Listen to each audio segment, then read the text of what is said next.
Well, good morning. How are we all? Okay, so left off last time with... made a little percentage, very quick percentage tracker, but yeah, just under half of the lines for the entire 2,000 lines in the project have been placed. Obviously we haven't made final decisions on which take we're going to use yet, but yeah, it's still a lot of stuff to do, so we're just placing takes as of right now, but yeah, tried to make a little image. I'm on a different computer than usual, but I try to make my silly little image to put the call out for the next lot of people. But then I'm like, I should make it very clear that that's Ansem under there. And there's no like particular Ansem Union Cross sprite from memory, but whatever. I was gonna try and do that before I went live, and I wasted an hour because I'm tired. So I'm like, fuck it, we'll just we'll just start working. It's fine.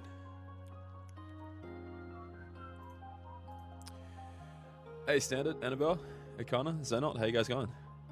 Good to see ya. Hope you're having a nice weekend so far. Alright, yesterday we got up to 13 for Ver, so in it goes.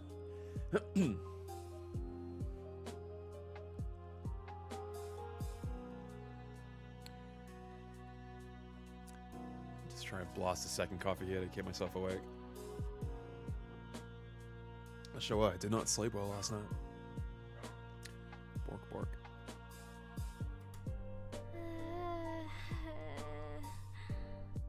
But what else can we do?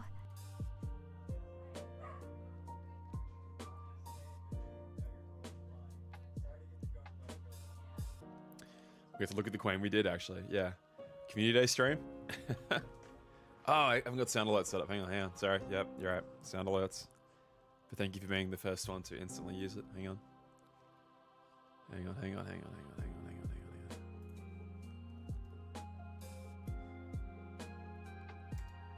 It's really weird. I have to like bring open this separate window because it doesn't work in OBS anymore. But if I have it open as like a live window, it will work. It's very strange. Hang on.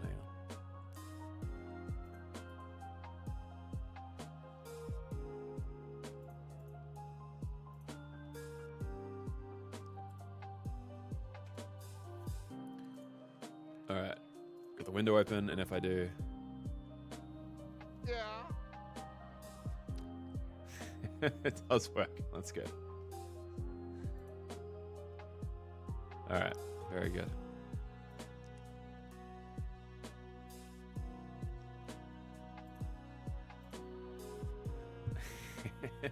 How long is the entire video? Okay, so I have a lot of gaps in it right now because I kind of just left room to insert like the fights. I wasn't sure how long they were going to be. I've recorded and like put them all in now, but I haven't like closed the gaps in because I might need to re-record some entire cutscenes to fit the dialogue better. So as of right this second, the final cutscene 88 ends at about 7 hours in. That should shrink, but also we might put a credit sequence in. So it maybe 6.5. I don't know. What's a full cutscene compilation of Dark Road look like right now? Dark Road cutscene. Yep. I can't type on this keyboard.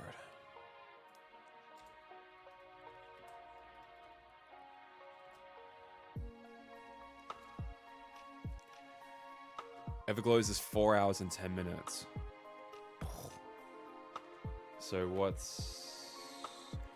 again, the big problem, I worry I'm going to scare people away with the length of this video. So basically I'm repeating like this section. I've got this on a spreadsheet somewhere. 18 minutes, so that gets repeated. That's effectively an extra hour just by repeating that 3 times. And that's only one of the 3 sections to repeat. The Remind Melody Memory side by... do I have to? Maybe I could. I think people will get the idea though. I didn't do it for the box scene, the very end of back cover. Hey, I'm sorry.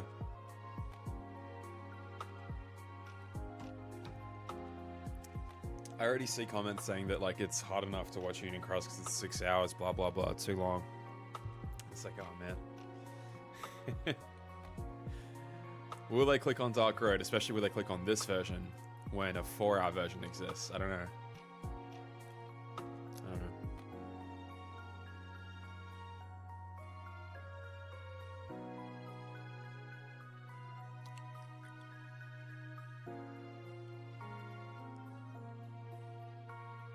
Listen, you're preaching to the choir, but we gotta make them understand it. Because we understand.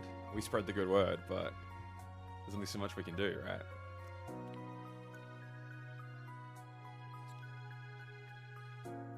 Okay, 13 ver.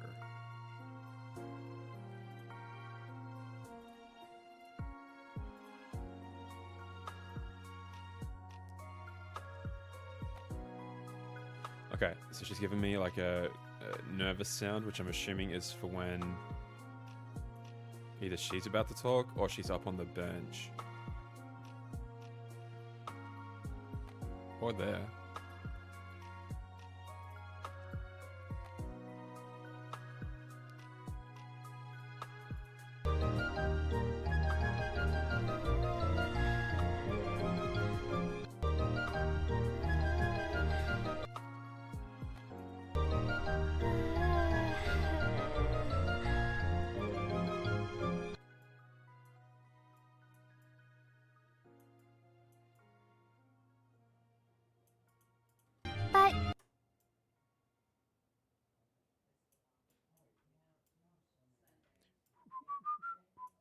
But what else can we do? But what else can we do? Yeah, for whatever reason, the full games, especially the main numbered ones, seem to get a pass when they have like ridiculous amounts of cutscenes. That's fine when that happens, but for a game like this, where it's, I don't know, somehow you weren't able to experience it yourself, then it's too much when it's a long amount of time. Then I don't know. Did I say hard aims already? If I didn't, hello again. But what else can we do? Ah!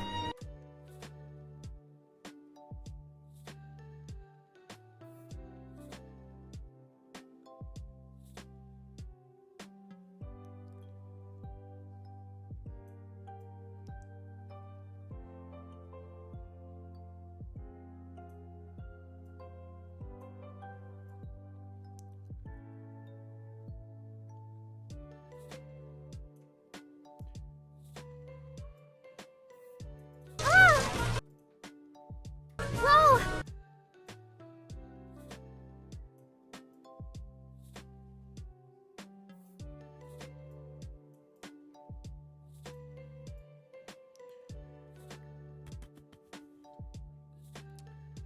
Yeah, it's a nice contrast, especially like between Ver's voice and like Erd's, for example. Yeah, I liked the contrast quite a lot. I think they both do a really good job. Whoa! Whoa! Wait, does she actually say whoa? Damn it, she does.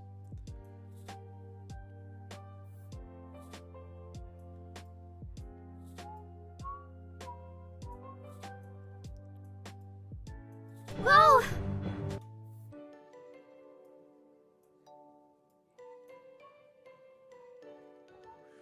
Okay.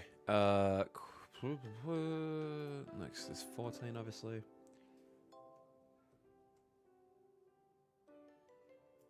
Got 2 different ones for this, but I think the second one might have like kind of strange background audio.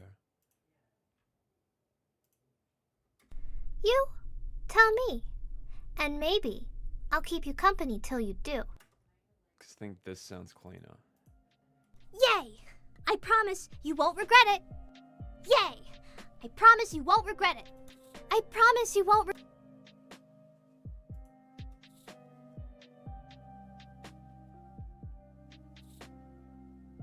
Yeah, we should focus on our mission.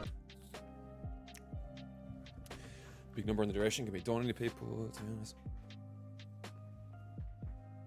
And there she is, right on time. This is our Ver, everyone. I think you're doing a great job. It's really, really, really like cool to see it finally going in the project. I think it's great. The yay was your most difficult line, you think? Interesting. Yeah.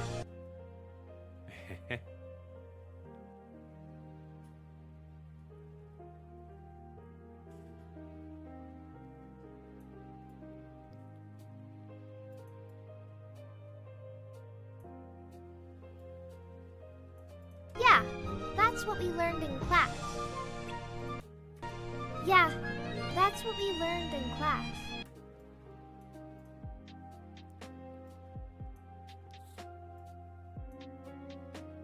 Yeah, that's what we learned in class.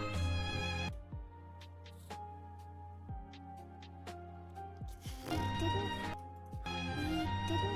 in class. Yeah. Yeah, there it goes. Thank you, Annabelle. I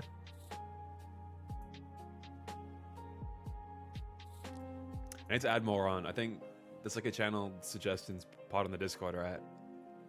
I've got so many that I like, by the time I'm sitting down at a computer and remember how to actually access sound alerts, I forget how to do it, but it's even easier than I thought it was. You can drag a video clip in and it just says like, oh yeah, you just want the audio extracted out of this. I'm like, oh God. In the past, I was rendering them out as just audio only. This is even easier. Oh. I gotta get like a dumbbell or something heavy. Been live for 12 more minutes. Yeah, better stop what I'm doing.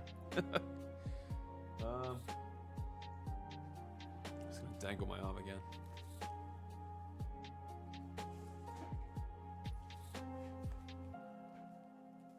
Oh, I could not get going this morning. I was like sitting here for an hour, just like, oh yeah, I'll go live at like 10 a.m. our time. Basically, almost 2 hours later, by the time I finally actually pressed the button. Oh. All right, I am stretching my arm. You gotta believe me.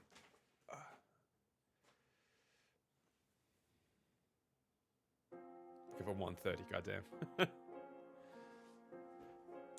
I didn't show this off the other day when I was opening cards, but hang on, while I'm in recovery mode. We were in Little Tokyo. We bought some cards the other day from the card shop, like underneath in the underground section. So I see this card that I've wanted for quite a while, but it says damaged on it. It's just like it's like a certain Joker with the tattoo on his head, right? It says damage. You're not gonna be able to see this at all. What am I doing? But so it's like a $50 card usually, 50 American dollars, right?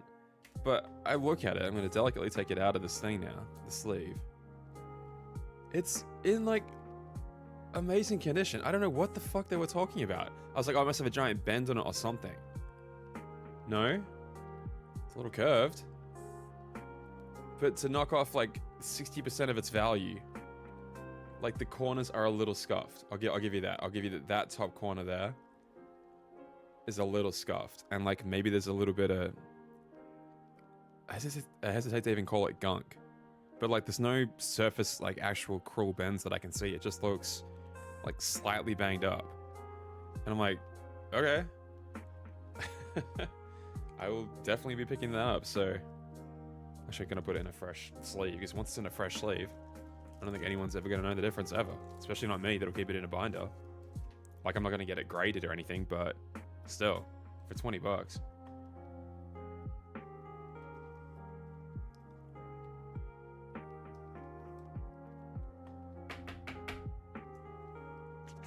Now it's fine. And now it's mine. Yeah, paid 22 for that. Plus tax.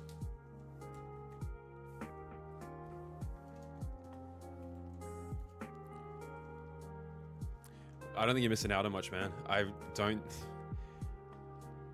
With boosters, I don't know if I've made any money at all. Which is not what it's really about, but like...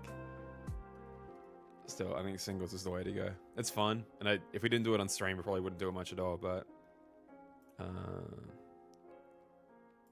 yeah, according to this website anyway, that's a $55 card. We get it for 22, so... Not bad. Not bad.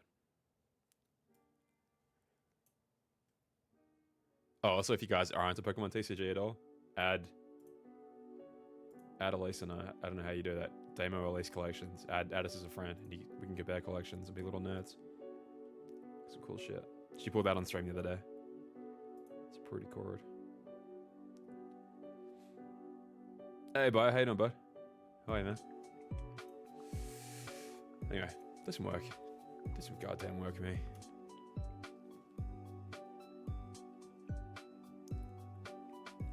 Yeah, that's what we learned in class. We didn't have a choice. We...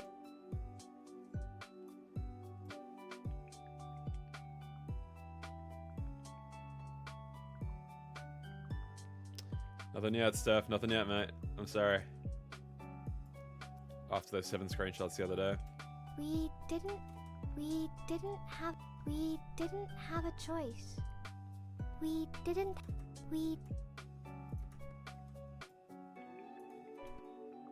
Yeah, we should focus.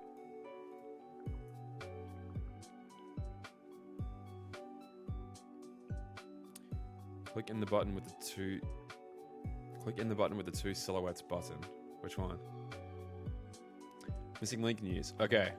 Technically, no, but also, like, if you go on the Kingdom Hearts web... I just noticed this before. If you go on the Kingdom Hearts website right now, on the featured games section, this goes back to my fucking Doomer mentality. There's just no mention of Union Cross, Dark Road, the mobile games whatsoever. And they used to be a site.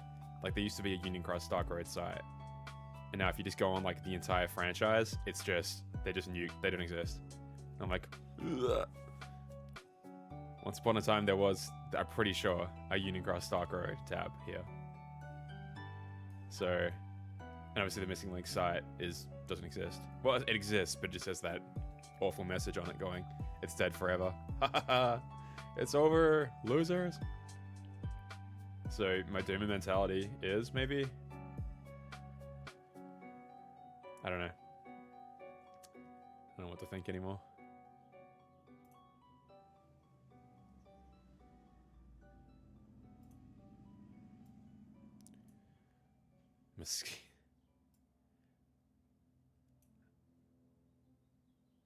Unicross proven 3. I understand. I'm just like, that was then, and this is now, you know?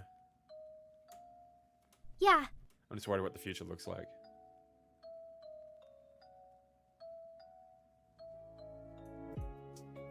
What are you?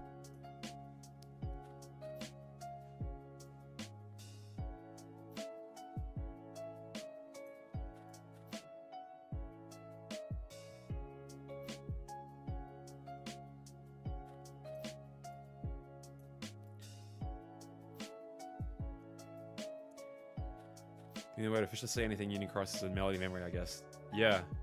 Yeah, I mean, unless, yeah, it's triangle to Union Cross right now. In 3. And you can count back cover, obviously, that it has, like, literal footage of Key Unchained, I suppose. And the quotes from that game. Oh, we frozen? It's probably close GIMP, to be honest. Yeah, I'll close you for now. If you know anyone that can do a convincing impression of these existing characters, or wants to run a Master Odin, let them know. Pretty soon I'm going to be asking. Either tonight or tomorrow, hopefully. Brain got Lucio in the Kingdom. Oh my god, dude. It's so depressing. One day. No, it'll be back one day. I believe. One day it'll be fine. One day there'll be a collection that somehow encapsulates all of it. It's definitely gonna happen for sure.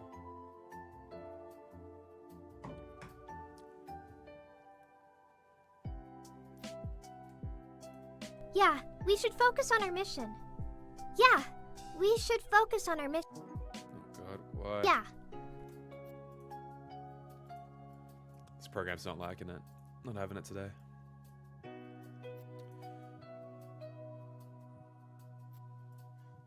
On our mission. Yeah, we should focus on our mission.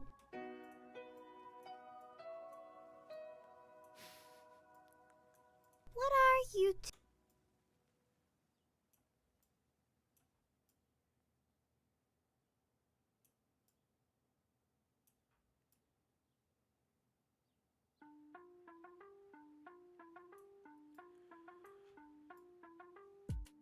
What do you think is canon, right? What do you think is canon in terms of, because at the end of this episode, first says, can I come with you for the next one?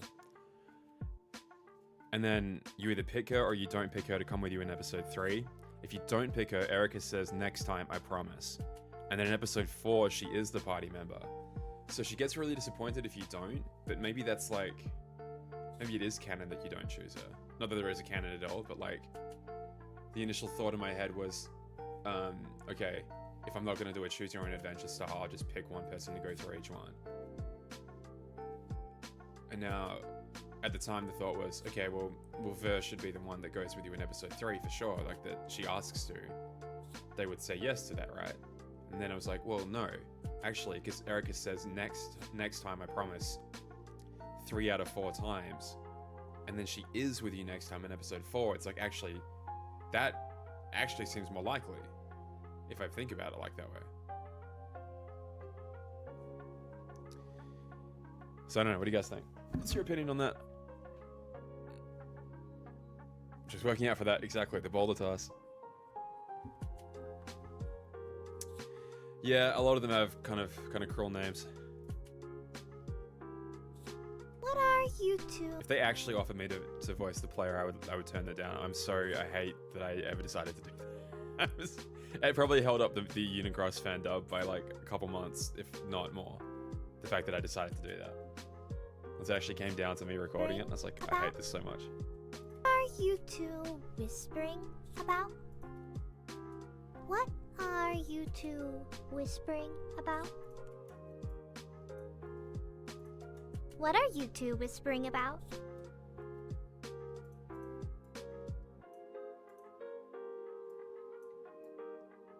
What are you two whispering about?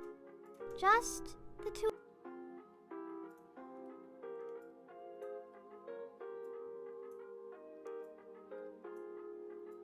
So I'm trying to like, I don't know, do something different for it. I think I'm gonna have an easier time if I end up doing it at the end of this, at the the end final cutscene of this game,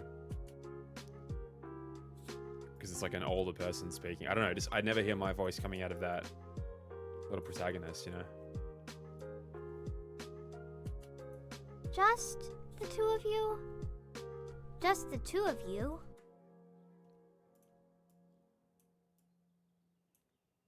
You tell me.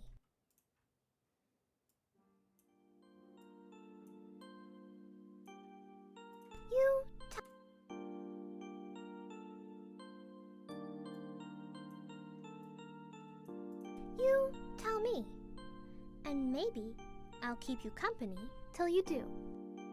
You tell me.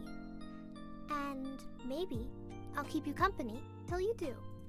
That's really good. And maybe I'll keep you company till you do. That's really good. I like that a lot.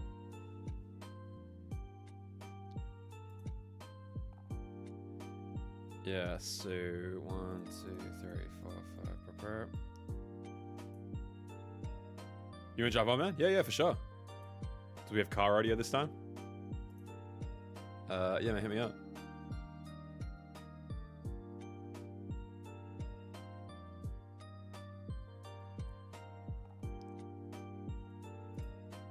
I'll call you in here. Yeah, good lad. No car bio. You get my normal mic. No car bio. Oh, how you doing, man? Good to see you. Womp Hear you. womp. Want want. Oh, I'm doing Congrats on the some nom. editing. You too. I'm so surprised. Yeah, You've put videos out. I'm like, I don't deserve. I haven't put anything out for like forever. What you got the theorizer video theory?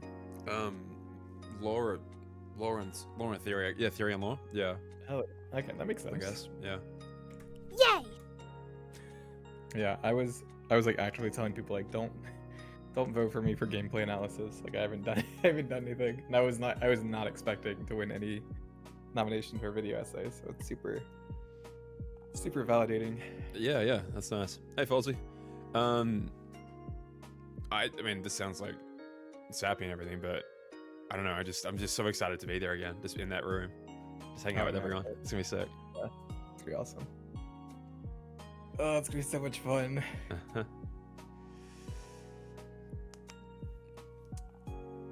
Yeah, I got some audio done, so I was like, hell yeah, when I saw you live. Oh, good. A little co-stream edit. I just can't focus on multiple things at once. I don't know if you can. I think you can, and I'm struggling to do it myself. Like, if I have multiple projects I want to work on, I'm like I'm gonna do like a Simpsons reference here. I'm gonna throw it on screen. Was it Three Stooges? Syndrome. Was it like a Simpsons bit? What? This guy's he's explaining it differently, but like I think of it as I have a million things that I want to do, and they get stuck in the door, and I can't lock in on any one of them and just get one of them finished. I'm trying to do 20,000 things at once, and I just freeze. I just feel myself lock it and freeze in place, and I just don't know how to No, I do the same thing. I have like part of a Kyrie video done. Yeah. Like scripted. I have this random like offshoot. I think I've told you about like the side channel I want to do, but like I have like 10 pages of writing on a video, and then I have these breakdown things that I do, and some like random like fun video ideas because I like I'm ranking the towns, even the different towns that we have in Kingdom Hearts. But I just have like little pockets of stuff done for each of them. So right. It's just like yeah. need to do one, and then I can move to the next one. It would be so much more productive. Oh, dude, yeah, all the time. I just write. Then what happens is that I like just like piddle around and like jump to them, and they all like get a little bit of stuff done. Yeah. But then I'm like, oh fuck, I need to get something out. Like I need to get something done. And so then I rush one of the projects and like throw it out, and I'm like, I feel okay about it, but I wish I would have had more time. And it's just like, if I just made time and just did that, it would be fine. Right. So, I don't know. All right, guys. Good to see you, man. Hey guys. No, I know exactly what you mean. Because even if I do get something out, by the time I wrap around to the thing that I was working on and was so passionate about, I've forgotten it anyway. And it's like, oh, I don't even recognize the person who wrote this. Let me just scrap it and start again. And I've lost the core thought of the idea and the thrust to get it done. And then it just, it's gonna stick with something through to the end. Yeah. But like then life happens. It's like I'm working on this, and as I'm like literally getting ready to start these streams again, this friggin' missing link news comes in. I'm like, well, shit, I should make a video about that. So I like half start a script. I feel like an asshole because it's been over a week. I'm like, you haven't finished that yet. It's lingering there, and I'm like, I know, but I gotta put the call out for these auditions, and I'm doing these editing streams in my free time, and blah blah blah. And so, it's tough. I mean, like almost feel like you either get to choose to do not random, but like more passionate side projects, or you can choose to like keep up with news, because like there's always right. I don't know. There was like a time, it was around like the Final Fantasy 16 time where like I was trying to like have a video on like all these different projects and like keep up with 16 and Secrets of Mana. Oh, what was it called? Promise there was some new Mana game that came out, Legend of Mana. Promise won't regret it. And I realized that summer, I was like, I cannot keep making videos that I'm passionate about and also be like keep up with all these new projects. 100%. I have to choose one. Yeah, 100%. Aww. Aww. Aww. Next time.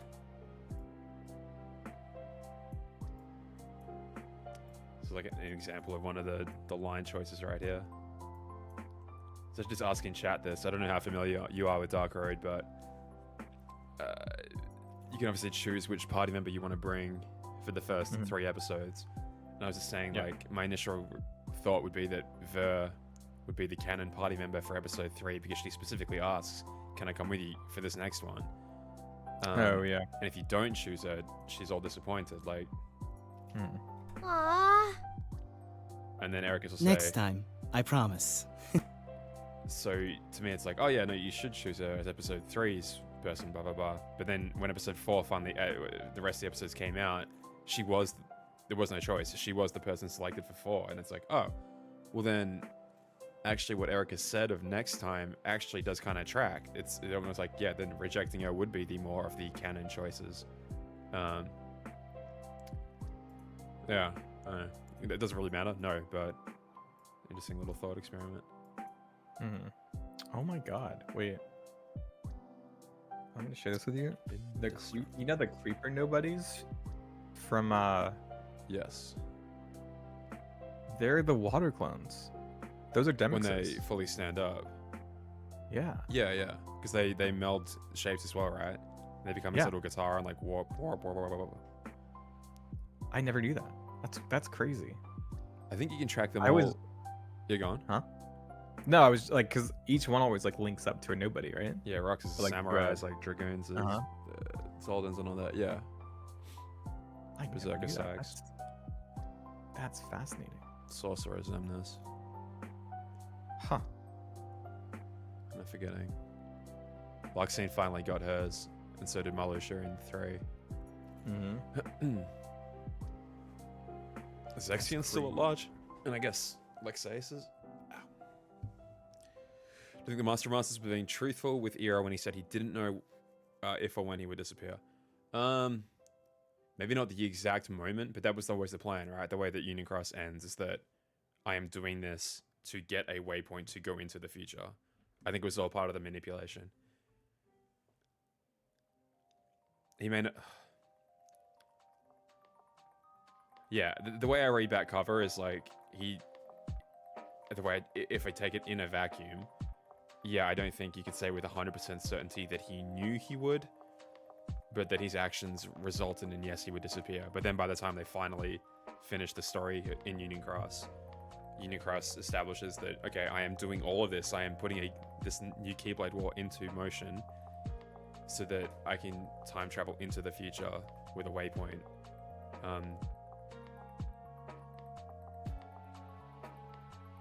No, I mean, it's actively to set up a war, right? Yeah, I mean, he's clearly manipulating every single person. Like, effectively telling all of them that their role is the most important. Mm-hmm. Yeah, Arthur might be getting the closest to the truth. I said he's it's like really- directly fucking with this. He's not clever enough to pick up on it, basically, unfortunately. Well, but to the point where I said just doesn't trust him at all. He's like, forget this shit. Like, I still trust him, but it's not worth dying for. Like, he's leading us down the wrong path. It's not that the master is wrong. It's just that, it's not the master is evil and actively doing this. It's like, oh, we can't keep following his instructions. We're gonna die. Mm-hmm. It is Sounded really 100% fast exactly right. how So go on. like it's just fascinating how manipulative he is. Yeah. To the point of I'm telling you this, knowing you're going to do the exact opposite. Yes. Or knowing that like this is going to like, cause such a rift, and it's so fascinating. I mean, it's may your heart be your guiding key, right? I think it's Mhm. finally paid off really, really well in Is it Aunt? What's the line that Zigbar says? Aunt Heart's the greatest, steer us wrong every time. It's like that line in Mhm. context of him being Lucia was like, oh yeah, the may your heart be your guiding key is you are following my instructions here. You're doing what you think is right because I've told you, I've more or less manipulated you into doing Mhm. what you think is right is exactly what I want you to do. Yeah, it's crazy. It's awesome. I love that like a bunch of like content creators and streamers are saying may your heart be your guiding key now. I'm like, I'm waiting for the turn on that where it's like that's been the newest Uh-huh. equivalent to the X emblazoned on everyone that we thought, oh, it's this cool little symbol that means like, and then Uh-huh. then the turn of, oh shit, it's kind of been with us the entire time as this marker of evil intent. I'm like, this Yeah. this is way more of an obvious one to me. And I kind of literally mentioned it in the Dark Road video that yeah, he's up to no good. And that saying Mhm. is a massive part of it. But it's like everything, whatever they say there, they're going along with the Book of Prophecies, right? Like everything that happens, it's sort of chicken and the egg a little bit, but if they do it, it will be recorded so it ends up in the book, but they're going along with what he wants them to do anyway. So it's like, yeah, I don't know. Yeah, it's fascinating. And it's just like such a I love when a game can turn a phrase or turn I an know exactly idea what on you're its head. Wait. it's in your name. Yeah. I know exactly what you're referring to. But just I love that because you get so used to it, and it's like this a long game. I love twists like that. I find it slaps you in the face. The thing you've been looking at the entire time. Yeah, that is the best when it's been onto your nose the entire time and it can somehow catch you. Love it. It's so good. It's just Yeah. like that is so indicative of good writing, right? Where like you as the player, like you're like, oh, I know what's going on. I'm fully on board. I know what's coming. And then it's just like you just sit there and you're like shocked of like, oh, like, oh man. It happened recently too where I was watching something and like that happened where I just like sat there and I was like, holy shit. This completely like, and you're playing it through in your head, right? Of like, this changes everything. Where it's just like, I'm now looking through a lens over all of your actions now, and it's completely different than. Oh, I love it. It's so good. I don't want to. Yeah, I watched a TV series recently. I don't know, probably in the last couple of years that there's a line in the very, very last episode that you want to talk about. Yeah, recontextualizes just the actions of a certain character throughout the entire series and the way that they've interacted with the rest of the cast, how they have treated him, and just that final line. It's like, oh my god, that's why.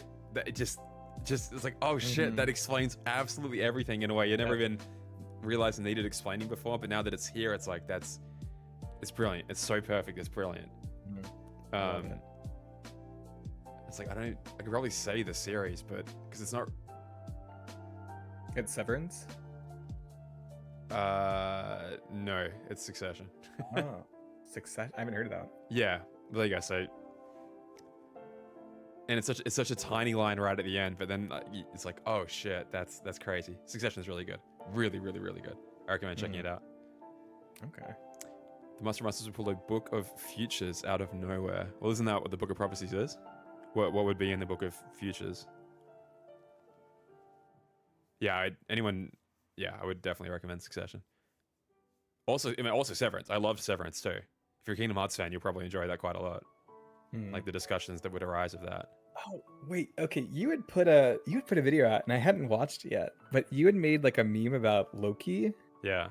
It just popped in my head. What was that about? I need to go watch that now because I actually watched Loki. The end of season 1. This is a long time ago, but what is it? Oh Jesus, Kang, the villain of that, right, was talking about like all these possible futures. Yeah, right. I forget now, but all these like possible futures and everything else that something Book of Prophecy, something time travel, something. I don't know. I kind of forget now, but. Oh, okay. I'll have to go watch the video. I think yeah, that's popped in my head. Right, yeah. There it is. Yay! Okay, so you have to go to verse section.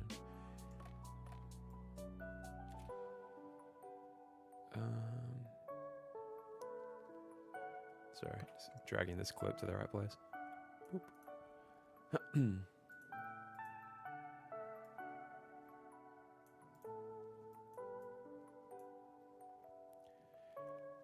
Tron's movie trailer. I haven't actually, no. I haven't even watched Legacy all the way through. Like I've probably seen most of the movie. It like random stops and starts when it's just randomly been on TV. I don't think I've sat down and watched it the entire way through. I'll have to do that at some point. Yay! I promise you won't regret it. Wait, is that the newest one? Legacy it's a few years old now, but they're doing another one, right? Ares, right. Well, obviously quite a few years old because bloody it was in DDD. Yay! Oh wait, Tron Legacy was. Promise you won't Dreamed Up regret it. Pistons one. Yes. Oh, okay, yeah, I've seen that one. It was pretty good. I feel like the only thing I really remember distinctly about Tron is just the light Yay! bikes. I promise you won't regret it. They are iconic. Yeah, right.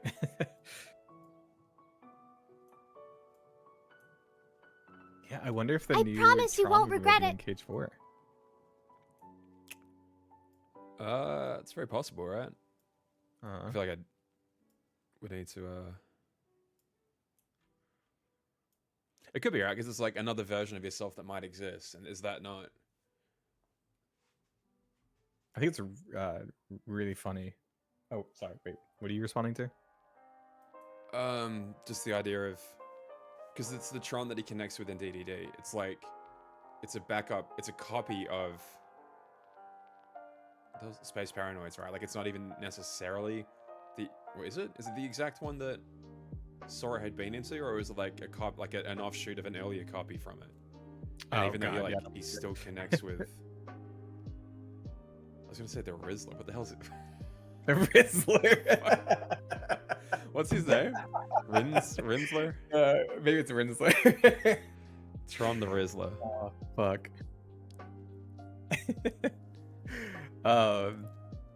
Yeah, I don't remember. I remember Mel put out a. I remember Mel put out a video about the Tron world, but it was okay. over my head. Oh man, that's funny. There's not a good like shot of. There's no like water clone render. That's annoying. I'm doing a video on Demix. Oh cool. Yeah. Yeah.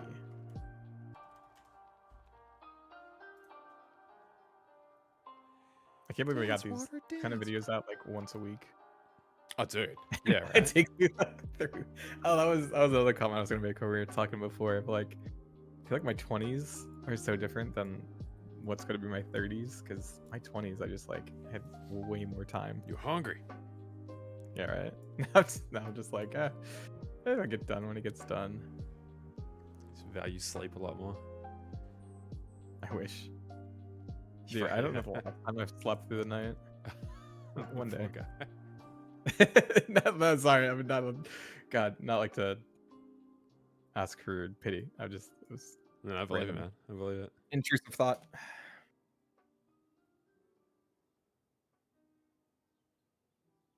But I'm gonna get a full night of sleep at Reconnect. Woo. No kids. Woo! No, we'll have you up all night. Be drinking.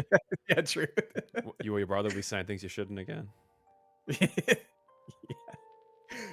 Oh fuck. That'd be funny.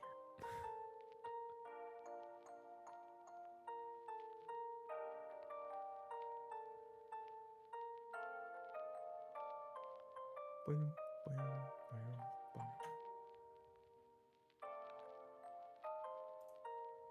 You think they'll involve Marvel with Kingdom Hearts?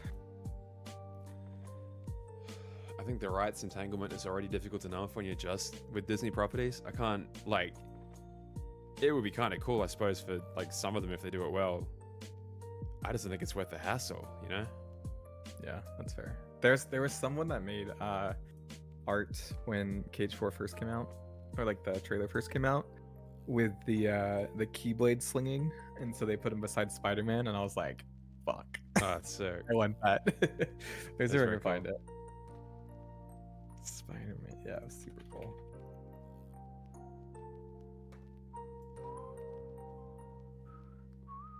I was just like, damn it, I want this.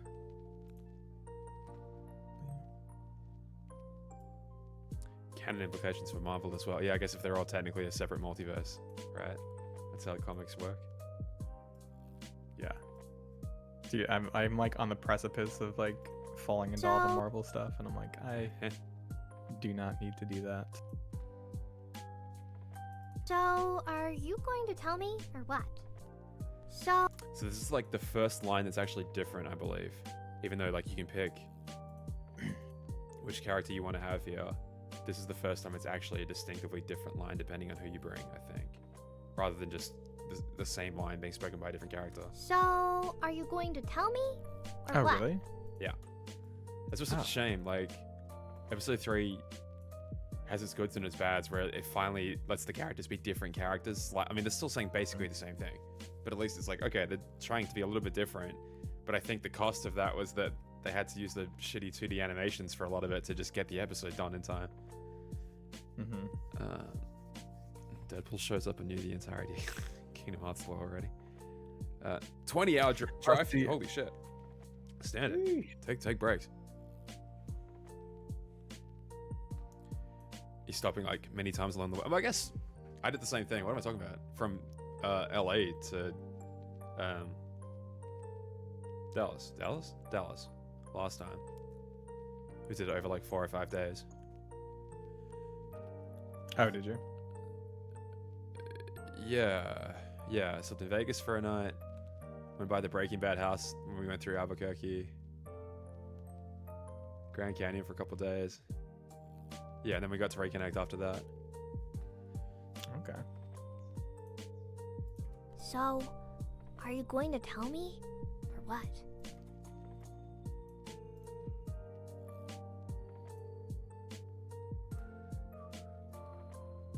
Good old reconnect. Yeah, it's just cold this morning. People just asking why I'm wearing a hoodie. Yeah, it's just a bit chilly. The breeze was nice. Oh, it won't last long because now that the computers and the screens and the lights are going, it'll heat up real quick. And I've also closed the door so there's no breeze, but yeah. I'm just chilly this morning. And I bought a hoodie recently. Sort of visited a beach Elise used to go to when she was younger. Bit of a drive away, but I was like, I'll buy a hoodie from there. Why not? Tell me? Or what? Too bad. So, are you... So, This is an editing why game. you two wanted to go off alone? I'm editing, I'm not playing a game.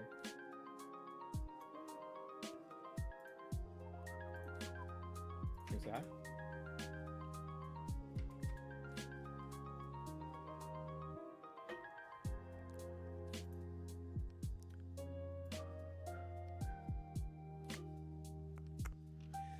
Come on, man. Let him ever go on the computer. You're obviously playing a game. Come on. Be nice. Just let him play around a little bit with some editing. Come on. Yeah. Why you two wanted to go off alone? Marble Rivals. Marble He Rebel. likes that game. Marbles. You gotta play Marble. It's good. I'm sure it It's is. fun. This is the... Yeah. I just haven't played a new game in so long. Yeah, it might be a little bit more updated than Dark Red. Might be a bit of a culture shock. Slightly. Yeah. So God, yeah, I've played nothing in the last few years. Feels like. I think I'm gonna play that new. Which one? 1 second. Why you two wanted to go off alone? Have a plan, don't you? Don't you? Let me in on it!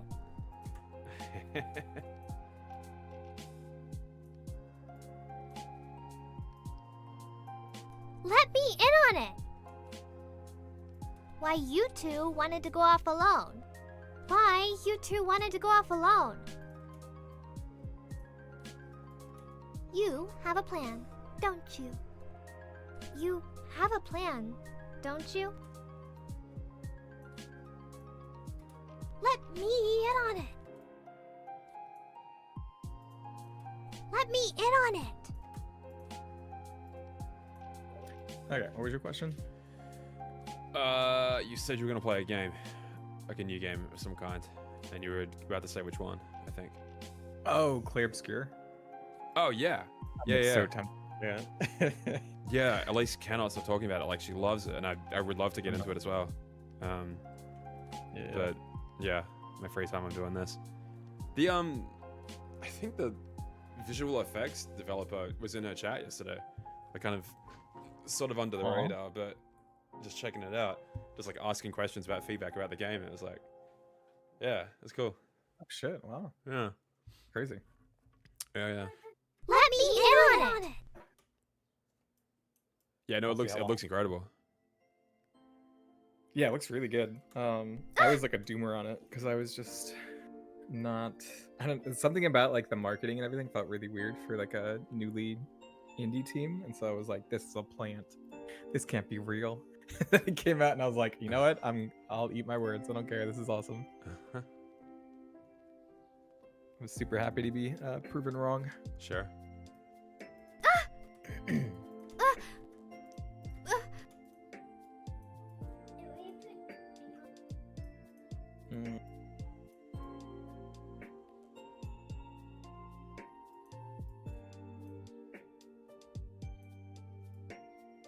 So I've just tagged you in my title. Has that done anything on your Twitch, if you happen to have it open? I'm curious how this thing works. Because like I can look on my list right now and like collaborate with other people, but I don't think that's what I've just done. Just by tagging you.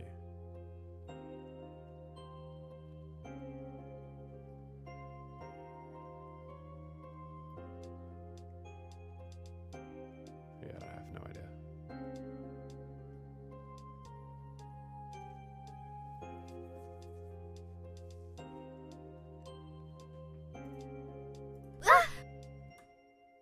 I'm Ver.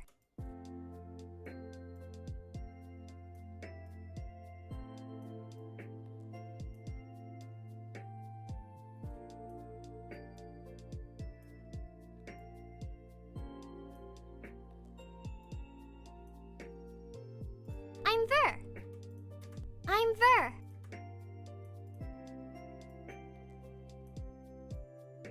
I'm Ver. I'm Ver. What was...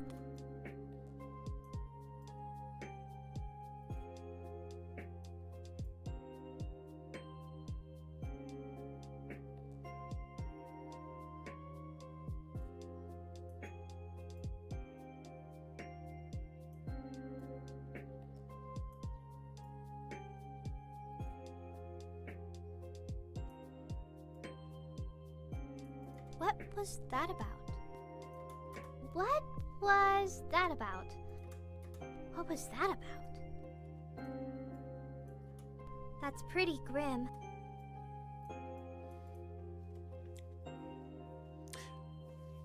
Well, it's me that made the Twitter shop in this game after being characters from the original movie. The Kingdom Hearts are not included in the series for this long. Yeah, it was a cool idea to chuck them in. I just love the way that the story that they tell in Alice in Wonderland, it's specifically like 12 oysters that meet a grim fate by following that other person. It just lines up so perfectly. The caterpillar area would make a fit for days with this whole. Yeah, nice. So I only researched the parts pertinent to Dark Road. I feel like I need to go back and just sit down and one day and glue my eyes open and just ingest all this Disney content that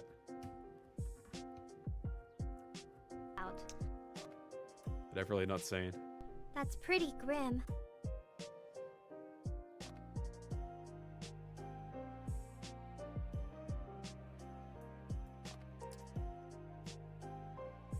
That's pretty grim. That's pretty grim. That's pretty grim. Actually, I watched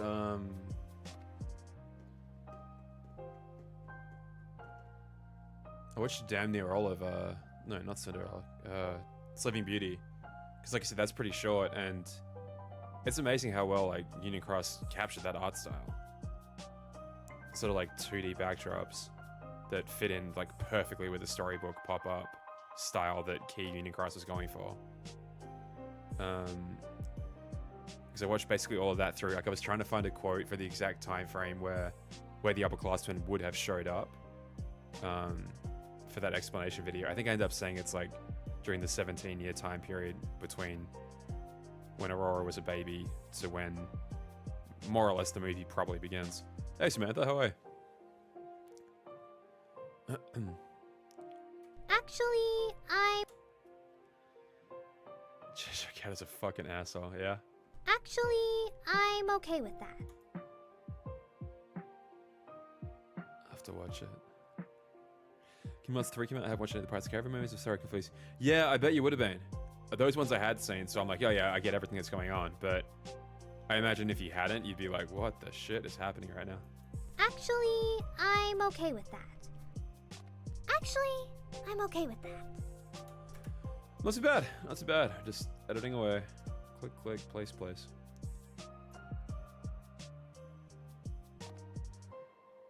Well, mostly the third, right? Because the third starts with them, he dies, taken to the locker at the end of the second one by the Kraken, right? Like you don't go through the whole recruiting Tia Dalma part and all that stuff from 2. Or that island where the barrel's rolling down the hill. What happens to that movie? They meet his father, right? Is William's father even in KH3? I don't think so. I don't remember him being.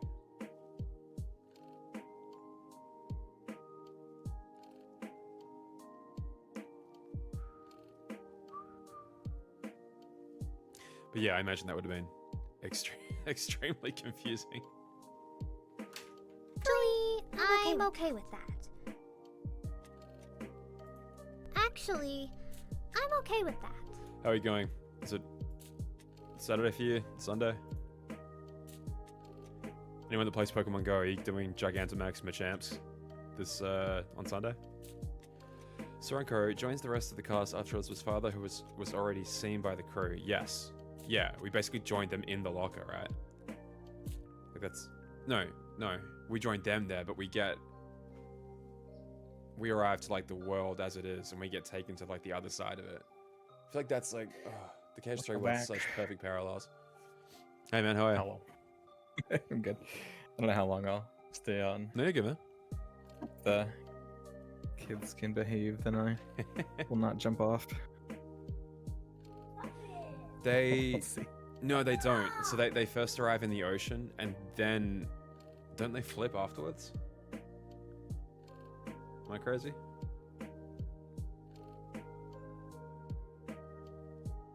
Wait, am I crazy? I know my Kingdom Hearts cutscenes. Do they fall down a waterfall when they first get there? Who? When they arrive in the Pirates World, KH3, do they fall down like a waterfall? I can't even remember the opening anymore. Don't they go off the edge? Yeah. And that's how they reach they're on their the locker, right? Yeah, they're on their like the tiny little raft. The KH1 Yeah. cameo raft. Yeah. Yes. Then they arrive in the locker. Yes. Yes. Yep. Yes. Okay, cool.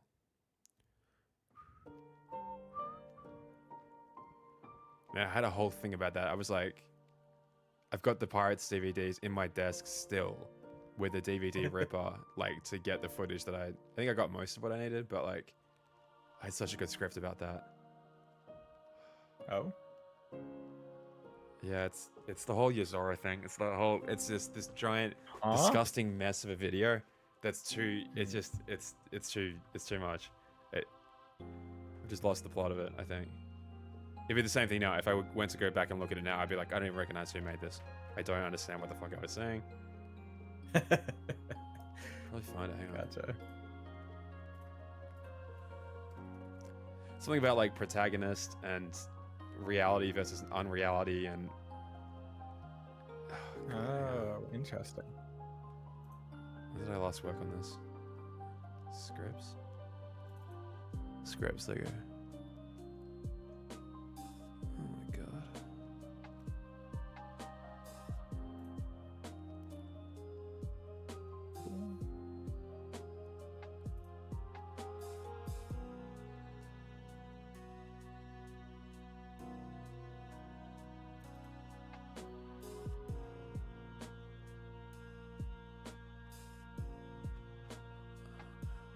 What a mess. Goddamn.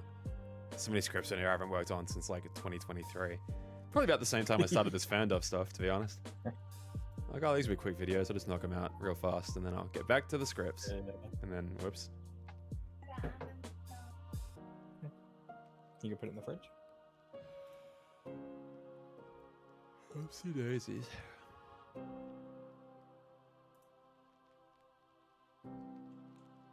Man.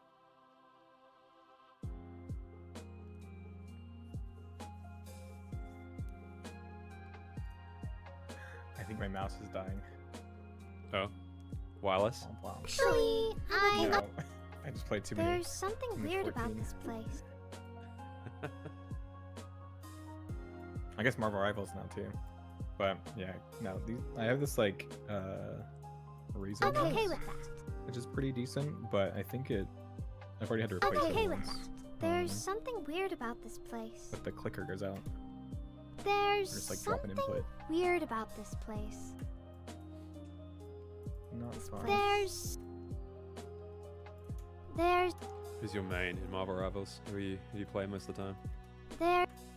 Dude, right now I'm like on this like obsession with guys- Scarlet Witch. So I've been meaning her. And Penny Parker is a tank. Oh, So I have a okay. DPS and a tank that I switch between depending on like what's needed. Penny but, Parker, like the Pete's daughter? I don't know who she is, but maybe yes. She was in. I think she got attention in the Spider-Verse movie. Oh, wait. Yes, okay. Okay, sorry. robot Yeah, one? yeah, yeah. Yes. So that's pretty. She's pretty good. I like her. You guys are both.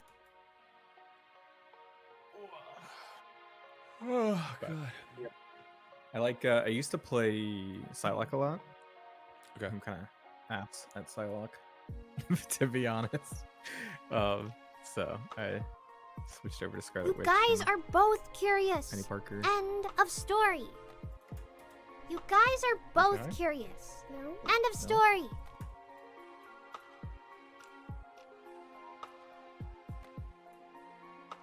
You guys are both curious. End of story.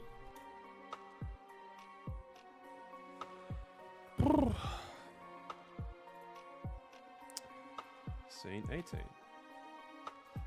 Let's go. Are you still getting just like all the lines down? Yeah, I'll place them in the correct. Line them up with the cutscene first, and then when I've taken more ADD meds, I'll actually go through and listen to them and make a decision on them. But I like having just all the Yes. pieces in place first, so I can hear like, okay, Yeah. Zane that'd on be screen probably sounds easier. like this. Therefore it makes more sense for her line to be in response to, you know what I mean? Mhm. There's no point me Yeah. choosing just one character at a time. Kind of makes more Makes sense sense. to have them all filled in. And it breaks up the monotony. Yeah. But I'm about to run out of lines that I actually have in the bank, so I'm gonna have to A, put it up the call for more lines soon, but B, actually start actually building this thing pretty soon, probably this upcoming week. Nice. So, But I've put less than half the lines in the entire project in the actual project at this point. There's 2,000. so your plan. You should in terms of like, sorry, I just completely different tangent. Yeah. But have So you your used plan have you heard of Streamladder? Was Stream Streamladder? It's like a ladder. clipping. It's like a Mm. clipping like clip generator. Mhm. And I was just thinking, because like you go off on like tangents Hmm. while you edit. What? No, Me? not in like a bad way. But I was just saying, if you they have like this like tool that will like read through your stream, Mhm. and it'll pull out moments of like I guess it like reads, it'll like turn your voice like to text to speech and then read the data from that. Mm. But it'll be like, this is like a conversation about X or Y. Or Maybe- subject maybe X. something- Yeah, subject X. But it could make like could kind of cut up those tangents or theories into like clippable moments. Right. That's a good idea. Yeah, because I've thought everything I want to say in this hypothetical missing link video, I've said on stream in the last few days. So if I could be bothered, I could go and pull it out of there basically and just cut that together into something watchable with hopefully Mhm. less rambling. Yeah. Yeah. No, I think you're 100% right. It's just, parsing through whatever 10, 12 hours of streams the last few days to find Yeah. something usable seems like a nightmare. And I'm already Yeah. Mood. This is for like TikTok and YouTube Shorts though. sure. So it would fit into like 30-second, like 2-minute long portrait skits. Mm.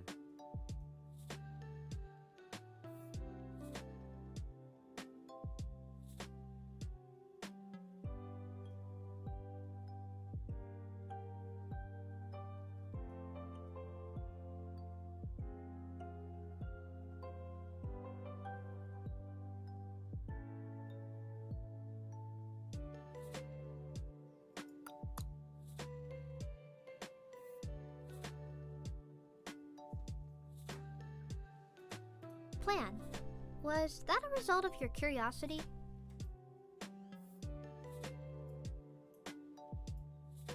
Was that a result of your curiosity? So, your plan. Yeah, thanks, Icona. Was that a result of your curiosity?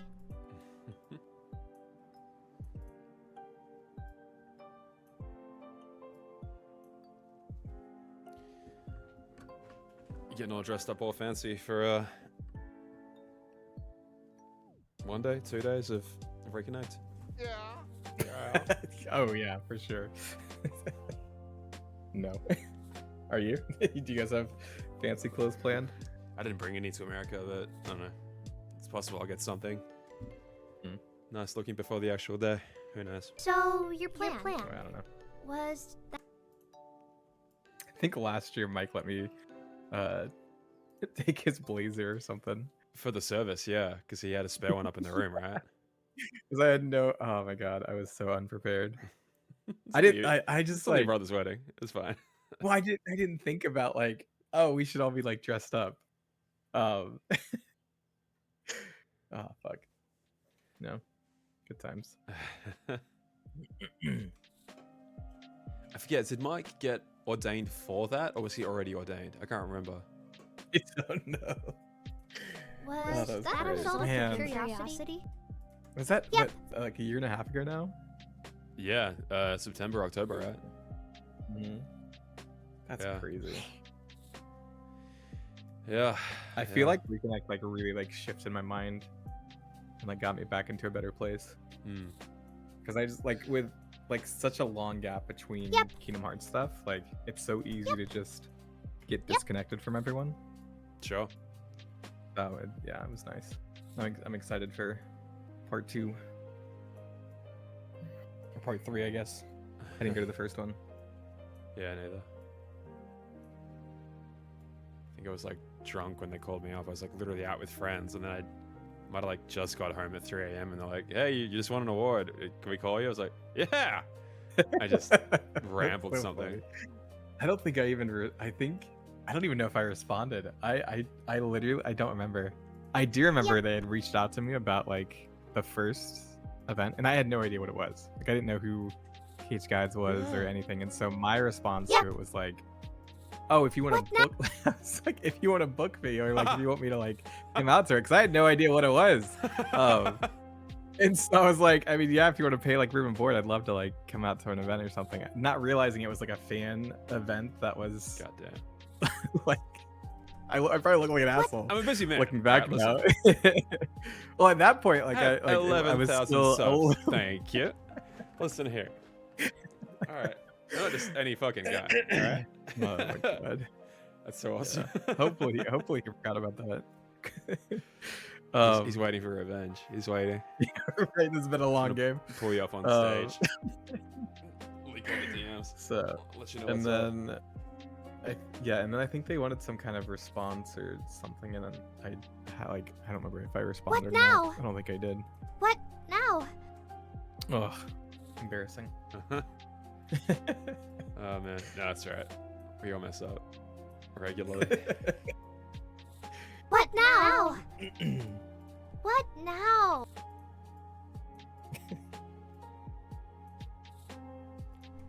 Shouldn't Wait, I we can actually get probably going? find the. Why Shake. didn't garbage down home? Huh?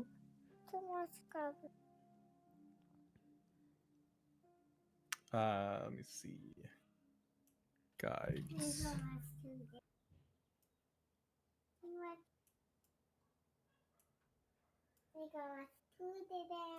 Shouldn't we get going?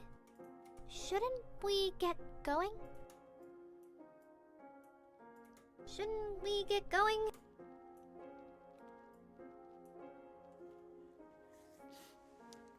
After I get done with, well, this, if it ever gets done. And then I also finish my 13-3 Lightning Returns playthrough. It's so good. I can't wait. I truly would love to get back into it. I just got very sidetracked with this editing. Did you ever play World of Final Fantasy? No, I have it like wish listed. Yeah, so like there was that opening week or two or month or whatever where you could download Sora as the playable character or a summonable character in that game. And I just added him to my cart back then, but you can't download it until you actually have. Yeah, because I'm like, it's free. I don't know how long it's gonna be free for, so I'll hit download, and it was like a hyper limited time only thing, and I'm sure you could get it by modding or whatever, but I've always thought like, oh, it'd be sick to do a playthrough with the actual Sora summon, because I don't know, it's probably not super available anymore to do that. So I found it on disc for cheap the other day. I'm like, oh hell yeah, okay. Oh shit, nice. When I've got when all the pieces line up, I am gonna play this. That's cool. Not yet, Akana. No, I left. The last time I streamed it with you guys is the last time I played it, and that was probably. Let me see here. Oh god. 10th of June, 2023. Coming up on 2 years since I touched that game. Well, got a trophy for that game. But it would be about the same. Oh man. Time flies, man. This is crazy. Yeah, 16 came out. So I paused to do 16. And then by the time I finished, was into 16, I was like, dude, reconnect is so soon. I have not finished this video. I got to dedicate my free time to editing this video. Even then, it was still like weeks and weeks of streams editing before I got done. Just free time is just such a premium. And God, I mean, you must have that effect magnified by about 1,000,000%. No, stop. Like, I think just in general, like, as you just grow older, right? Like, we're almost in our 30s. Are you 30?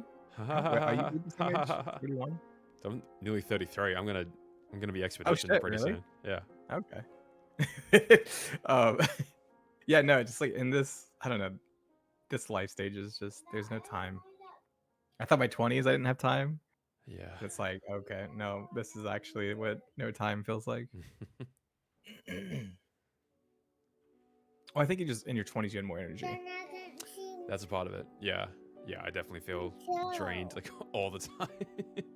Exactly. Yeah, like, and you have to be really like particular about like, okay, what am I putting my energy towards? Right.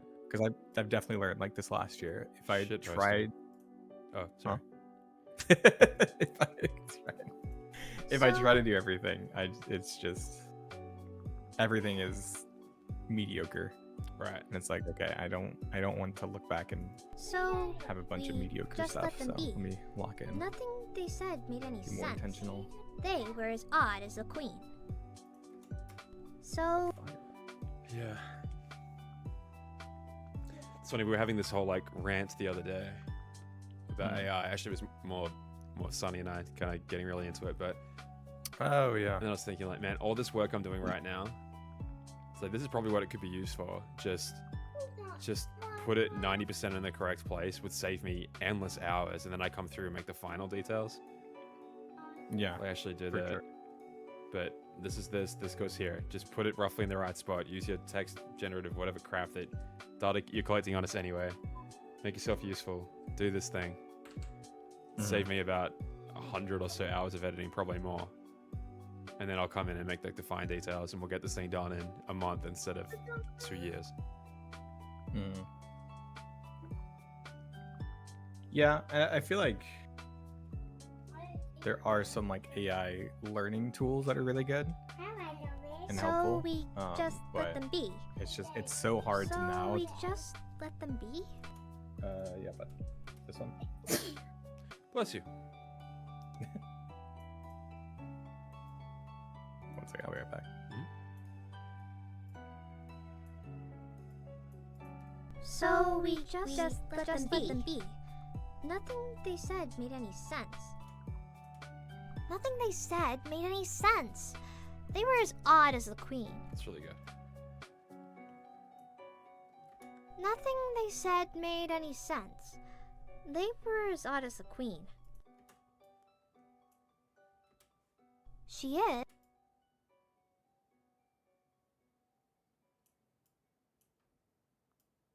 Yes. She is?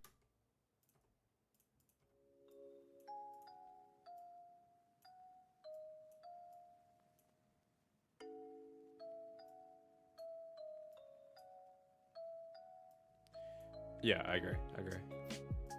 It's the thing of like I'm leaving myself little freebies for later on because I'll be able to hear that and within 1 second make a decision, and it might be a little pick me up boost.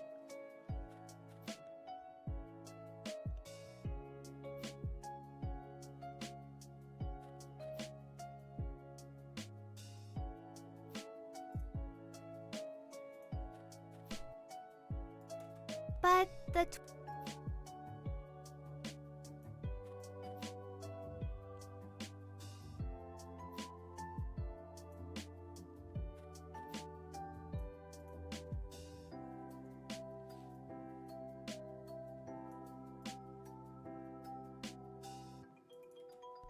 the Tweedles didn't look scared. They looked happy. But the Tweedles didn't look scared. They looked happy. She's really good. Right. Unlike the Queen, they don't have darkness in their hearts.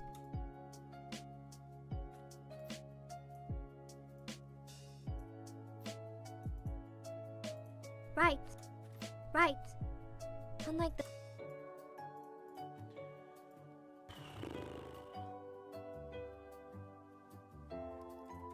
Don't look so surprised.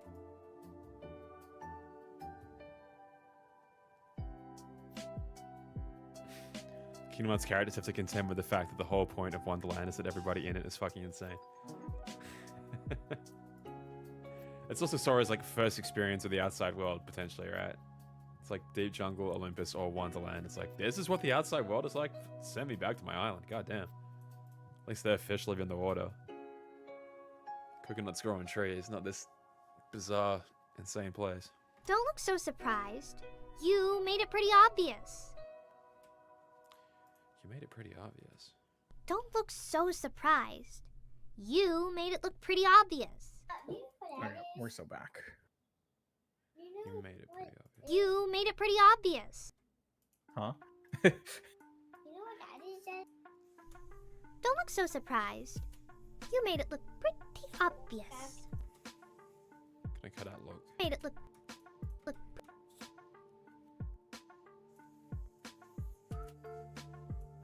You made it look pretty. You made it pretty obvious. Yeah, not really. Don't look so surprised. You made it look pretty obvious. Look pretty.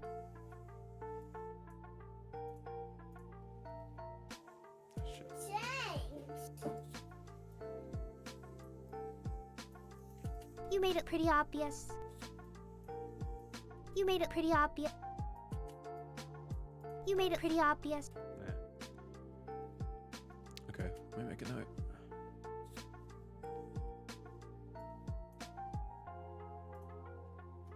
You two were. Oh, dude, have you played Devil May Cry? No. No. Oh yeah, you should play them. They're fun. Which one are you up to now? 4. Oh wow, really? Yeah. Just finished 3 last night. It's really fucking fun. They, It's like they're gone. it's so fucking campy, but like it's just I don't even know how to explain it. It's just like it's the stupidest thing ever, but it takes itself seriously, so it's like it's so fun to laugh at, but it's like really genuine. Sure. So it's fun. What were you gonna say? The demo for 4 is like one of the first things I downloaded when I got my PS3, and it sort of like blew my mind with like, oh my god, a game can look this good? Like, holy shit. I wonder if it would still. I remember like seeing like the depth of the blue for his. I don't know. I still remember that so vividly, like seeing that for the first time coming off like PlayStation 2 graphics. And that's my first experience kind of with like HD games. And it just like blew my world. Yeah, I watched the trailer for 4 last night, and I was like, damn, this looks good.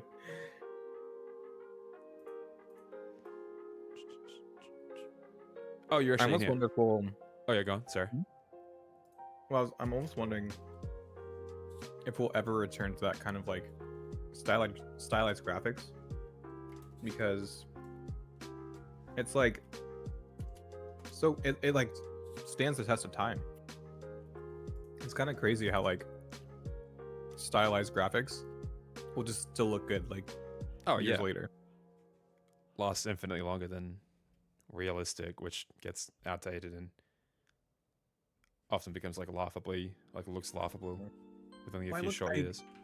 Yeah, I use Final Fantasy VII Remake as an example because it's like when that game first revealed, I was like floored by it, and then like looking back now, it still looks good. Don't get me wrong, but like not super great. Like there's a lot of like lighting problems and bugs that just kind of like fall flat a little bit. Yeah, I think lighting's like one of the biggest factors in that, right? And especially, I think Rebirth on console seems to suffer that quite a lot. People might argue that in a lot of ways it does look a little bit worse than what Rebirth would look like, what Remake looks like.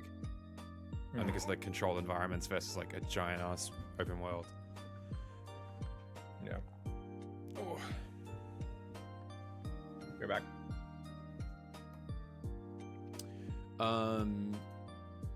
Yeah, Garnet, while you're here, it was like this one. Right.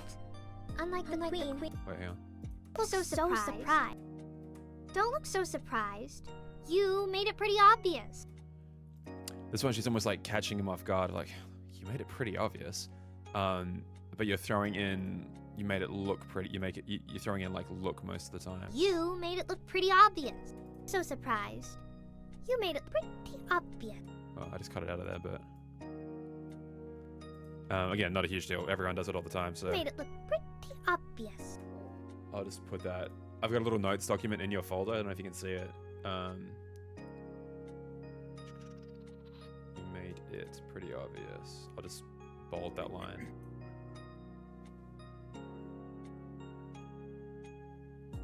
The last one I just played here. Don't look so surprised.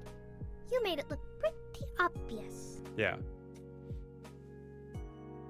No, I like it. It just has even that tone just without the word look in it.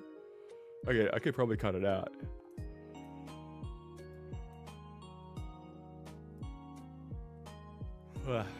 This is a good read. Don't look so surprised. Don't look so surprised. You made it look pretty obvious.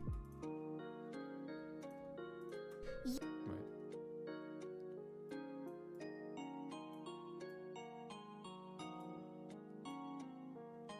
Pretty obvious. You two were going to try to...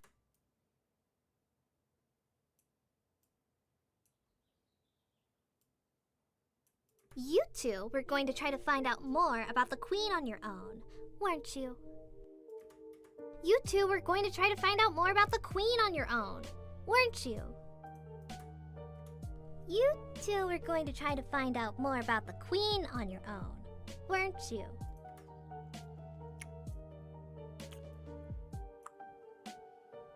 The emphasis is a little strange there. It is a weird sentence. You two were going to try to find out more about the Queen on your own, weren't you? Yeah, I think you're emphasizing Queen maybe slightly too much there. But it is a weird, it's one of those weird translated run-on sentences where they're probably trying to pack a lot into what was the equivalent of one Japanese text box. And it might be coming out weird in English, so they had to just sort of cram a bunch of words in.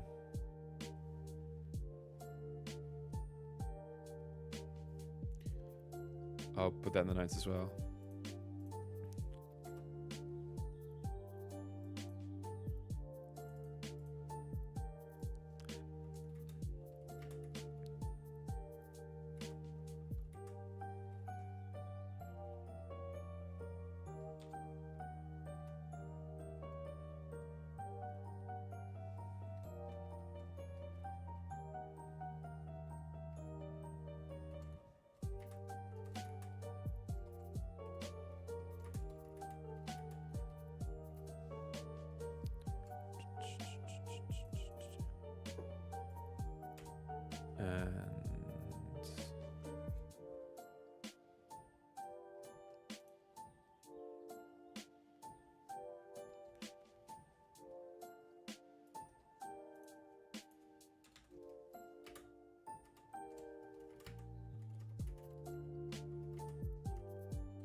And you two were going to try to...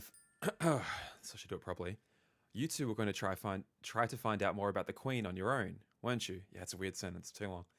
You two were going to try to find out more about the Queen on your own, weren't you? You two were going to try to find out more about the Queen on your own, weren't you? Yeah, it's a weird one, but yeah, you just... Because yeah, I do feel the temptation to want to stop on Queen. You have to like push through that. Yeah. Yeah, that's tricky for sure. So you do have re-recordings here. I feel like while you are here, I think that this batch had a bunch of kind of like audio in the background that I could hear. Let me just pause this a sec. You two were going to try to find out more about the Queen on your own, weren't you? You two were going to try to find out more about the Queen on your own, weren't you? You two were going to try to... Yeah, I can hear a little bit of like a hum in the background of that, where I can't really in the other ones. Mind you, the gain's up quite high. Maybe it's... You two were going to try to find out more about the Queen on your own, weren't you? Yes, emphasis should be on your own. Correct. Exactly. Weren't you? Let's go have a chat with the Queen. Yeah, it's the gain might be up slightly too high on this set, unfortunately, because it's sort of peaking on this line, on this part. Chat with the... That's okay. Hopefully there weren't too many lines in that session. On your own. Yeah. You two were going to try to find out more about the Queen on your own, weren't you? Yeah, for sure. It should be on your own. But,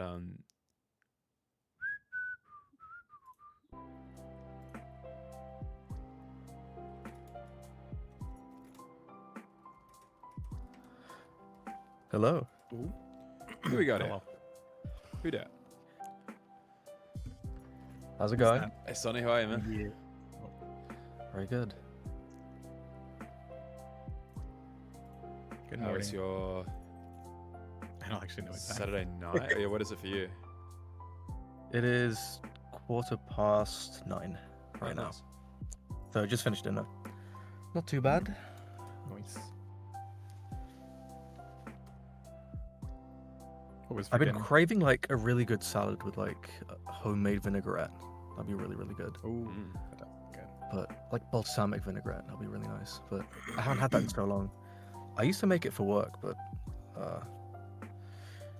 yeah, I just haven't craved it since then. But yeah, how you guys doing? Just added in. Very good. Back in the mines. Okay, I'm gonna back in the mines. I'm gonna check out chat. Ikana, as per usual, can't get rid of him as much as you try. I can Can't disappear get for rid of 6 months at a Ikana. time. If I just like whisper, I'm going live, he'd be like, hey man, just Yeah. frame one. He's there. God bless, man. God bless. What would I do without the regulars? What would I do? Be nothing. It is, yeah, it Be is nothing. super. It's super nice to like know there's a couple people that will always just like turn up. Yeah. So no pressure, but you need to be here all the time, is what we're saying. Exactly. Goodness. Frog in my throat. It's like that rule, right? Where like, you know, a huge percentage of people will stick around for the content that you make, then a small percentage of that crowd will stick around for you. And yeah, those people are like fantastic. Makes it all worth it. My next video is going to be about how Ikana is this like ethereal being that's always existed and was born with Kingdom Hearts and just follows every single person that has anything to do with Kingdom Hearts. Ikana is like the ghost of Missing Link, basically.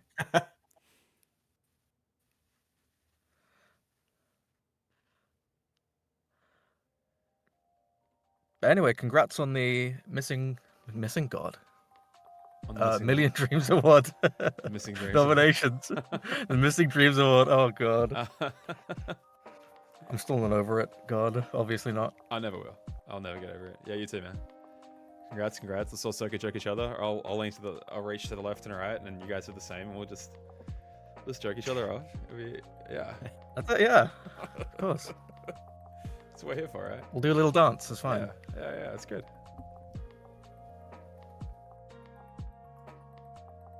Oh god. You two are going. That's on the missing link cancellation. I'm going to fucking jump off the cliff.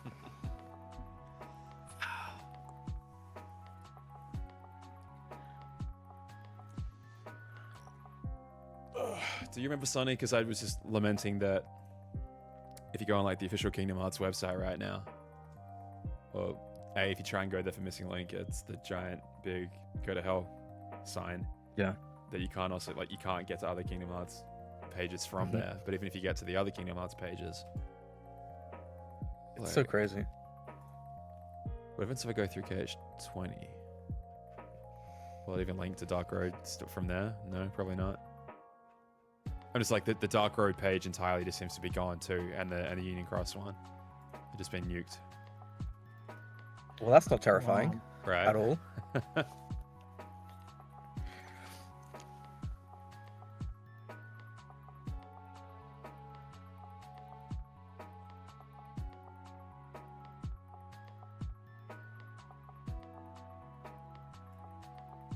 Yeah, KingdomHearts.com right now. If you go into the games tab, it just pulls up HD 1.5 and 2.5 remix, 2.8, 3, and Melody of Memory. That's the 4 options.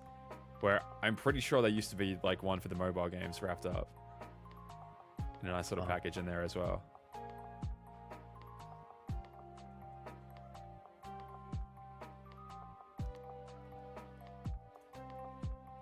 Let's connect to.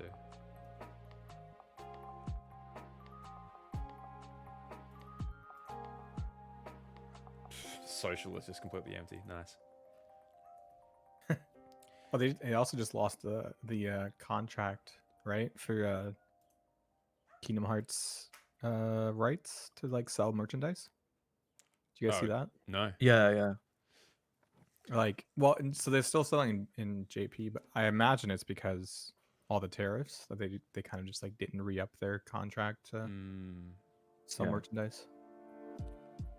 It happened like what, 4 or 5 days ago, I think. Why did you keep that from me? You two were going to try to find out more about the.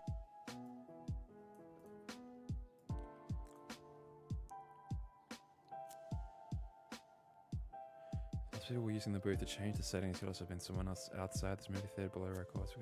Ooh. Well, that's tricky.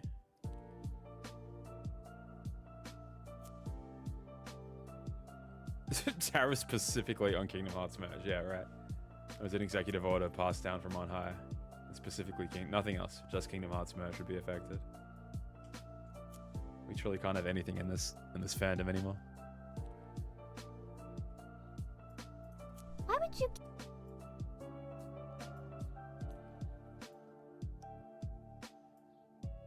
Why would you keep that from me? Why would you keep that from me?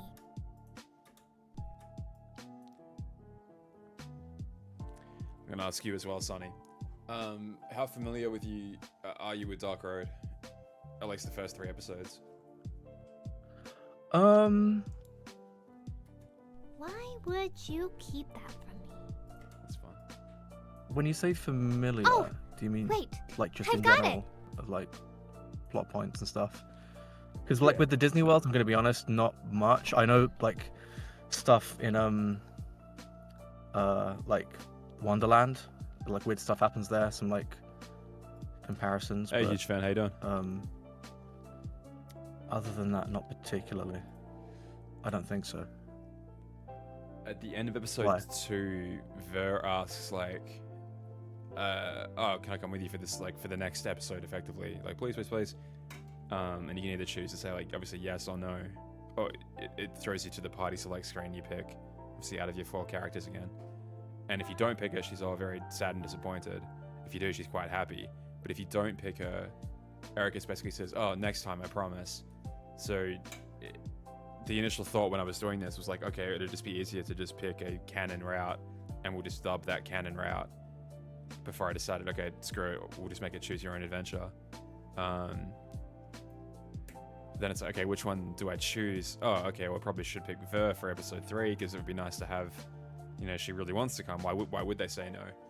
But then it's like, well, the fact that Erica says next time, and then when you actually get to episode 4, when that finally came out, she was the one that accompanied you in episode 4. It's like, oh, actually, kind of makes more sense if she is canonically not chosen there because she gets to come along next time. I don't know. Does it really matter? No, but it's a fun little thought experiment. Because later on, they do some flashbacks as well to the earlier episodes, and I think I want to say Bra Guy is with you in the flashback for episode 1. I have to find where the hell that is now. There was like a flashback. I think it's when Boulder is talking, maybe to episode 1, and they don't define who should be there. It's just like, oh yeah, that's Bra Guy is just the one we picked for this cutscene. Whoops. Union Cross did that a little bit as well. Union Cross, during its flashbacks, basically every time Era is like your defined foreteller, even if you're in a different union right at the time, which goes in line with my Union Cross was canon theory. Unicornus was the canon union theory, because that would place FMR and Skuld in Volpers, and that would make sense why they have of all the unions it makes sense for FMR to have a relationship with Ava with. Surely her own union makes the most sense. So yeah, anyway, as a tangent. Yeah, that's interesting. Yeah, for sure. Like it doesn't. Yeah. It doesn't really matter all of it, but I don't know. It's fun to think about. It's still it's still like really interesting to kind of put like a canon lens on specific decisions that are granted to the player in specific situations. So I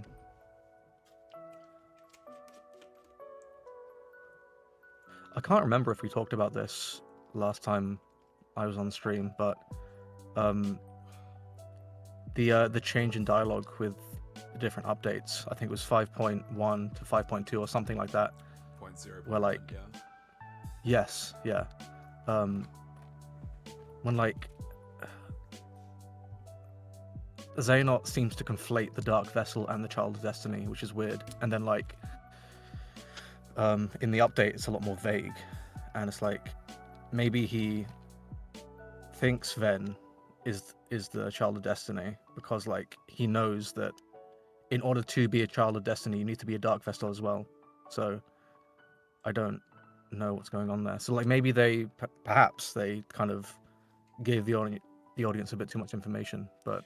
Yeah, they wanted to like just vagify it a little bit more. Yeah, I kind of ended up cutting out that part from my Dark Road Explained script because I'd gone into it and I was like, I'm just going around on this tangent again, to the ultimate point of I still don't really know anything more after going around and around in circles for a while, and I think I'm just confusing people more in what is supposed to be an explanation. So fuck it, we'll just kind of skip over this part. Yeah, that is honestly like the huge crux of like making any video essay. Like I've had to face it with like Brain Teaser and my Riku video where like I had a point here. Like I had like an argument that I wanted to convey, and then at the end of it I'm like, well, where do I go from here? Right. There's nothing I can't really rectify any of these issues. Like they're not up to me. It's just like, hey, take this as you will. And I'm like, damn, this is not good for the script, so I just had to like cut it out. It's the hardest part, right? There's a million tangents you can take at any one given time, but like there needs to be a through line ultimately for what you're doing here, or else.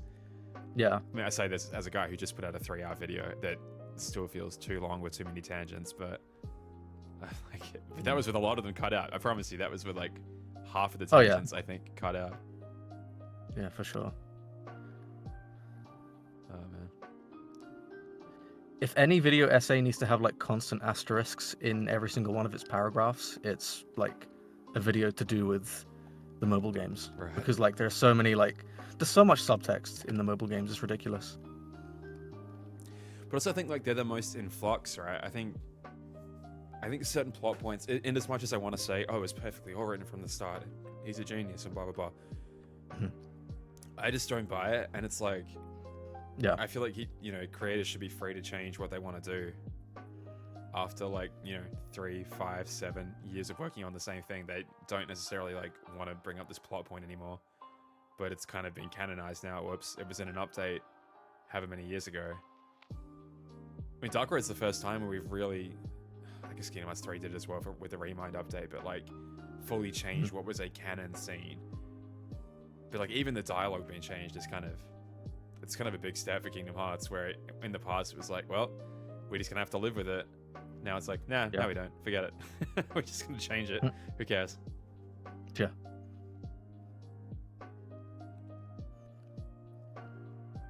To me, it just shows how rushed it all was. Like the fact they didn't have like a second, draft or a second pass or whatever, and just decided a couple weeks later, oh no, forget it. We're just updating it. This is canon now. Live with it. It's like all that final stuff was just so rushed. Or they just did as much as they could. Like it was delayed. It was delayed a lot, and they probably just like kept adding in additional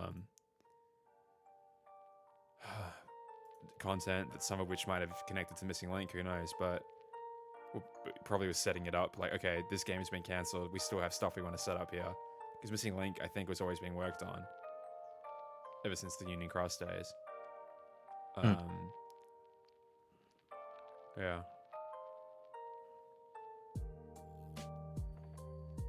Yeah, at the very least, it was greenlit and like conceptualized during the like final days of Union Cross.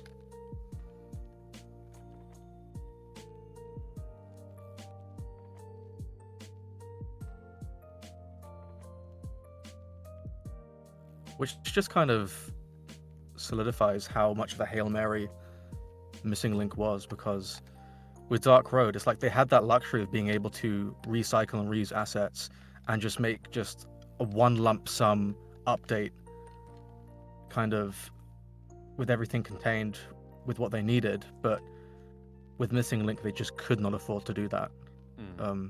Too much money, too much time, too much resources were put into it. I think on paper it just feels so smart, right? It's like we've got, again, we saw Rapunzel's world, so one could infer we were going to see more KH3 worlds. You've already got all these assets sitting there. I don't know, it just feels like that's like such a no-brainer to be like, all right, well, let's just tell more stories in this environment. We're using, Unreal again.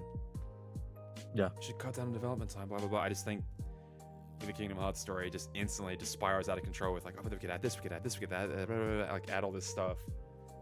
And then before you know it, it's like, this is actually way more work than we thought it was going to be. And like even Dark Road, it's simple, it's 2D. We're going to reuse most of the key assets anyway, it's fine. And then by the end, it's like, well, we've actually just designed 2 separate Scalas in this art style, and here's all these sick enemies that have all these really cool animations, and here's now 14 different little protagonists, or, primary characters that all have their own cool animations and designs and everything else. And yeah, I don't know. Even just such a simple idea just gets out of hand so quickly. Which is kind of why I love it, right? Like it just, whatever you think is going to be a pretty standard story, I don't know. I still think it's so funny that people will take those quotes of like, oh, Dark Road wasn't even meant to be canon anyway. Like they're just this misquote shit that they hear and then spread around. Like, oh, it's meant to be this small side story. It doesn't even matter. The mobile game developers came up with the idea for the story and pitched it to them. Like all these like things that are just wrong, and that just allows them to write it off in their mind. Then the game comes out and it's like, what do you mean it's important? Like, I guess you haven't been paying attention, but they all are. They all are connected some way, and it's all cool stuff. Yeah. I don't know.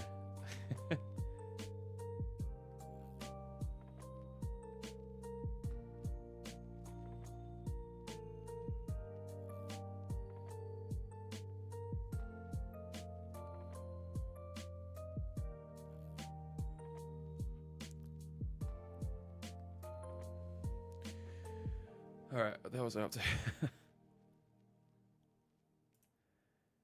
19. Did I finish 19? I did not. I think I'm nearing 50% of the lines for the entire project placed in. I'm getting close to that number. Oh!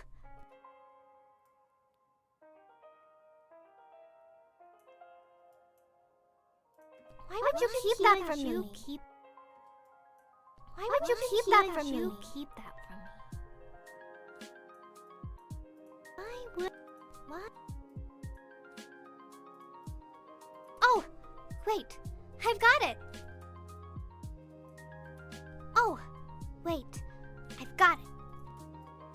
I think Nomura's logic was Our that he has a mission shit is ton of to stories search and for ideas missing for this universe, upperclassmen. and he wanted to tell as many of them as he could, but he knows that they could never be all main Big full budget games. big full budget names because Square could never greenlight all that. Our Yeah. mission is to search for missing upperclassmen. I've seen like the argument over the years where like people will say like, yeah, it isn't true that we've waited what Our 13 years or whatever for Kingdom Hearts 3 after Kingdom Hearts 2. Like obviously that's not true, but at the same time, we didn't ask for all these bridge games, we didn't ask for all these spin-offs, and I think Our main- mission is to search for the main comeback to that argument is that like these games wouldn't really, it would just be a different series if that were the case. If it were just like Kingdom Hearts 2 to Kingdom Hearts 3, think about how much Kingdom Hearts 3 takes from all of these other games to just merely exist. And Kingdom Hearts 2 to Kingdom Hearts 3 just would be a completely different experience and game. We're going to leave Um, me to do your own research. And it's just like, Our mission. I don't think Kingdom Hearts is like this entity you that were just going exists to, purely going off to of leave me to the do your whims of own Nomura. research. It's, you know, still a highly, you know, But you became more interested in darkness. Uh, So, search. what's the word I'm How looking for? could you? It makes a lot of money. It's a highly successful IP, and it's at the helm of like a business, and of course they want to like, you know,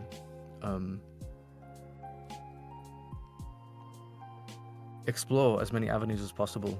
And it's just so interesting how like no Kingdom Hearts fan is the same. Because you get people that love Kingdom Hearts 3, hate Kingdom Hearts 3. You get people that love Kingdom Hearts 2, hate Kingdom Hearts 2. And it's just like, if you were to ask, I don't know, 5 different Kingdom How Hearts could you fans what Kingdom Hearts is to them, what it means to them, they would all come back at you with a completely different story and a completely different definition of what that is. So, there are people that genuinely How are could you? along for Nomura's ride, I'm and there are going to people tell that aren't. Master And I Odin. think those people that like How could? are just so Tell Master- combative that, you know, they're so combative after the But fact Master that Odin. they've realized how Kingdom Hearts will not concede to what they want it to be. And those people are always doomed to be unhappy with what Kingdom Hearts turns out to be and what Nomura does. So That's what might yeah, confuse me the most at this point. Like, if the, let's say, utter purists, maybe a 1, 2, maybe some 3 fans, especially in a post-Remind world, yeah, aren't you so heavily outnumbered by the rest of the games in the series at this point that Yeah. I don't know how you're still around. Like, isn't, in theory, the last game that you liked in this series came out in 2005, right? Like Yeah, 20 yeah. and you're still like, oh, it's gonna, the next one will be what I want, but the next one will be what I want. It's like, man, yeah. It's like this constant copium. you're still unhappy with, oh, the fucking blood law is so complicated. You've had Yeah. you've had like, I don't want to be a little shit here, but like, man, you've had 2 decades to get caught up on this stuff if you want to, right? Like, no one's saying you have to, but you're also demanding that each new game that comes out be this thing that you want it to be, where it's like, man, it's just not that anymore in a lot of ways. In some ways it is. Mhm. In some ways it still is Yeah. exactly what, like, it's a pretty natural evolution to me. It's always been it's never really been like logarithmic. It's always been a pretty level escalation the entire time in terms of like plot complexity. They build pretty nicely on top of one another. I feel like DDD might come the closest to being like a jump in terms of like level. Okay, a bit of a steeper step up, but then it kind of levels out again to me. I don't know. I just I think, think like, you also this, do that like really well in like a bunch of streamers that came on after the fact right. who played the game sequentially and like loved it. Yeah. And then so it's like it's not Yeah. a hard thing to follow. It's just that like yeah, it was across multiple platforms and it's been a long running series. But I don't know. I think like meme culture is very influential in that aspect. Yeah. And I think it's a spectrum, right? Because you have one extreme that love Kingdom Hearts for what it is. They will take anything that comes out of the series and worship it. And then you have the other side of the spectrum, which is like they hate Kingdom Hearts because it doesn't appease their idea of what they want it to be. And those fans will never be like happy. They almost kind of like have like this love-hate relationship with Kingdom Hearts where like they still eagerly anticipate new titles, but they're still waiting for that Kingdom Hearts 2 kick, that buzz that they felt when they were children or teenagers, and it's just never going to happen. Yeah. And then you have everyone in between in that spectrum where it's like, sure, something happens in one of these games that they don't like, but they can live with it. They can learn to love and forget. You know, it's just I think a lot of us fall somewhere on the spectrum. I think it's impossible to be a Kingdom Hearts fan and not be on the spectrum at some point. Like there are things that I don't like about certain games. There are things that I love about certain games that people don't like as well. So like, for example, I know people that are so on one side of this extreme where like they love Kingdom Hearts 1. I know a guy, he's a very close friend of mine. His favorite video game song of all time is Simple and Clean, and he hates everything that comes after Kingdom Hearts 1. Everything. It's so funny to me. I know people that love Kingdom Hearts 2. Kingdom Hearts 1 is outdated, blah blah blah. Kingdom Hearts 2 is great, and everything that comes after that just fails to live up to Kingdom Hearts 2. It's so funny how that works.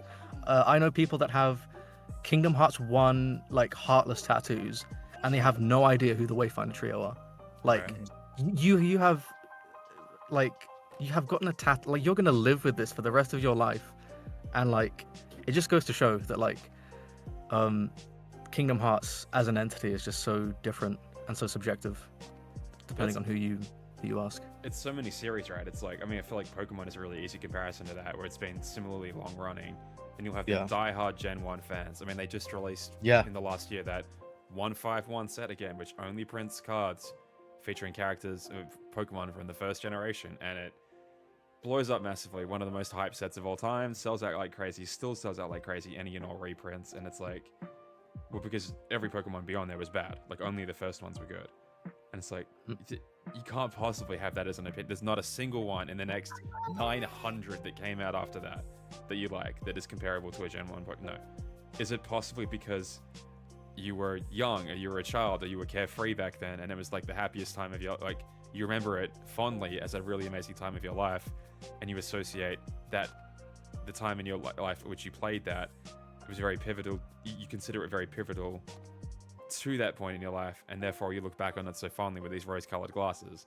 Is it possibly not as good as you remember it, or are you not giving the other ones a chance because life sucks now? And I don't know. Yeah. Kingdom Hearts 3 came out recently. Well, it probably sucks too, and I'm not going to give it a chance, and I don't want to learn. And it can't match the feeling of coming home when you were 14 after school, having a shit day, but guess what? KH2 was there for you. So yeah, that, you know, it's like, is it even about the game anymore, or is it just no? Yeah, I don't know. I mean, I probably do that as well with like certain comfort things that you probably can't even look at them objectively because they're just, I know it's flawed. It doesn't matter to me. I still love this shit anyway. But yeah, absolutely. I could understand the argument more if it was like a radically different team making the new ones beyond a certain point. But it's like, if a lot of the same people are still at the helm, I just don't know how you can just call it, or even just refuse to engage with it at all. Like, nope, not doing it. Just not doing it. Not having it. Nope. Doesn't exist to me. Nope, forget it. But the new game that comes out should still cater to me, though, by the way. Despite the fact I've been checked out for 2 decades, but the next one should still be for me. But why do you have to go alone? Just, I can help, you know. like every Kingdom Hearts entry aims to bring something new to the table. It aims to be transformative. It doesn't regurgitate the same ideas and the same things over and over and over again. It's like, if you take Kingdom Hearts Birth by Sleep and then compare it to something like Days, it's just like, they're such different experiences, and not just because of the platforms, but like the mechanics. And it's like, every title aims to experiment, and I think people are just so they don't really like that kind of change. And I said it in my nominee video. I was reading what Laura was saying here. Like the comparison is that like Kingdom Hearts 1 introduces new characters, Kingdom Hearts 2 introduces the rest of the organization. So it feels like this like natural progression of like, okay, But why do you this have to happens go directly alone? after these events. I can help, you know? But with Kingdom Hearts 3, it's like in my nominee video, I said this line where like the difference is that Kingdom Hearts 3 isn't a sequel. It's a No? what did I say? God. It's a conclusion. That's what I said. It's not No? a sequel. It's a conclusion to a 2-decade-long Got saga. it!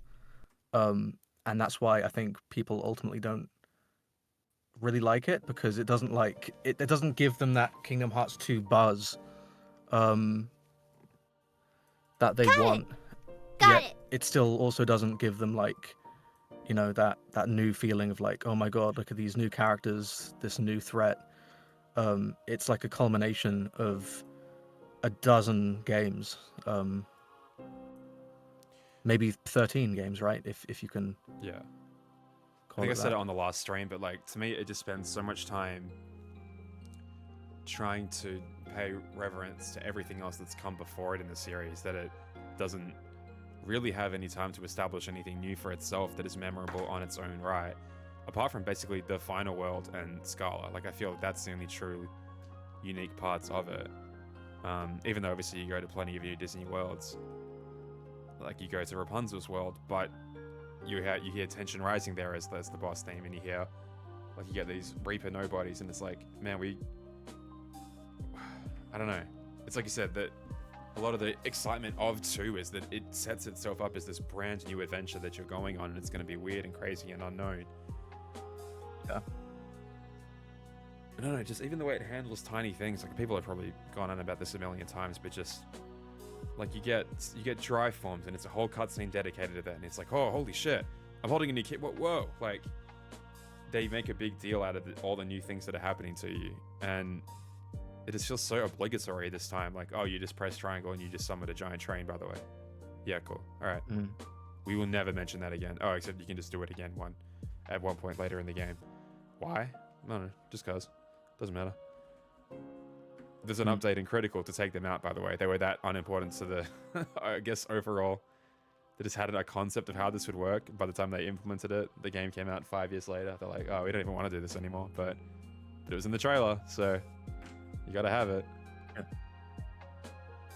That's why I think I'm the most excited for 4, because it feels like the most unrestrained. That it can just be anything it wants to be now. It doesn't have to be standing in the shadows of the entire series that's come before it. It can truly, I feel like for the first time, be its own thing. And I kind of hope that, in as much as I'm sure we will get homages to whatever Versus 13 was, you know, there'll be some meta commentary on that. I do hope it has time to strike out and do its own thing. Yeah. I don't know. I agree with Lauro.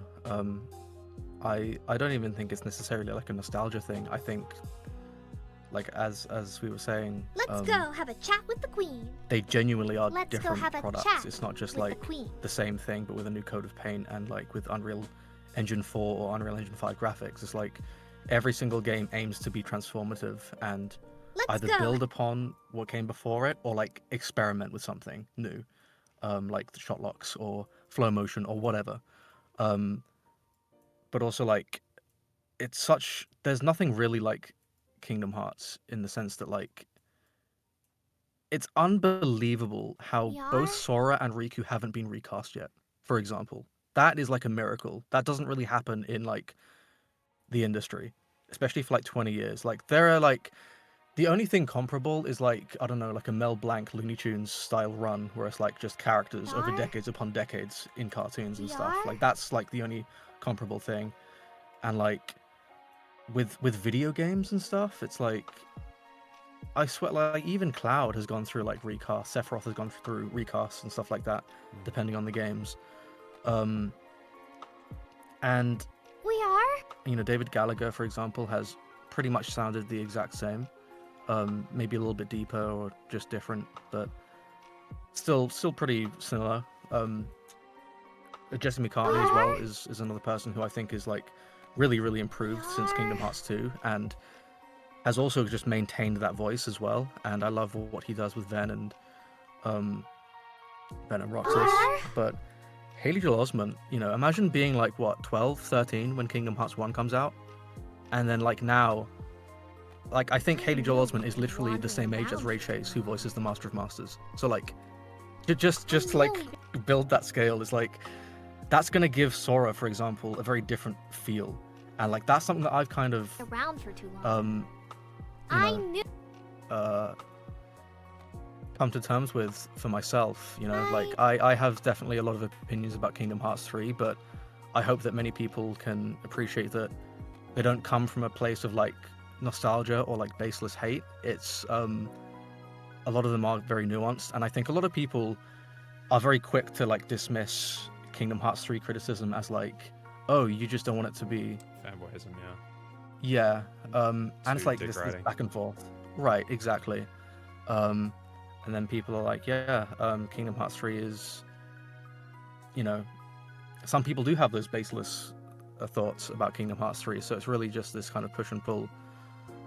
But yeah, I agree. Like there is something to be said about Yoko's soundtrack for Kingdom Hearts 2 that's introduced. The way characters sound. Also, just if I'm going to be completely honest with you, the vocal mixing and the sound mixing in Kingdom Hearts 3 is very odd. It's super odd, and I think like, you know, no pun intended, because I know we're talking about Haley Joel Osment, but there is this sixth sense when it comes to like video game criticism in general, because like you can critique something like the soundtrack, the mechanics, camera controls, or visuals or whatever, but there is this sixth sense, and I think it's game feel, and game feel is so subjective, and like What's gonna happen to him? there's like this secret source What's that you gonna can't happen put to your finger him? on, and with Kingdom Hearts 2 it What's is like gonna happen those to him? specific graphics, the way Sora sounds, it felt like Haley was like going through puberty with Sora, and like that growth Happened to from him. Kingdom Hearts 1, it was so like wow, like this, it feels like so organic. But when playing something like Dream Drop Distance, What's gonna happen to him? I was like, there's something that I don't like about this game, and it's not the graphics, it's not the, you know, like the mechanics aren't, you know, crazy, and like of course like the drop system is a bit annoying at Happened to times, but like him. no, that's not it. There's something off here. What's And I was going like, to happen to him? I was looking around on like Reddit or just the internet in general, and The Heartless? someone said that like Sora sounds really dumb in Dream Drop Distance. They've What? dumbed down Sora, and I'm like, that's interesting, and I don't know if I agree with that, but I'm gonna look into it. The And I Heartless? was just reading this thread about like how Sora sounds dumb, and like his responses are like overly like whimsical or naive for someone who's been on the adventures that he has been through, and I'm like, that's very interesting. And over time I've kind of equated that to like the fact that Haley Joel Osment isn't a teenager voicing a teenager anymore. He's The a grown man Heartless? putting on a voice. The And I think Heartless? it's kind of impossible to avoid sounding kind of like pedantic, or like, you know, it's hard to take an actor Heartless? seriously if they're doing an impression Is of this someone her who's much will? younger than them, and it's such a hard line to cross. And I think that kind of transforms the way people have felt about Sora. And I'm like, you know, if of course it's not everything, there are so many like tiny details, but like Is that this was like her one of the will? reasons Is why thi- like is- Sora is so like, you know, Is this her will? or at least that could be one of the reasons why people have such a rose-tinted This her shading will? of the past when it comes to like what Sora means to them, because Sora is such a huge part of Kingdom Is Hearts. this her So like will? if Sora, like when you This looks close your familiar. eyes and when you just like listen to nothing and you're just like picturing Kingdom Hearts, what lines do you hear? Like what music do you hear? What worlds do you see? What battle are you in, for example? And like if Kingdom Hearts doesn't match those internal expectations, looks then it will familiar. forever be, you know, a letdown to you, or it will forever be compromised or not as good as what that was. So for me, when I close my eyes, I hear like Kingdom Hearts 2 Sora. I hear like Sinister Sundown, or, you know,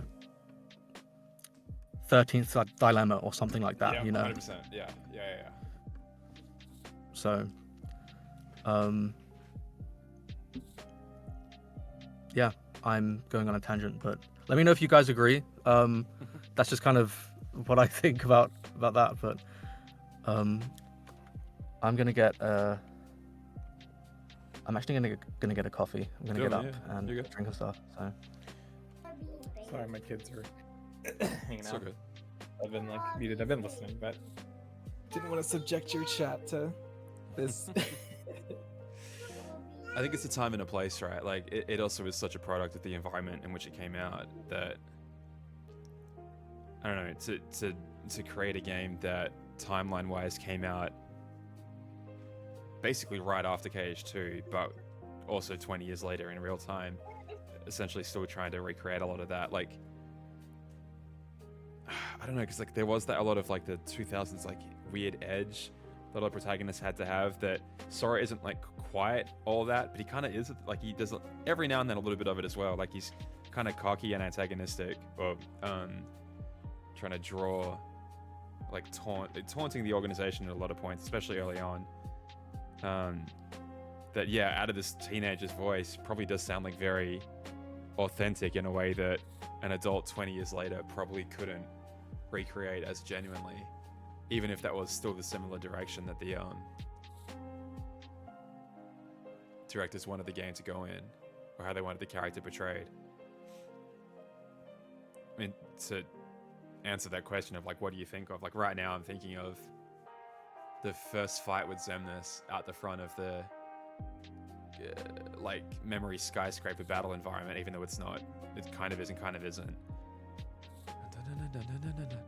And you're just fighting Xemnas alone. It's just awesome. I don't know. And the sound effects are so good. It's like one of the biggest complaints I still have about the in as much as I love the 2.5 remix. It just messed up a couple of the sound effects, like massively.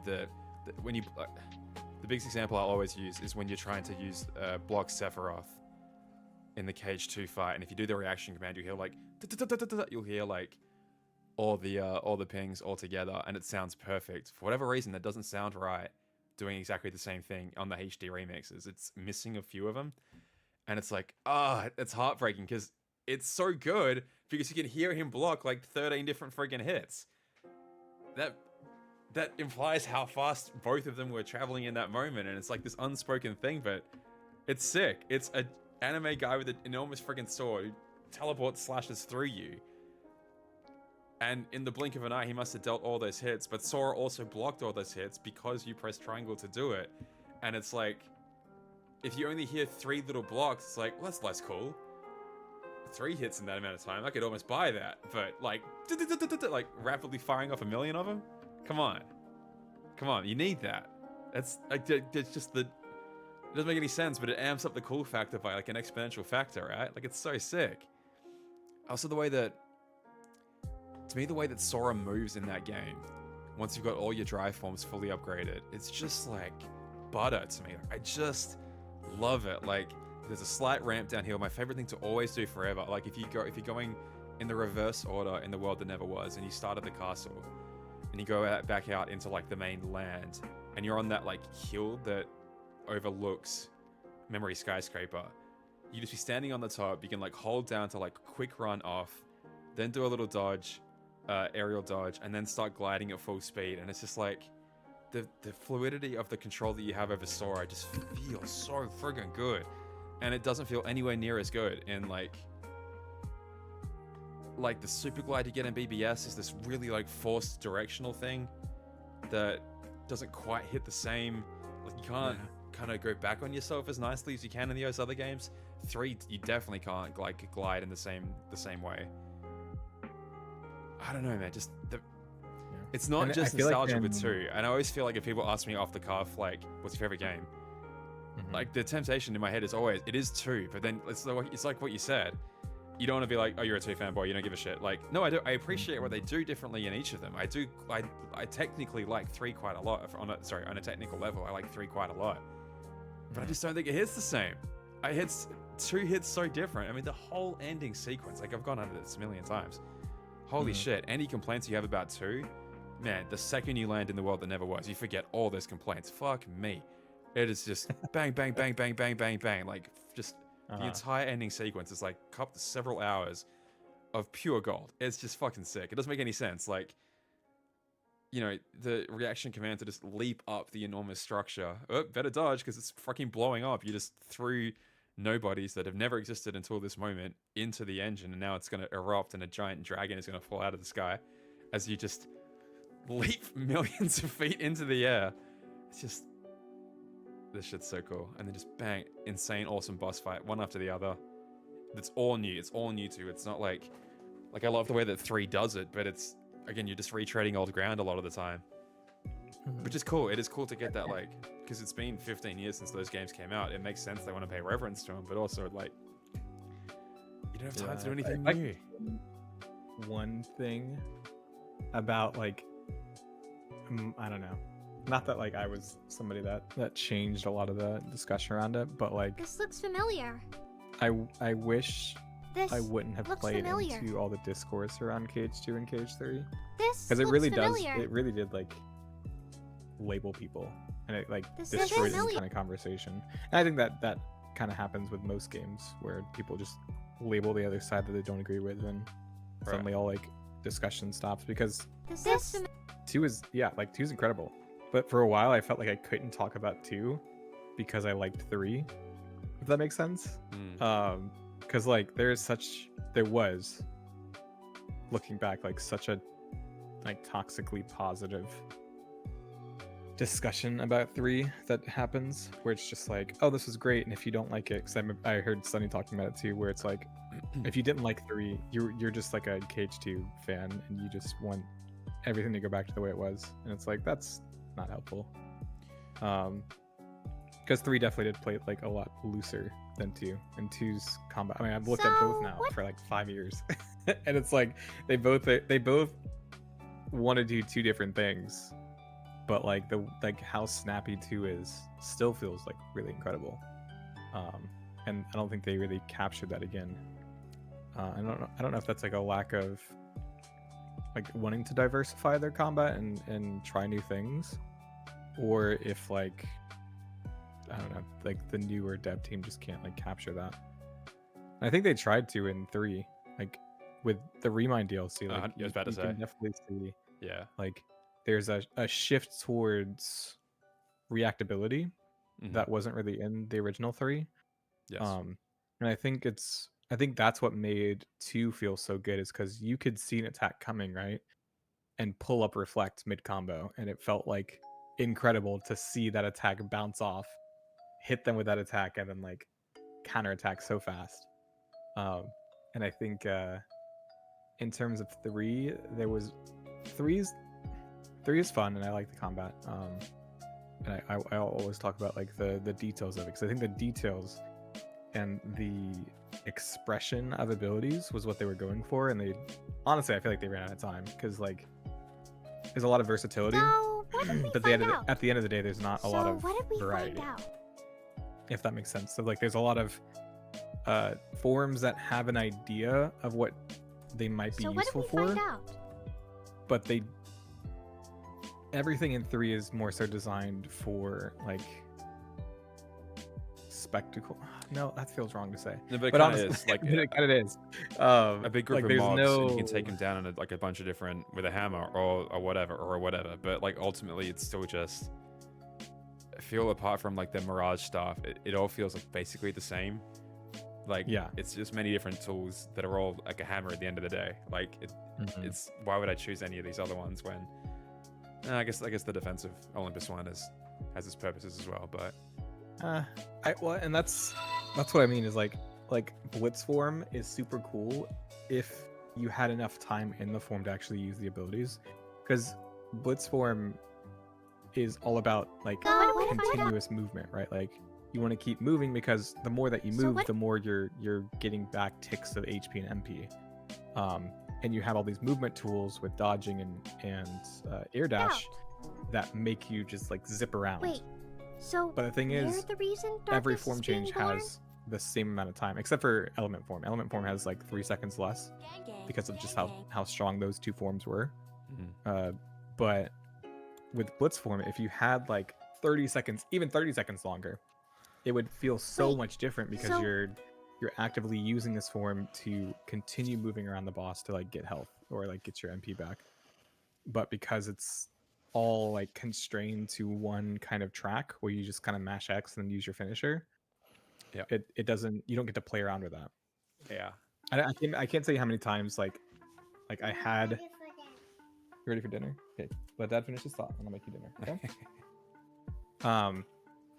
Where like people didn't even know there were different forms. Like they saw the different colors, yeah, but like you had to go into the menu, you had to click on your Keyblade, you had to press another button to go to a separate menu that shows your abilities. And the amount of people that thought I made that menu up to show it off because they didn't know that it was there. And it's like you did, like nobody knew how these forms worked because like it was just hidden. So yeah, very interesting. But 2 does that as well, right? Like you have to go through the abilities menu through each of the discrete forms to actually see like the names and what the ability does. What's the like master forms, like continuous magic, for example?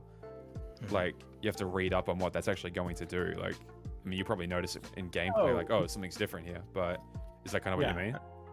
Kind of. Well, and more so for like 3, it's like you never got abilities to lengthen the time that you're in it. Right. To like figure that out, because yeah, the more that you level up your drive forms and play with them, you're gonna naturally learn that there's more things you can do, right? The same thing, kind of pulling up Devil May Cry because I just played that, but like the more that you upgrade your trigger, like your devil trigger, the more time that you actually have to play in it and realize, like, figure out like different strategies to use. But if you're only given that 30-second time and it's never upgraded, you're going to fall into like, okay, I have this much time, I know that this button combination, this combo works. It's my most efficient combo. Right? Like I'm never gonna try to like play with it because I don't have time. Yes. Yeah, that's a good point. Like there's form changes that have like a change to your flow motion, right? And like it'll completely change up like your over air like downward strike flow motion attack. Wait, or just like your general situational attacks, like the high wind form change with the lance. If you're over an enemy, you actually do like a plunging strike with your spike lance. down on top of him. Yeah. And there's like those really, really cool details where it's like, oh, it'll happen during combat randomly, but like I don't know what just happened to look cool, but I don't have time to like go back and test it. Henry, I gotta go make some dinner. Wait. You're good, man. White. Make enough for chat. Make enough for everyone. Yum. Yeah, I feel like you go into a form in KH3 and it's like, okay, you've got kind of time for 2, maybe 3 combos. I'm trying to think like how many could you actually get out realistically. I still think critical counter is like one of the best things in terms of like that unspoken cool or like the feel of the game that added so much. The fact that you just glow red and the sound effect changes when you get the timing perfectly, it's like such a tiny change. Does it matter? Not at all. But like to the actual, are you getting any further information out? Is it helping you kill the boss any better? Like, no, you just, your timing was even tighter there. And so you get a little bit more damage out and you're rewarded with a cool exclusive sound effect that only comes out because you took the extra risk and you block that slightly later for that additional reward. It's like, that's beautiful. The risk dodging, the circle, like the contextual prompts that pop up, like, man, that's so nice. Like it adds, I don't know, I feel it's just a tiny thing just adds so much. It kind of gets back to that. I hesitate to even call it like the 2 mentality, but I don't know. There's a reason so many people like it, right? It did a lot of things right. Wait, so we're the reason I darkness is just being came born? back in the middle of that conversation, so Wait. I'm not entirely sure what we're even talking about, but I agree with everything that you're saying. Thank you. You're going to run for president. No, You heard it here, folks. yes. Theory. Great. Okay. Perfect. Theory. I So think the yeah, upperclassmen the might perfect have- dodge, it gives you what you said, that sound effect, that nice little visual effect as well, and also like some more iframes or something to like counterattack, but that's about it. Yeah. Which is like great. But also like the risk dodge. Darkness is being born? I can just imagine you being like in the Wait. corner, So, you're the reason? and the camera is a bit weird, so like you can just risk dodge out of the Darkness is corner being born? and kind of just, Wait, you know, small things like that go a long way for sure. It's just tough when you're like, okay, we're on a whole new generation. How do we show that off? For more enemies, of course. Okay, well then you need more tools Yeah. to take them down. Okay, well then Yeah. so many of the attacks should be these big AoE bonk, bonk, bonk, like blah blah blah, do huge damage in a massive open area. That's how we'll Yeah. show Sora is more advanced and more powerful. Yeah. It just, yeah, then the conclusion of the game is a bunch of humanoid enemies in a row. And it feels like, well, what's the point of any of this when some of the attacks will actively whiff? Like a lot of the attacks will whiff on like Marluxia, for example, and other organization members. It's like, oh, okay. Well, all my cool tricks you've been building up this whole game feel kind of useless right now. I'd just rather have the tools I had back in 2, where I was an expert at dealing like with one-on-one. And to be fair, with the magnet spell, groups didn't matter much either. Groups were fun because you could collect why me deal wide damage when I bring everyone to me and I do insane single damage, the single target damage, you know, like I don't know.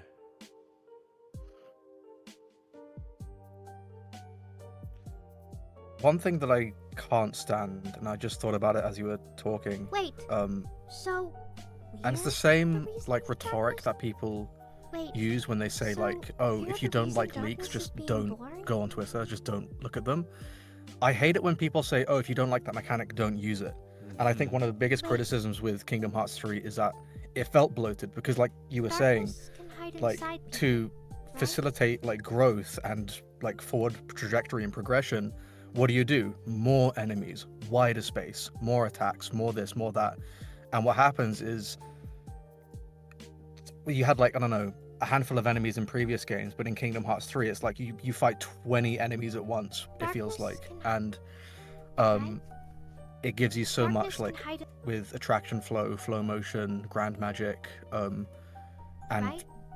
it feels like you can't even die on like anything below proud, which is like Yeah. It doesn't seem arguably like anything below critical, if I'm going to be completely honest, depending on like the level you play at. So because like you have Koopa coins, you just have a bunch of like opportunities to just like Link summoning refills your HP, but you also have Cure, and like by the time your Link is, you know, done, you have like maybe more float, like the focus bar, so you can like gain health with the focus bar. So it's just like this cycle of like mechanics that are constantly at your disposal, and it just feels like, in my opinion, a bit bloated. But it's interesting how like, depending on the Kingdom Hearts fan, you have this like structure of values. So for example, some people might put gameplay first, story second, music third. I was speaking with David Russell the other day. For him, Kingdom Hearts is its music.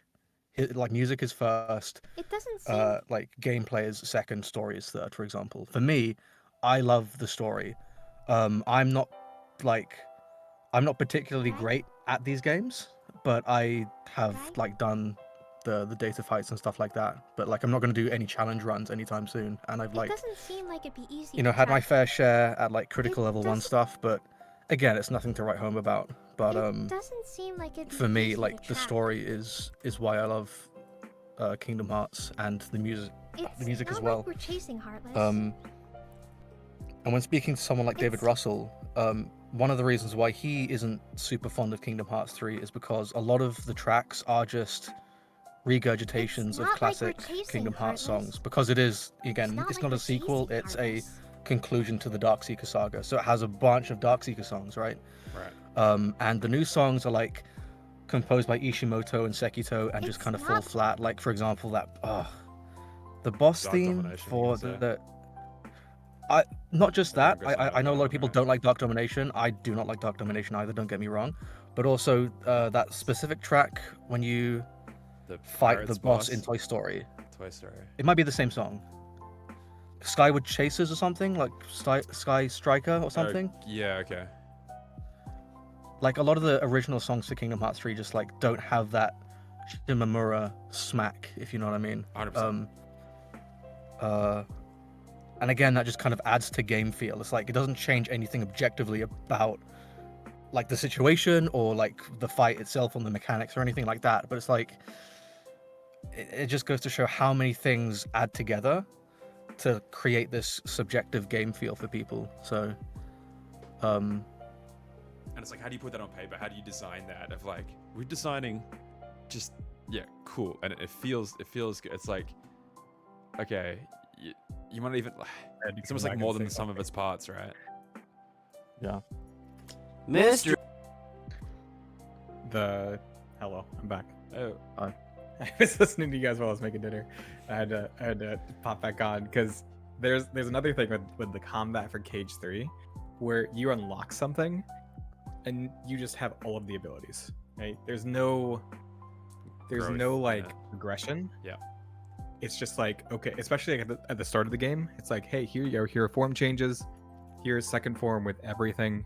Here is your link with everything. Here is there's so many things. Here's your magic. Here's your attraction flow. flows. Yeah. Here's your here's your flow motion with every single flow motion ability unlocked.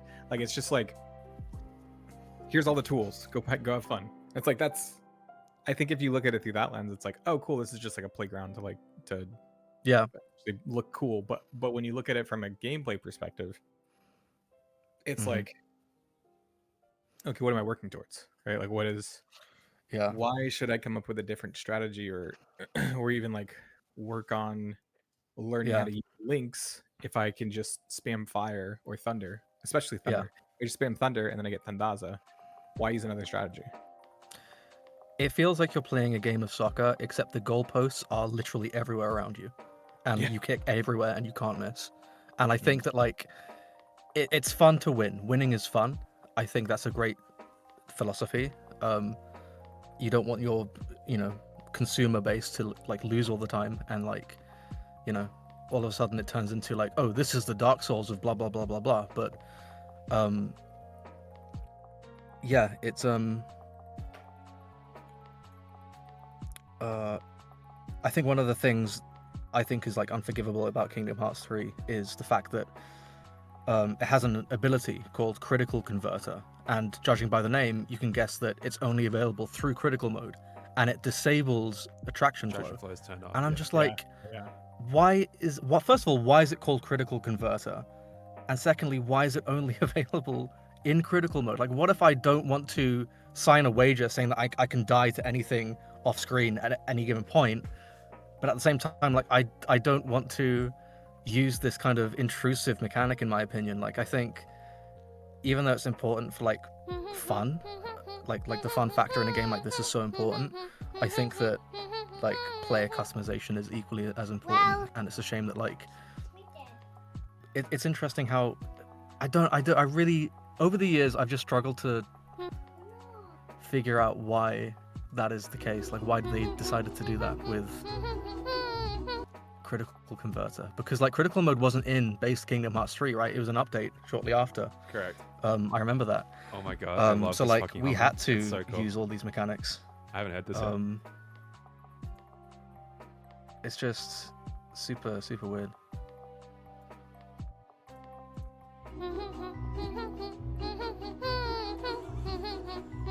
It's so cool. Well, it's official. That's such a good idea. Holy shit. So we've just our Ver voice actor is like humming along to the actual Dwarfwood Lands track. That's such Oh my a good God. idea. Yeah, I'll play it again. That's such a good idea. Here she is in chat. Yeah, nice.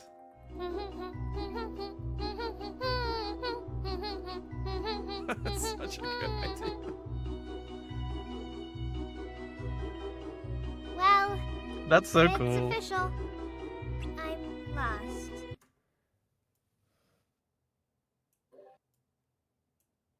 I stepped away for a second, but Should I- Maybe I should delay it so it's there. Laura is canonically the most powerful character in the game because you can hear like non-diegetic music. Right, yeah, exactly.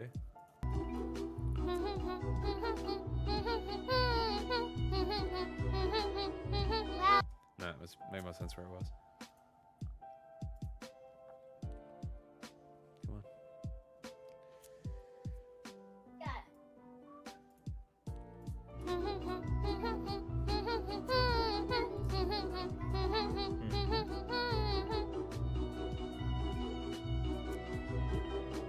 Well, it's official. I'm lost. Well,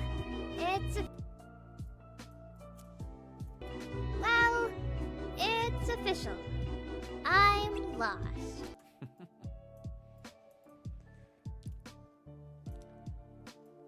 The secret is to get the voice actor that makes people absolutely fall in love with them, and then really break their heart later on towards the final chapters of the game. That's the secret. Oh shit, what was I gonna say? Oh, because you guys are talking about critical converter, right? And the critical mode. I feel like, and I know like some people like having a bunch of like say in development. I don't think developers should be in a vacuum. But I think Kingdom Hearts 3 walked back a bunch of things that then kind of like made it feel a little hollow looking back. How do you feel about the Kingdom Hearts 3 combat system in general, Bio?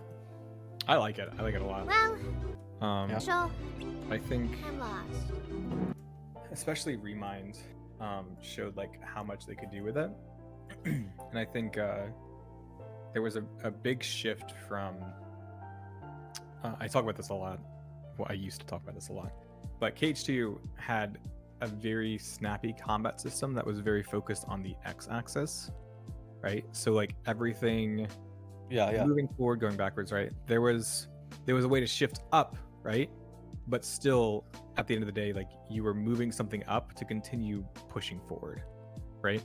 So like your combo modifiers would shift you into an air combo, but it wasn't so much a I'm transitioning to the y-axis, right? And I'm not transitioning up and down to deal with enemies. I'm simply juggling something upwards that I have more of an advantage to keep moving along the x-axis to attack. With 3, they tried they had a lot more airborne enemies, and they shifted But I that did focus find that- from the x-axis to the y-axis, where your combat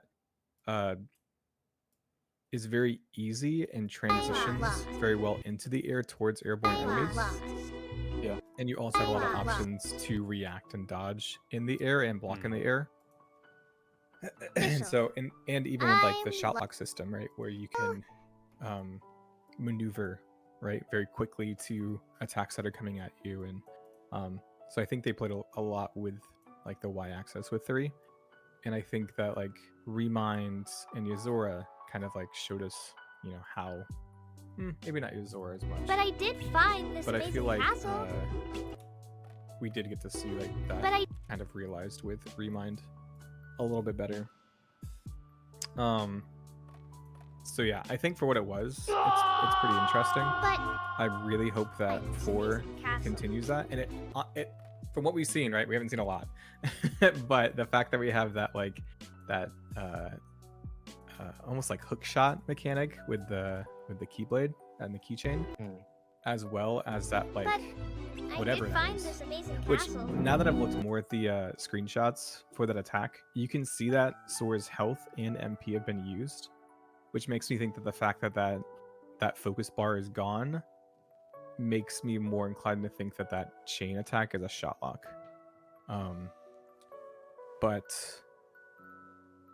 where's it going with that? Oh, but the fact that like those shadows are jumping up super high into the air. And so I'm really hoping that they'll continue that that exploration of airborne and like on the ground combat. Do you remember Yeah, the it's- Oh, sorry. I was just gonna say, it's crazy how many combos in Kingdom Hearts 3 just kind of leave you in the air. Like you finish the combo, and you're just left free falling, and you don't want to attack the enemy because you will trigger their, their defensive stuff. So you just kind of are left just dangling in But the air for a second. I did find this amazing which, like, castle. I guess my stance on Kingdom Hearts 3 is that I agree that it's, I think, foundational. It's such a great foundational Heckin' Chunka's. Oh, thing. It's like, good to you see know, ya. it has great. Try to respond in a sec. God, my mind is not working today. It has a great foundation, and it's only really explored through the remind fights, because I think that it's such a shame that through the base game you don't really get to exploit and explore that I potential wonder if in anyone's home. the combat, I- because you're just kind of fighting a bunch of nobodies, and a lot of the bosses are, as you said, like it's such a Y-axis kind of vertical oriented game where like everything kind of transitions into the air. Like even if you start on the ground, you're gonna end up in the air sooner or later, because even if the enemy wonder isn't like if anyone's quote unquote home. airborne, there are going to be platforms. There are going to I be wonder if moments where you have to anyone's jump home. and glide away and stuff like that. So I wonder Um, if anyone's home. yeah, Well, I think if you look at the first set of Oh, worlds in Kingdom I Hearts think 3 I hear someone. versus like Oh, the end, like I the think I hear someone. kind of the Oh, end I fights, think I hear someone. it's very apparent that they were Oh, really trying to I work in think I hear verticality into a someone. lot of their level design. 'Cause yeah, if you look Wow. at This is how- That mirror Olympus, knows- if you look at Toybox, if you look at Tangled, although Tangled was more like X-axis stuff, but like the level design of that was like, Oh! oh look, we can go up and down now. We're gonna make Yeah. shot locks. We're going to especially with Toybox, we're gonna hide like secret passages in the ceiling, or we're going to like have treasure chests, like where the bosses, right? Where like there's a secret Oh, shot lock. I think or I like hear a, someone. What do they call them? Air step? A secret air step block in the toy box fight where you like jump up above it, right? You slam down on it and it takes him out of his DM. Or like, you know, we have to run up this mountain to fight the Titans, The road right? And we have titan, to Wow. we have to utilize like that mirror knows uh, all the answers. like this whole like verticality. Wow. And then you shift to That mirror like, knows all what, the like, answers. the Caribbean world where you fight a humanoid monster or you fight the Kraken and it's all like along that x-axis, or even like what's the Baymax fight? Like that's like technically vertical, but you're like you're locked on wheels. The on right? rails So one? even if Oh. it's yeah, That mirror like, knows it's not all even- the answers. like a verticality thing. Or what's the mid boss? All the answers. The dinosaur.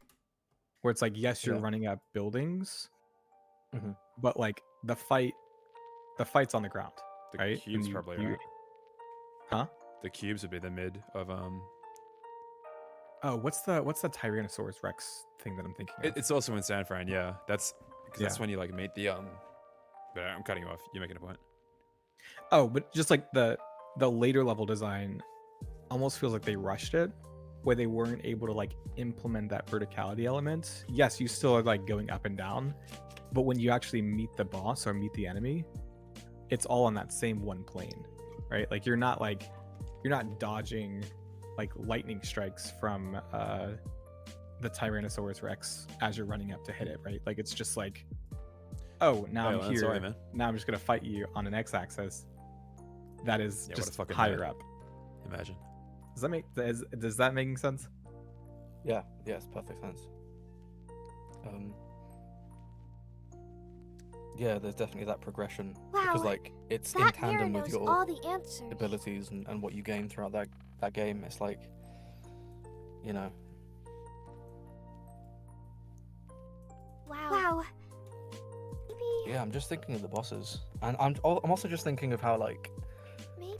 What other God, bosses are there? San Francisco was such a weirdly paced world, just in general. Maybe. I was not a fan. Maybe.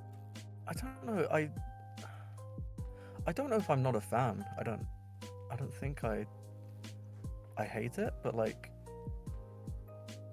it's like very odd paced world with like you go outside, you go back, you go outside, you do this, you go back. Here's a boss, go back. Here's a boss, go back. It's like very. It's kind of the problem when the entire thing is like one map, a daytime or nighttime version. Oh, and also I guess as a special treat, here's a bridge. Like you can fight on the bridge for a second, but I don't know. Just being in different pockets of one massive location. I don't know if it was does the world the greatest amount of service, especially because it's like it's based on San Fran, right? But it's missing the kind of like iconic, like not flat terrain that is basically permeates the entire world. It's just just giant floor in the city, and if you're lucky, okay, I can go up this ramp here as the the traffic goes onto the freeway or through the train tunnel. But I mean, yeah, which is not the point, right? You're meant to be like air stepping up to jumping on the balloons and everything. But yeah, it just the world doesn't feel exactly great. The second set of worlds is the level design feels so much different than the level design of the first couple worlds, where it's like, yes, there's still the elements of like verticality, but it's almost like they threw them in because they could. There's no mechanics built around it, in my opinion. Because it's like, yeah, I don't know. I think about like the Tangled boss, right? Where halfway through that fight, the Heartless jumps to the tower, and you're running up the tower and you're dodging the bombs as they come through, and it's like, oh, this is awesome. And then like you jump to like the later worlds, and it's like, cool, I'm running up this building, but there's not really anything happening until I actually get to the boss, and then I'm just on a flat plane again. Like there was no level design and I think it just came down to like time constraints. It can help me too. I think it goes to show that the Frozen's World, Monsters Inc., right? Like they have really cool visuals, but you're kind of on rails, where it's like, okay, I just travel to this point, and there's not like a lot of that like verticality that's worked into it. Yeah, it goes to show that you can implement things on the x-axis or the y-axis. It doesn't really matter, just as long as like everything is congruent with it. Like as you mentioned, the Tangled boss fight, it's like there feels like there's such an intent behind it, whereas with other areas in the game, maybe like it was there because it's a city and you climb up this building, please, that's it. It's like, we have it, right? We might as well put it in here, but there was nothing built around it, and it's like you can super tell. I think the Caribbean world was different, but more so because they were able to play around with like, oh, we can hide all these chests around, but like even there, like there's not like a ton of verticality built into it. And then you get a little bit like some of the islands have a little bit of it, right? Where like you got to find the correct landing spot for the ship, and then like climb up some of the like the terrain, which then might reveal, okay, you got to dive down now this massive kind of gap in the floor, which splat, now you're in the water, and there's like 20 treasure chests down here. There's a couple cool islands, but on the critical path, no. Well, there's a couple like fun segments along the grounds, right, where you can slide the shield, but I think the Caribbean's a fun world for sure. I don't think it's built with like verticality in mind, but like the actual like there's a bunch of like really unique ones. Like I remember there's one that's like you walk into like, it's just like a sandbar with like rocks built at it, and you walk into the cave and it's just like a flat plane, and that was like super exciting to find. Or like all of them were pretty unique. There's that one where like you climb up, you jump across a couple rocks, and then you find another basin, right? And you dive into it, and there's like two caves with a bunch of treasure chests all like through it. It can help That was pretty me cool. too. It can Hey Lance, how's it going? I wonder, I am curious help me too. how much of the Keyblade Graveyard was supposed to be like that, because that is very much help just me like too. not well, because like if you look at the final world, right, like that whole cube where you're like putting Sora back together, like really, really cool level design, but that's really all that they had. Everything else was kind of just like, I've thought about this a lot. here. Can you imagine if the final evolution of like Ansem, you fight a giant boat, Xemnas, you fight a giant dragon thing, if that technology was being developed to whatever the final version of the KH3 fight was, where it's like it's on multiple different rotating planes. Because like it's cool what you end up using that thing for. It's cool, but it's like you developed all of this just to collect a bunch of Soras. It's like interesting. Is Yeah. that what? I don't know. I always think like maybe was there a gravity shifting? Because like when Xehanort's fighting you, he's kind of like bending reality and warping shit, and you're like are on the side, and then you're on the floor, and then you're on the roof, kind of like looking down. He's kind of doing it to you. I almost wonder if you were going to be able to like turn the tables back on him, and kind of, I don't know, in some way. I don't know. Yeah, I didn't think about that. It would have been cool. God, I've forgotten there was a point earlier on, but I wonder who the two white-haired dudes in the missing link. I can tell you. You can scroll through my Twitter like about a year ago if you want. So I think I guessed correctly, but where did the labyrinth idea come from? I think the labyrinth idea came from we have to split these people up, or else it's going to be a 13-on-7 fight. And I don't think we want to do that. It can't be a giant just melee brawl happening kind of crap. It's got to be a bunch of discrete different fights to kind of give us the moments that we're trying to have, because we have a lot of story beats we need to hit here. These fights are going to facilitate the return of a bunch of characters to the cast. So they need to have, I don't know, we need to split the cast up to actually make this happen. Which, I get that they were kind of put into a corner with that, but to me, this does not feel anywhere near as satisfying as... It's so weird, right? Because it's still kind of like one Sora versus the entire group, which happens in 3 as well, but... I don't know, they have to keep giving reasons why the rest of the people can't come follow you after you help them out with their fight. It's like, alright, well, I'm gonna go in the other direction now. You keep fighting Organization 13, guys. Like, Yeah. we have to sit here and hug for a sec.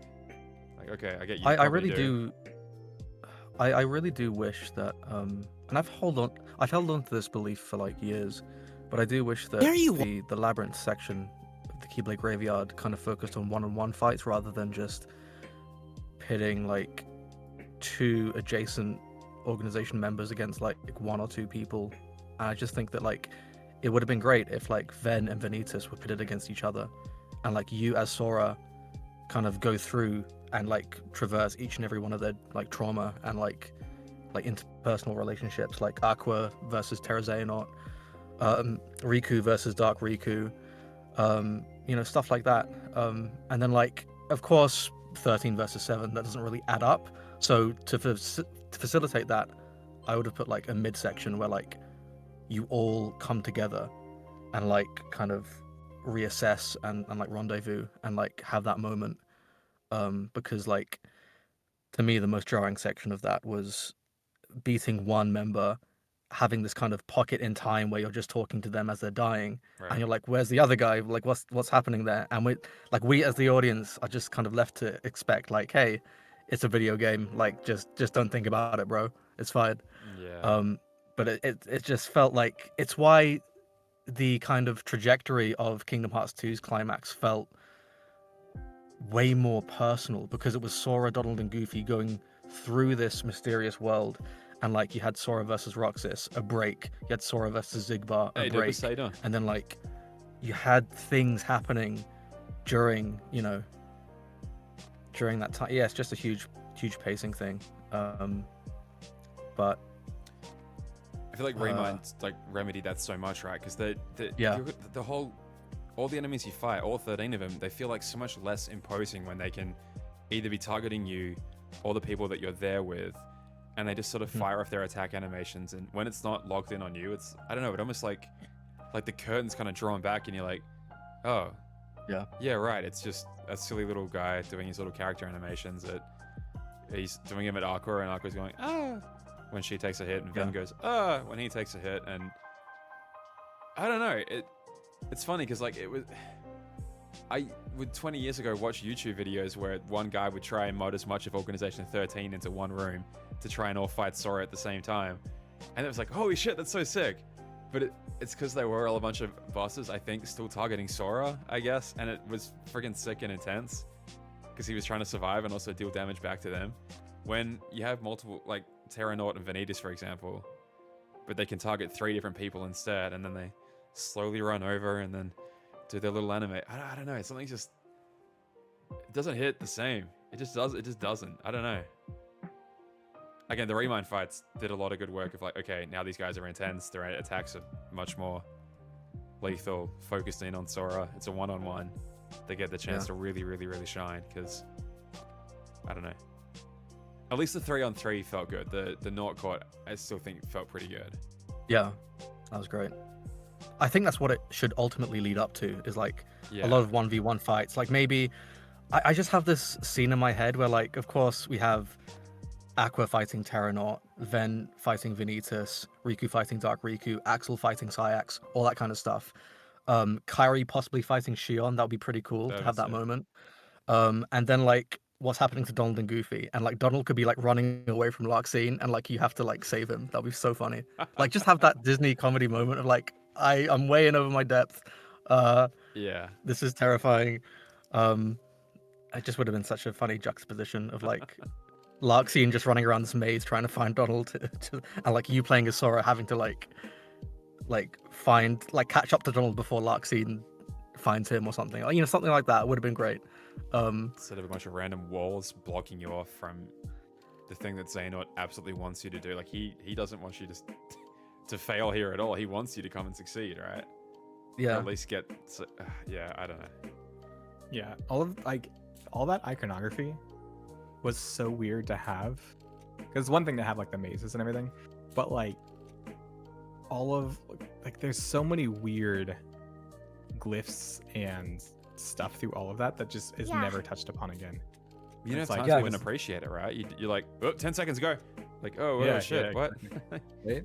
Well, yeah, in the mini games, all of those, I think I probably showed you demo, but like Yeah. in those mini games, all of the Yeah.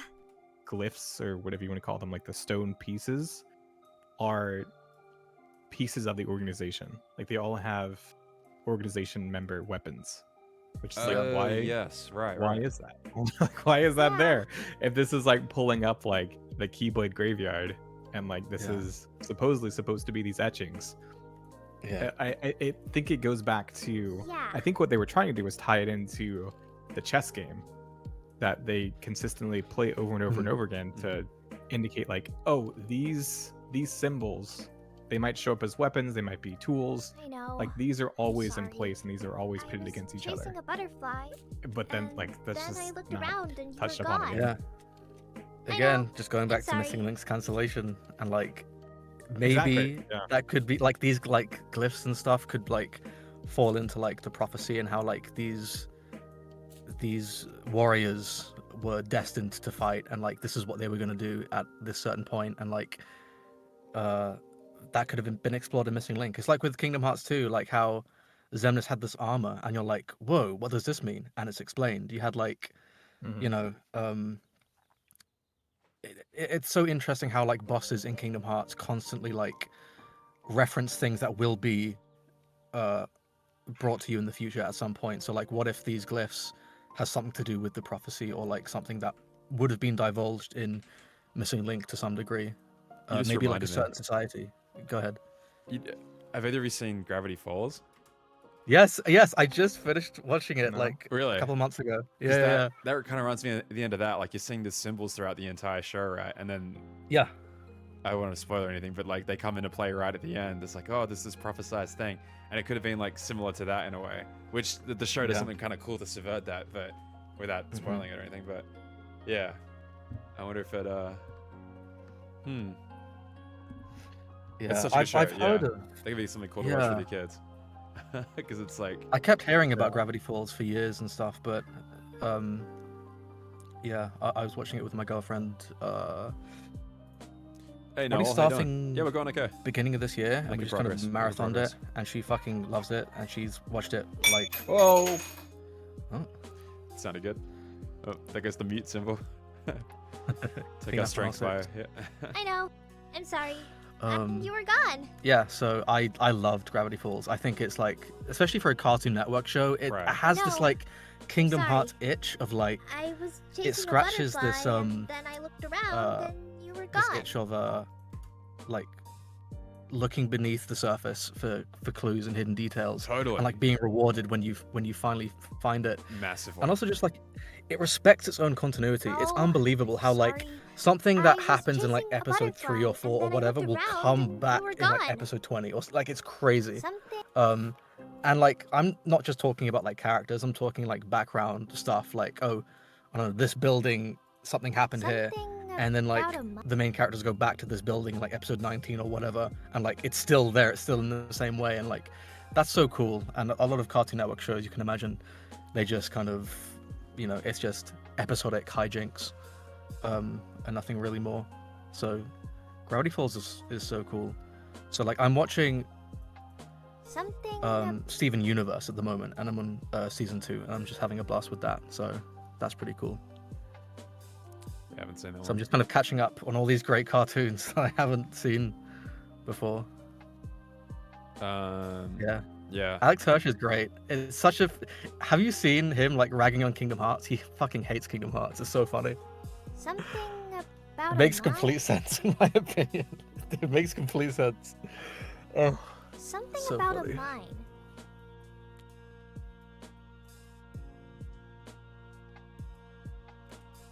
Something about a mine. I'd watched like Adventure Time when I was a lot younger. Kind of, I don't Yeah. know, season 3 or 4. I'd sort of started watching it and kind of watched whatever was out at the time and then fell away from it again. And I mean, the last couple of years kind of went back from the start and rewatched it all. And it's like, I don't know. There's a lot of cartoons at that Crazy. age that are like, yeah, pretty Yeah. awesome. Adventure Time like started this like new wave If of someone's cartoons trapped, of like we might be able to let's help. step away from like the If SpongeBob someone's style trapped, again episodic we might be able hijinks to help. storytelling and focus on like if someone's trapped, yeah like we interpersonal might be able to relationships help. and We might be able to help. like continuity. It's really interesting. I think Adventure Time started that. I'm not sure, but there's been so many different cartoons like that. Yeah, and the fact that Gravity Falls was it's not Cartoon Network. I'm so sorry. Steven Universe is on Cartoon Network. Gravity Falls is on Disney Channel, right? Yeah, that's right. I'm so sorry. Yeah. So yeah, Gravity Falls World would have been a missing link, but you guys missed it. So such a shame. I'd argue Regular Show actually does adhere really closely to continuity. It's constantly bringing shit back from like previous episodes. Like if there was a MacGuffin in one episode, it'll be in the background of the next, like, you know, in episode 3 seasons later, or they'll be going through the trash, and there'll be that guy's helmet from, you know, because every episode there's this giant world-ending threat, and these two idiots could just somehow take it down with the power of like a guitar or something. And then I don't know, yeah. I feel like I do appreciate a lot of those things that really, really reward you for sticking with them. Even if it's like inconsequential to future plots, it's like there's a little nod. There's a little nod fair. And some stuff like will come up in a big way, but Yeah. I just finished going through Regular Show for like the first time. It was a very rewarding experience. It was sick. It was so good. Yeah. If so-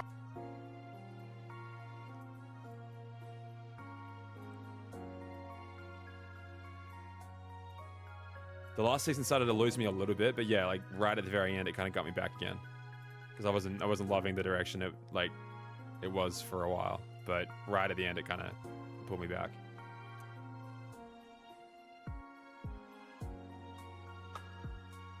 to help. Able to help.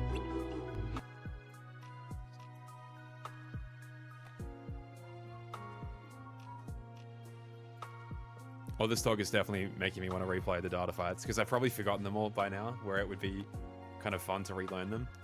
I've got a like level 1 crit save file on PS4, 5, whatever, both. That I like didn't do the data fight song because it's like, oh, that'll be a fun stream one day. Like we did the entire playthrough of the base game, level 1 crit, which was kind of a nightmare at times. But then it's like, all right, yeah, I'm up to. I did all of Remind to level 1 crit, and then it's like, okay, I'll do the data fights one day, and just never. Yeah. And that was like 5 years ago. Yeah. Same. Severance is so good. Yeah, just check it out. Look, learn nothing about it. Just go in completely blind. That's what I did, and I fucking loved it. I had such a good experience with it.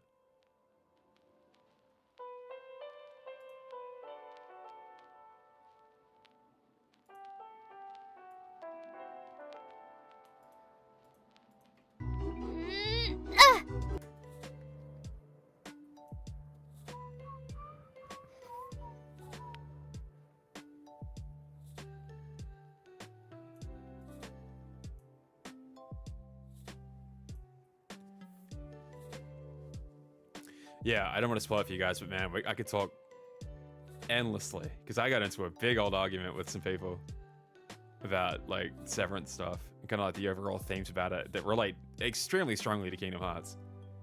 And I was like, how could you think this way, like as a Kingdom Hearts fan? Because that's like the whole point of this and that and this and that and this and that. It's like, yeah, but this, and this. I'm like, yeah, but then if you think like that, you're represented by this person in this. Yeah. I must sound like an asshole right now, but yeah, check it out. It's good stuff. It's good stuff. What is Severance? Is it a series? Is it a movie? Apple TV Plus series. It's just had its second season come out within the last couple months. Okay. Highly recommend. Just kidding.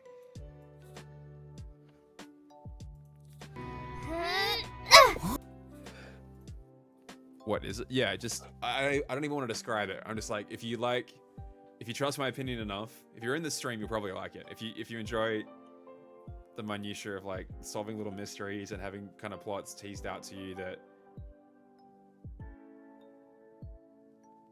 yeah, I don't know. I don't even want to say anything about it. Work-life balance is a good way of putting it. Yeah, that's a good way of putting it.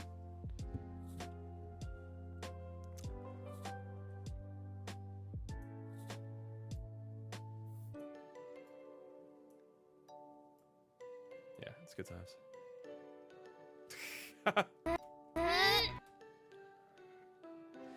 For friends, right now watching The Sopranos with 2 friends on Discord, watch 1 episode a week. I couldn't wait. If I was doing that, I'd have to like watch 1 season a week. Sopranos is so fucking good. I was just doing another rewatch of that before Elise got to Australia.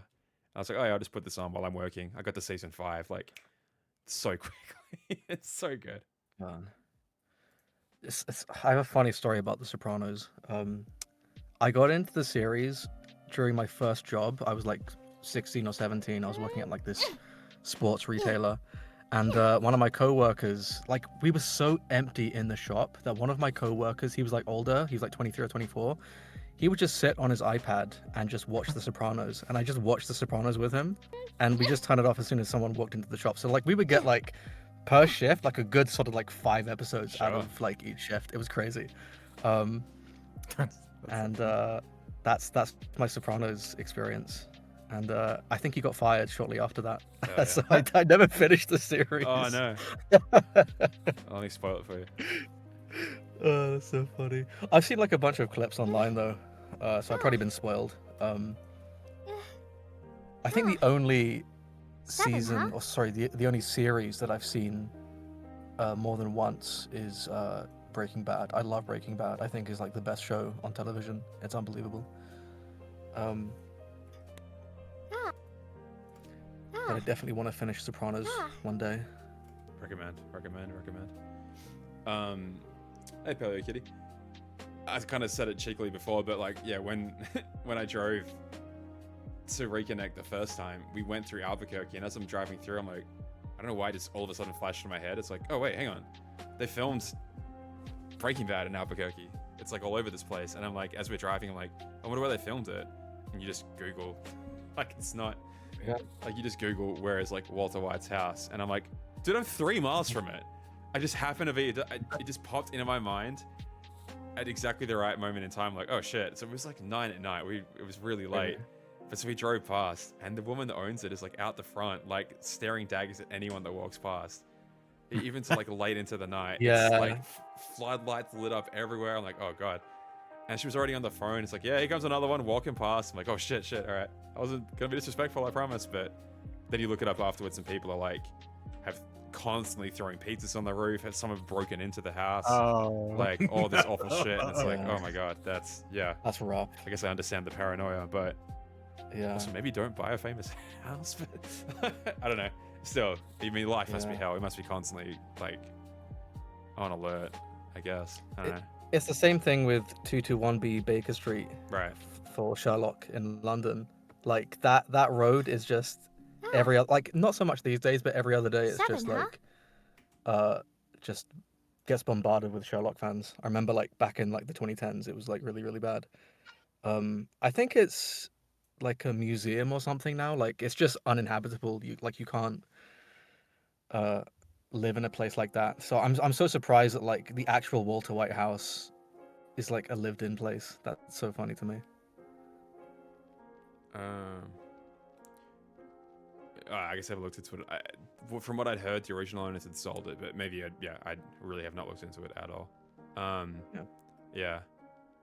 And I think like the Better Call Saul office was right around the corner as well, but it was already so late at night. It's like we have to get to our hotel. I didn't even think about it until afterwards. 7, huh? Just like us. 7, huh? I know the Shining Just like Hotel is near us. Denver, right? Like maybe like an hour's drive up north or something. Oh, really? I think so, yeah. Oh, cool. I was looking at it. Hey, Hannah. How you Hi, going? Han. Mhm. I used to go to the Oh. Brady 7, Bunch house huh? all the time Just like because my us. client lived across the street from it. That's Oh my cool. god. A Walter White summon in KH4. Yes. No, I think a Mike Ehrmantraut summon in KH4 is more likely. Yeah.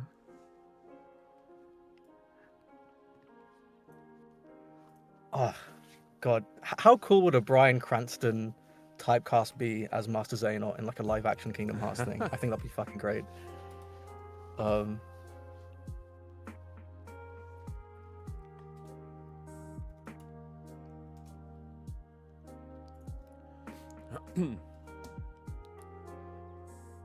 Sora. If you replace Walter with Sora in Just Mike's Mike voice, Ehrmantraut. I won't be able to do his Sora, voice. There you go. you can't summon here, Sora. You stupid pride. You stupid pride, Lance. You and your pride and your ego. And your valor form. Oh, this You is just the had to side of burn shit. your shot lock here. But no, we could have had it all. You and your Dalmatians and You and your 100% runs. you just had to go for 100% completion, didn't you? You just Now couldn't look Kyrie's at this. dead. You just had to spoil yourself on the secret ending. Just like us. God. You're good, Vrima. Don't worry about it, man.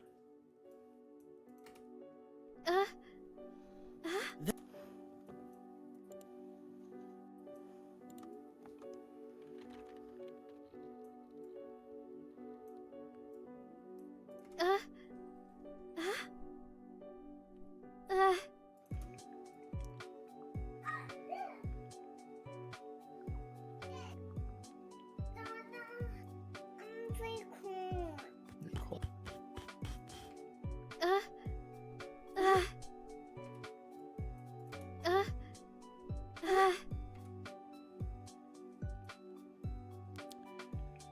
Given where the series goes, what do you guys think? What do you guys think this did to the world of Kingdom Hearts? Oh, hang on. It's a coding machine being pointed to Xemnas' Kingdom Hearts, then blowing up. Hit me on a replay. Similar look to the Tron stuff that happens at Holy Bastion. Right. I see. Yeah, you mean visually, like when the light starts kind of like cascading down, and they sort of at that point decide it should be renamed to its original name of Radiant Garden rather than what do they call it, like the dreadful name of Holy Bastion. I mean, kind of the same thing did happen, right? Like Riku was more or less cleansed of the darkness that was inside him, and like was able to shake off that form. And a bunch of the shit tons of hearts start raining down, right? There's really cool shots of the Heartless looking up to the hearts, and the Nobody's like grasping at them, right? I didn't mean to add a permitted term, quote, I will kill you, but I guess I did. Thanks, Twitch Automod.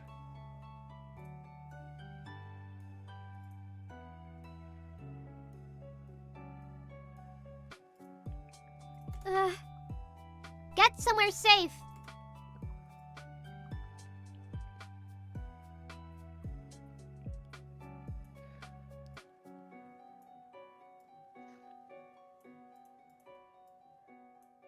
Get somewhere safe. get God, it's somewhere boiling in safe. this booth. So hot.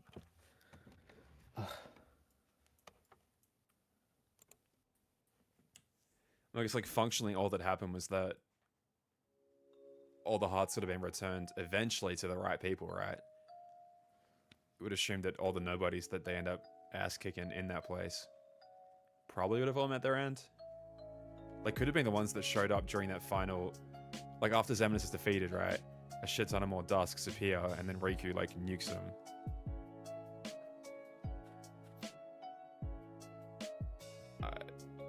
I don't know, because it's more or less assumed that after KH2 everything's pretty much good again, right? Like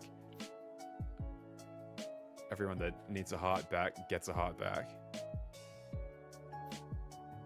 But it doesn't work, right, dude? Because he's like, that's the whole like I'm a fool line, that something as complex as a heart cannot be converted into data, blah blah blah. Like his hubris gets the better of him.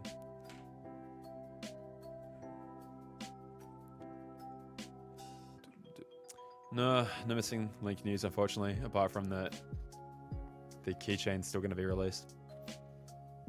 Are you talking, Sonny? I can't even hear you. Wait. No, I'm not talking. Oh, okay. Your green light was lighting up, and I was like, oh shit, have I kicked my mic or something? No, this mic is just so sensitive. Like, That's honestly, if you hear my stomach growling, like, you can hear such arbitrary nonsense with this microphone. I should get a new one. Specifically for Discord, honestly.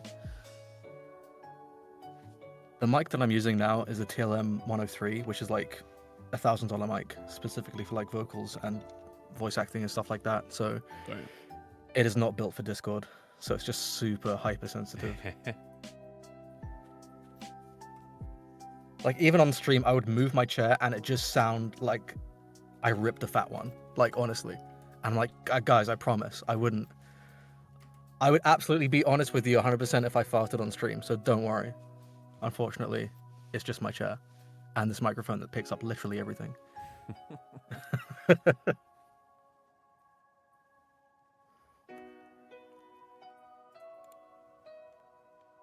How are you doing, Dupus? Because I know you were one of the people that played Missing Link as well. How are you feeling in this last depressing 10 days? Club.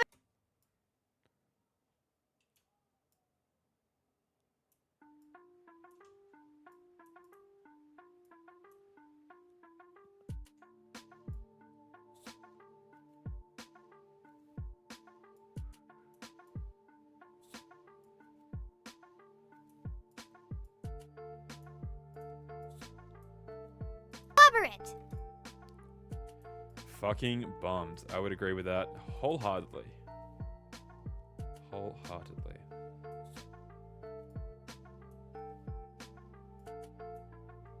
My brain keeps trying to convince me of like copium ways why it might still exist. Like looking for any cryptic signs that anyone gives that, oh, it's this because this, because of this, because of this. Like, therefore, why they would only do this if they weren't going to be cancelling the game completely after all. Blah, blah, blah, blah. I'm working on a video, Dupus, that's basically summarizing my thoughts on that, especially almost like geared at the ones that are cheering right now, that think this is somehow a benefit to them, that they've lost this game. And I'm like, to me, it is the farthest thing from it. So trying to like come at it from I see your point of view. However, here's why I think you're unfortunately wrong.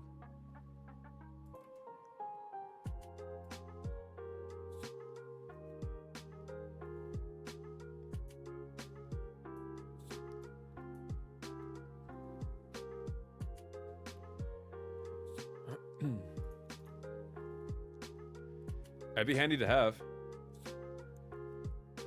Dupus, yeah. I think as much footage as can exist from us, it doesn't hurt for it to be out there in the world, right? I'm almost sad that like I didn't record it as separate, no commentary versions, because all of my footage has got me bloody blabbering all over it. Or most of my footage has that. It would be nice to have just some raw gameplay. I know I have more out there. I gotta go looking for it and just like all the raw stuff that I used to make the Missing Link like gameplay explanation video that I did.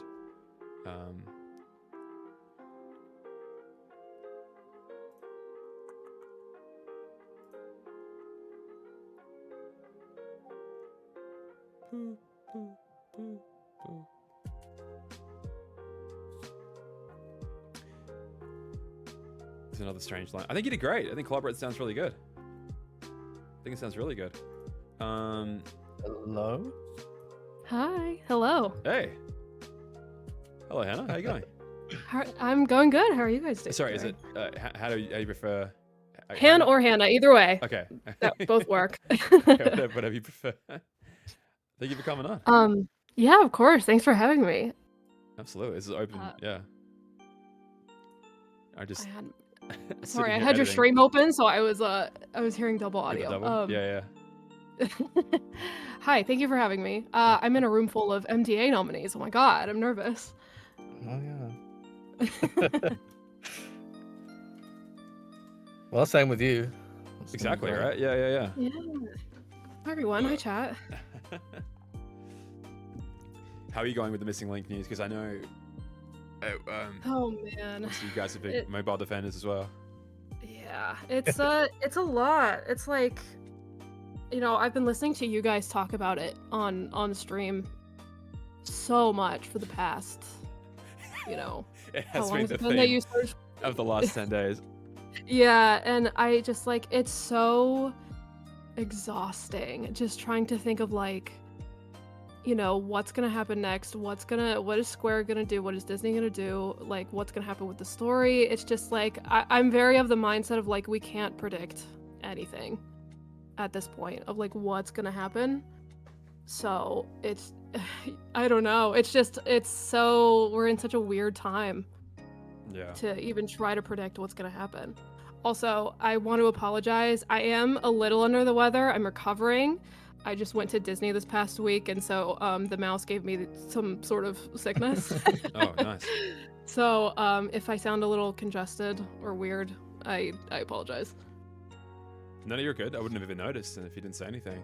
We're actually going, in just over a week from now, to Disney as well. Oh yeah, where are you going? Disneyland is the LA one, right? Yes. Yeah. I went to Disney World, gee, so I was yeah. in Orlando. Oh, cool. Hi, Bio. I'm here now. Welcome. That's- I love your podcast. I know we haven't talked. Thank you. over- It's good to actually talk to you on a voice call instead of just tweeting at each other. right? That's great. Yeah. If only there was some sort of IRL version in the meat space where we could do something similar to this. But what a shame. Man, I wish, if What a shame. only. I can't wait. Oh, it's so soon now. I can't wait. I know. It's what, 6 weeks? A little over 6 weeks, 7 weeks, something Oh my like god, that. that close? Holy shit. Exactly. 1, Yeah. 3, 4, 5, Christ. 6, 7? But yeah, holy shit, that's so close either way. Bloody hell. Oh my gosh. I'm so nervous, but I'm so excited too. Honestly, it's just gonna be such a first time for a lot of things. And I've wanted to. Poor I've guys. spoken to Hannah. Yeah, I've spoken to Hannah about this for a long time, but I've always wanted to go to America ever since I was a kid. So this is the first time I'm going, and it's gonna be for 2 weeks. So even outside of Reconnect, it's just gonna be a big holiday experience. So it's just gonna be such a blast, I think, and I just can't wait. It's such a great feeling to not have any expectations, because I have nothing to relate it to. I've been to Japan once in 2020, right before COVID hit, but other than that, I haven't really been outside Europe. Again, France is what, an hour's journey away. Same with Germany, same with Ireland or something, because I have family in Ireland. So America is such a big trip for me, so I can't wait. It's going to be so fun. It's going to be great that your first America experience is going to be at the haunted Denver airport that is a doomsday bunker. Is that right? Actually, it might be. In case, because since there's 2 non-Americans in this chat right now, there Who? is a Where? giant... Get 'em. Sorry? What'd you say? I said, who? Where? Get him. There's a giant blue satanic horse sculpture in front of the Denver airport that has red eyes and has killed somebody. So that's gonna be yeah. you're gonna see that when you drive out of the Denver airport. It's Yeah. crazy. Isn't there a shit ton of weird stuff about the Denver airport? It's huge. Yeah. Oh, So there's I didn't know we were that close to that one. Yeah, so huge conspiracy theory that the Denver Yeah. airport is like secretly a doomsday bunker for like all of the rich Let's people in go. America. I believe it. Is this Because the there's one like tunnels and stuff built under it or something. I would have to like look at the Wikipedia page, but like yeah, there's stuff about it. Is this the one where There's- there's that guy that makes like YouTube series about how it's satanic? And I've seen this podcast and you just brought this back to my mind. This guy is like convinced that it's literally the work of the devil.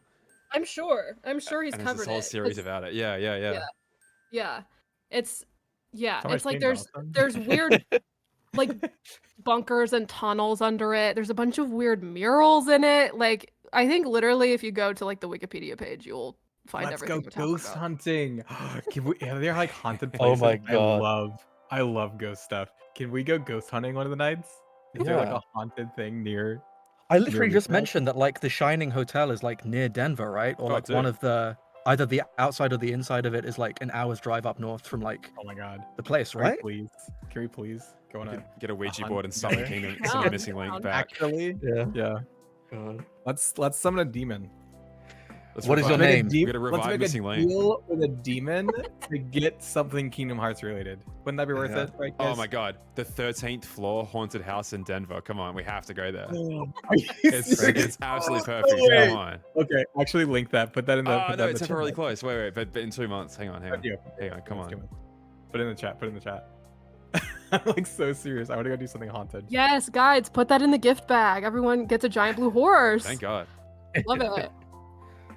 Also, hello guys, hello Mrs. Guides. Well, Love you. I love you more. Hi, Mr. and Mrs. Guides. Mm-hmm. All right, well, I was gonna feel guilty about going away, but there's enough co-hosts here. I can go pee. So, all right, I'll be right back in a sec. I was okay. Go ahead. You're like, that's I've been all waiting for half an hour to go pee. Well, as soon as you lose, I'll be back in a sec.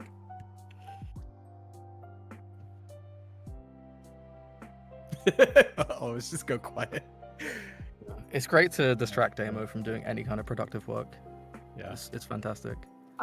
So for those who don't know me, I am an audio editor for my like day job, and You are?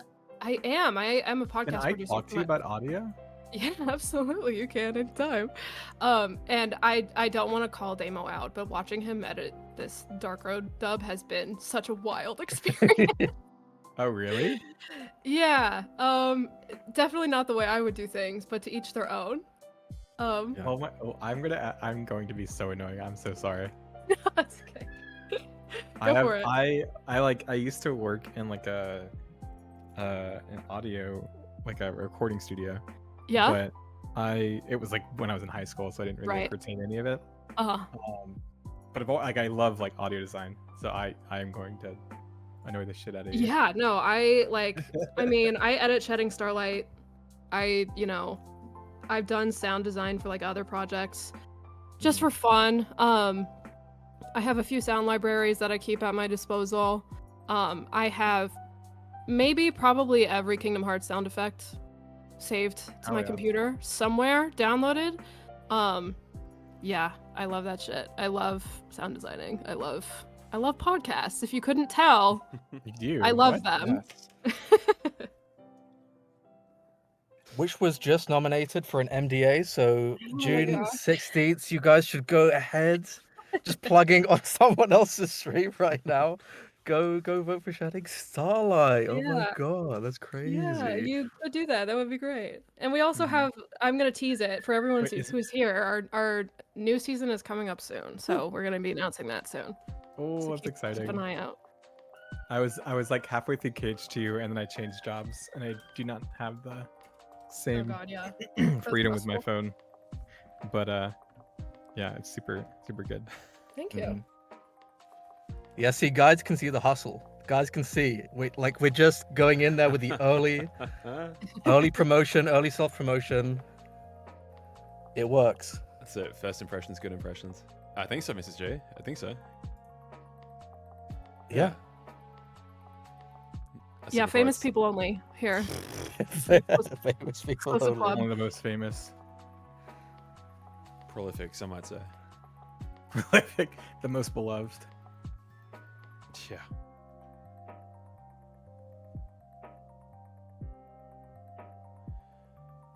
Oh boy.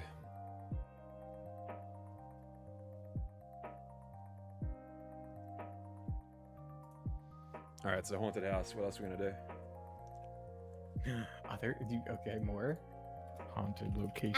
Actually, it Kingdom might Hearts be. celebrity Sunny Nova. Shut up, Actually, Laura. Like what? it What is, might be. what is even going on here? Come on. Might be. See, you don't want to. You Mods? don't want to go to any of the like the touristy Actually, places. It You might want to go to like, oh, there's a Reddit. There's a subreddit. Here we go. That's where you find the shit. Okay. I'm going to reconnect to go on Reddit. I'm keen. Thank God.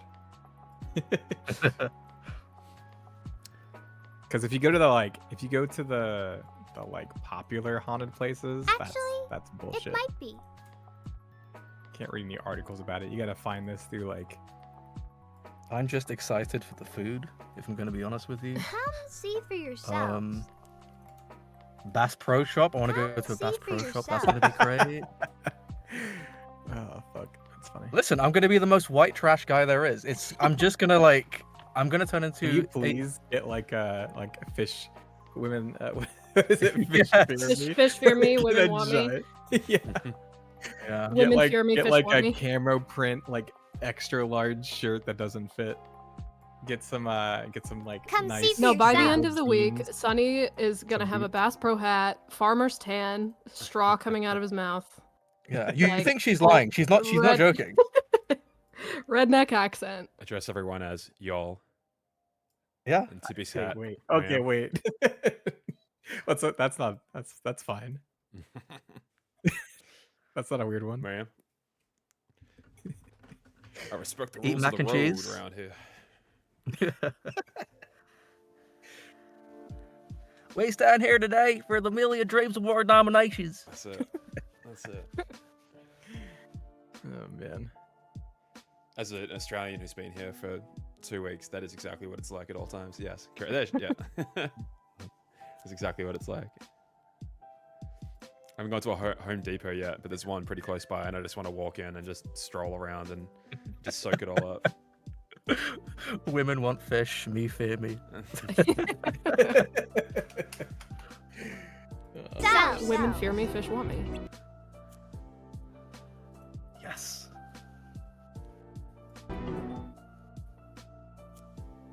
Oh, a crash? No, it's back. Ah, It yes, lived. please. It lived. Damn. It lived.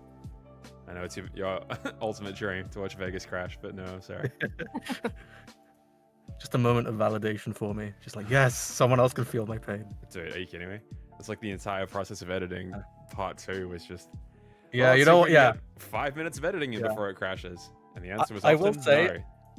yeah. I will say, I remember watching you edit Union Cross, and like it was crashing like every 30 minutes or something. Oh, Like it was yeah. crazy. I remember that. Oh my god, dude. I said I'm on Elise's more powerful computer now, and it's already showing the signs. I'm like, we're not even halfway done yet. There's a lot more to go Yeah. on this. If you think it's bad now. Oh my god.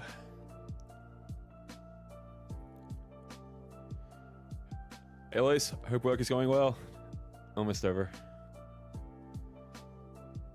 If I open up that, and then I open up that. When do you play Marvel Rivals, Elise? Come play. Log in.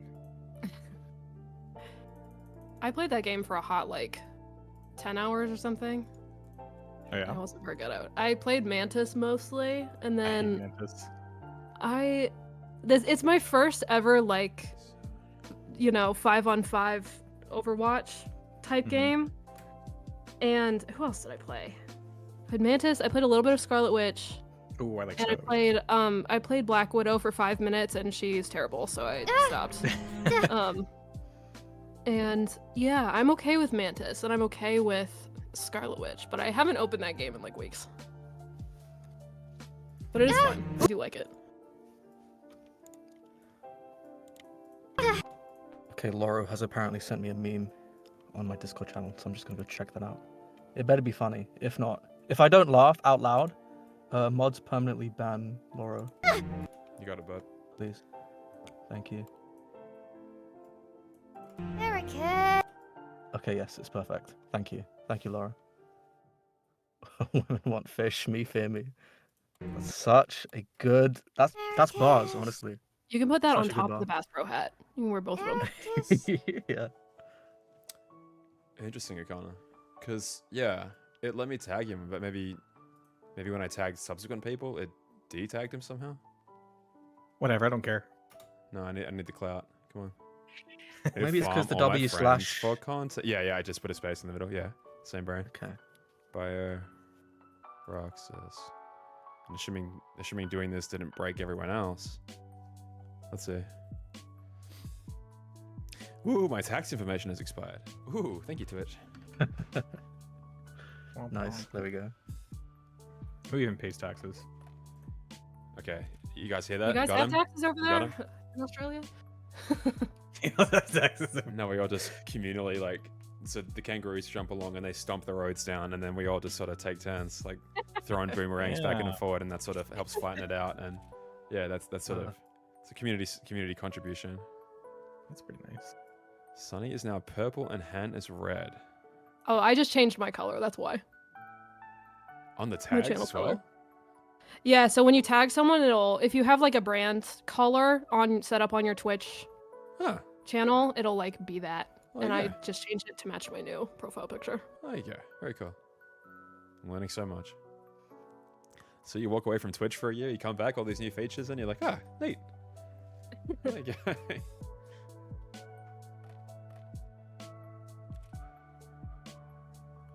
Is it true you guys hibernate for the entirety of winter inside kangaroo pouches? Yeah, why do you think I had to leave? I had to leave winter in Australia to get to summer here because I couldn't take another 3 months of just sticky. It's not like a soft pouch in there. It's like gooey. You don't want that. Nope. I didn't tell you that. They don't tell you that on No. Disney cartoons. I didn't tell you that. But It's like, why do you think Damo is into the mobile games? Because he can bring his phone into the pouch with Into him. the You can't do pouch, that with a yeah. console. Yeah, I mean you can stuff a generator in there, but it only lasts so long, and they don't like it. You have a whole so- PS4 setup inside of a kangaroo. Exactly.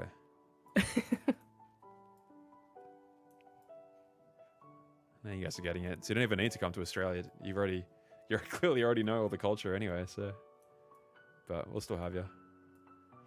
Reconnect 2027 in Australia, right, guys? It's only fair, right? I've traveled to you guys twice, so now everyone has to pack up and come to my side of the ocean this time, huh? That's only fair. Oh.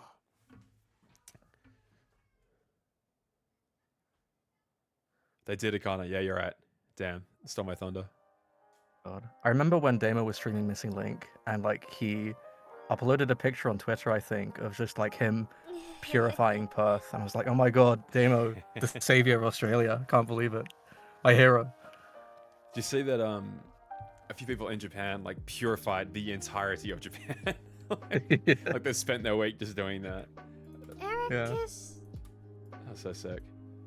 I think I got a couple of quadrants in like Western Australia done, but man, there was like hundreds. If I even wanted to purify just the state, would have taken me I don't know. I could have spent every single waking hour of that beta playing, and I still wouldn't have done it. I don't think. Mm. Man. And way more. God, Of a I remember Simpsons fan. This is G. I love The Simpsons so much. Weren't we talking about South Park the other day, Damo? Yeah. We're like talking about. In reference to there's an activity we should do when we're out there, but have I talked to you about that already? You were about to, but I think we got sidetracked. I don't Okay. know. Well, I'll text you, but yeah. Okay. No much. Also, I'm gonna take this opportunity to get up and stretch and take get a drink. So I'll be right back. Sure. We are.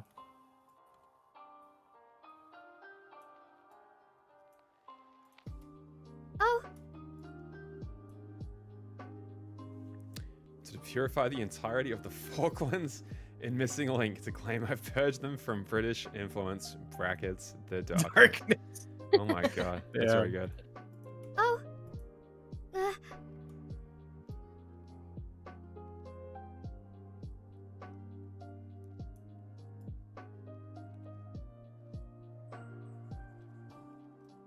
It's like love that the Disney objects that are actively powerful in their own stories get to actually do something in the Kingdom Hearts context. Like the magic mirror can tell you shit. It's not limited to its own world. It can tell you tons of Yeah. stuff. Like that's so sick. Like even the wishing lamp from Agrabah felt kind of restricted to its own world. In as many times as it's been depicted. Even like literally Genie comes with him, but he's like, I mean, I can do cool shit for me. I can make my own Keyblade. That's about as much help as I can give you, pal. But yeah, it's sick that, yeah, the magic mirror, like Hades and the whole underworld seems to be able to interact. It's not like world restricted. It can interact however it wants to. I don't know. I'm excited to where that goes in the rest of the series.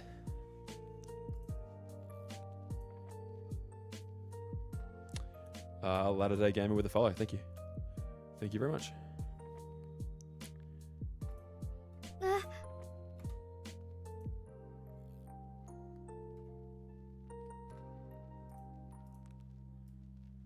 Council of Disney Elders.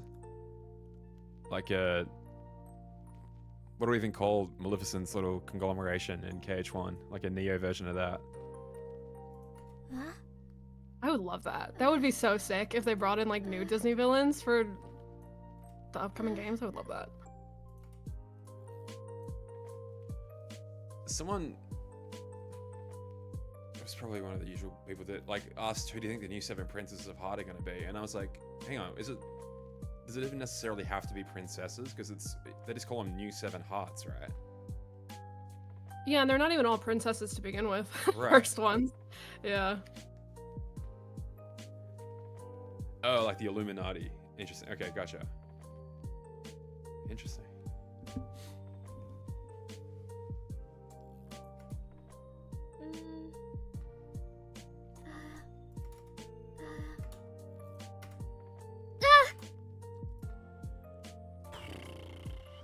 Here.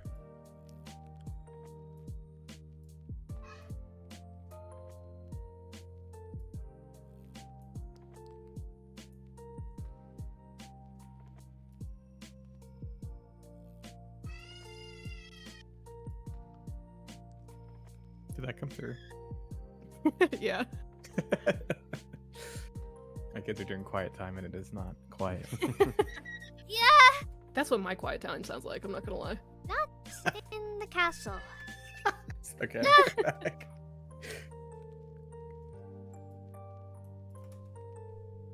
Mm.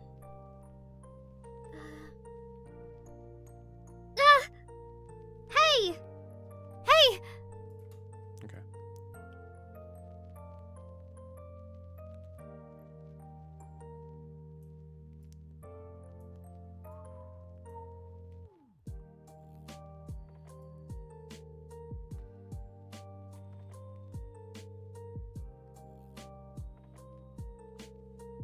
Okay. We're so back. Kind of. Like you never left. Yeah. Are you still editing? Almost at the end. Nice. Hey!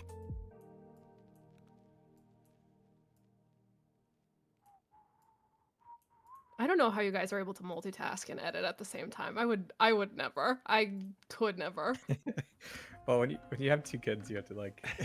That's take on a true. free, You know like, what? I don't have that in If my there's life. a free so- like 30 Skill. seconds, I'm like, here, let me play down like 2 tracks where I have to go. Make sure my kid isn't killing themselves.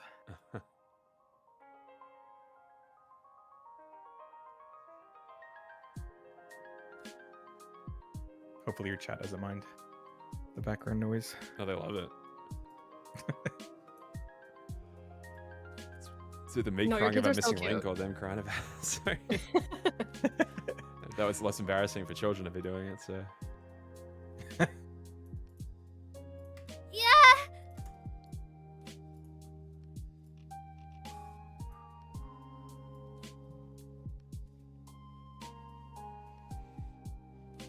It's back in the frame, is it? Yeah. Representing reincarnation. Oh, man.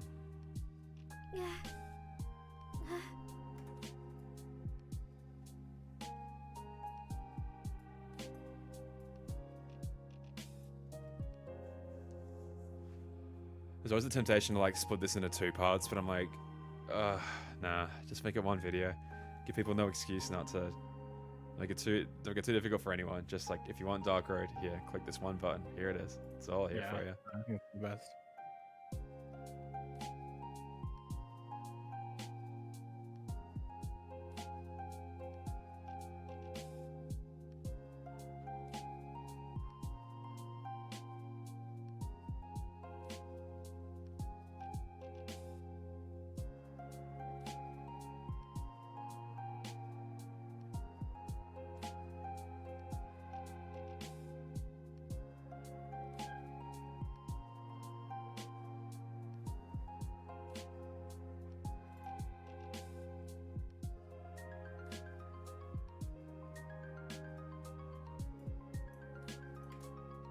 Not.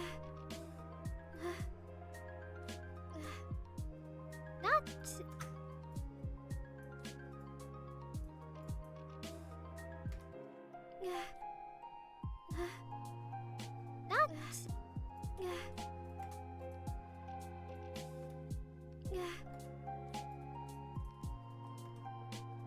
Not. In the castle, that's for sure. And how's Mel doing with the news as well? I'm sure equally as heartbroken. Yeah, Not in the it's castle. like I think Mel that's had like for a sure. pretty complicated relationship with the mobile games. Like they really didn't like that it was coming out episodically for Union Cross and Dark Road because they would make a theory video and then it would be wrong or be working on a theory and then get disproven or whatever. Right. So I remember castle, back when that's for Missing sure. Link was announced, they were like, I'm just gonna wait until it all is out and then I'm gonna play it and then I'm gonna Interesting.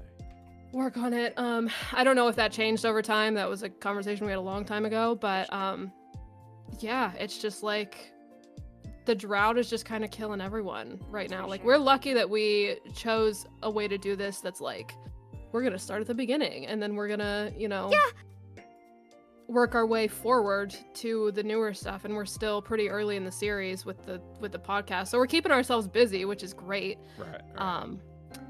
But yeah, it's so disheartening all around. But yeah, it's rough.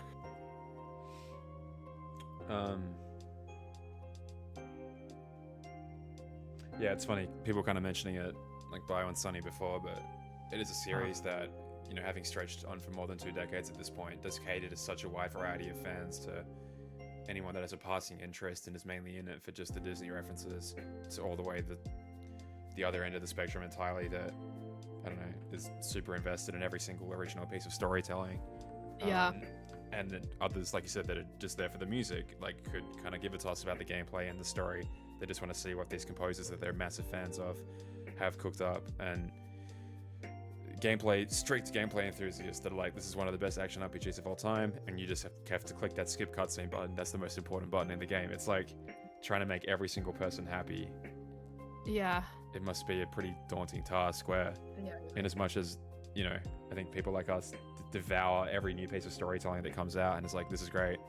Like, they're still able to look at it with a critical lens, but when it hits, boy, does it hit just so beautifully. Yeah, for sure. It feels, I don't know, there has always been this crowd that doesn't seem to want that wants it, like, nothing off the main path. Don't give me any additional homework, only give me the main titles to consume, and I should only have to play 1, 2, 3, and then understand everything and get a complete experience out of it. And how dare you suggest otherwise? And it feels like they got a massive win. If the cancellation decision is in any way affected by, we have, after 20 something years, going to cater to that crowd and only now make, I don't know, triple, double A experiences on consoles only, which is my like potential worst case scenario of what this news actually means.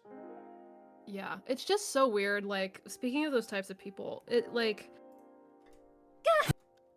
all comes down to like, having, very important games spread across different consoles and having weird names for them. It's just a lot of like marketing decisions that has really kind of splintered the series like this. Yeah. And it's so painful to watch people on Twitter be like, "Oh my god, yeah, finally, Missing Link is canceled. Give me Kingdom Hearts 4."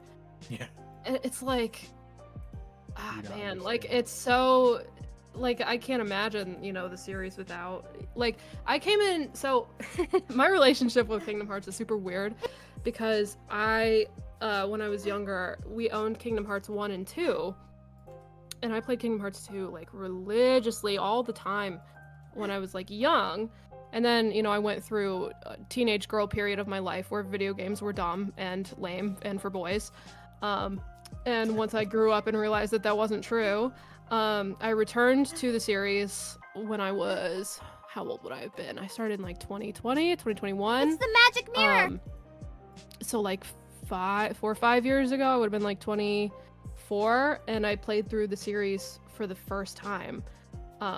Like every game, front to back, like recently. So like I've It's the been a magic Kingdom Hearts mirror. fan for like most of my life, but I haven't really known the story until like, the past few years. And I caught up to the series right It's the after magic Dark mirror. Road finished. So back in Wow. 2022.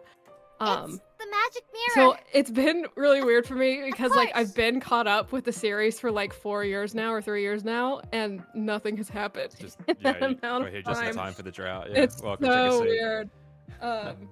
But yeah, it's just like It's the magic it's so weird because I mirror. also like I grew up Of course. kind of out in the middle of nowhere, and I didn't have cable television, so for a long time I didn't know the other games existed, and that's kind of what I course. partially attribute to Of course. not getting into like the smaller games earlier.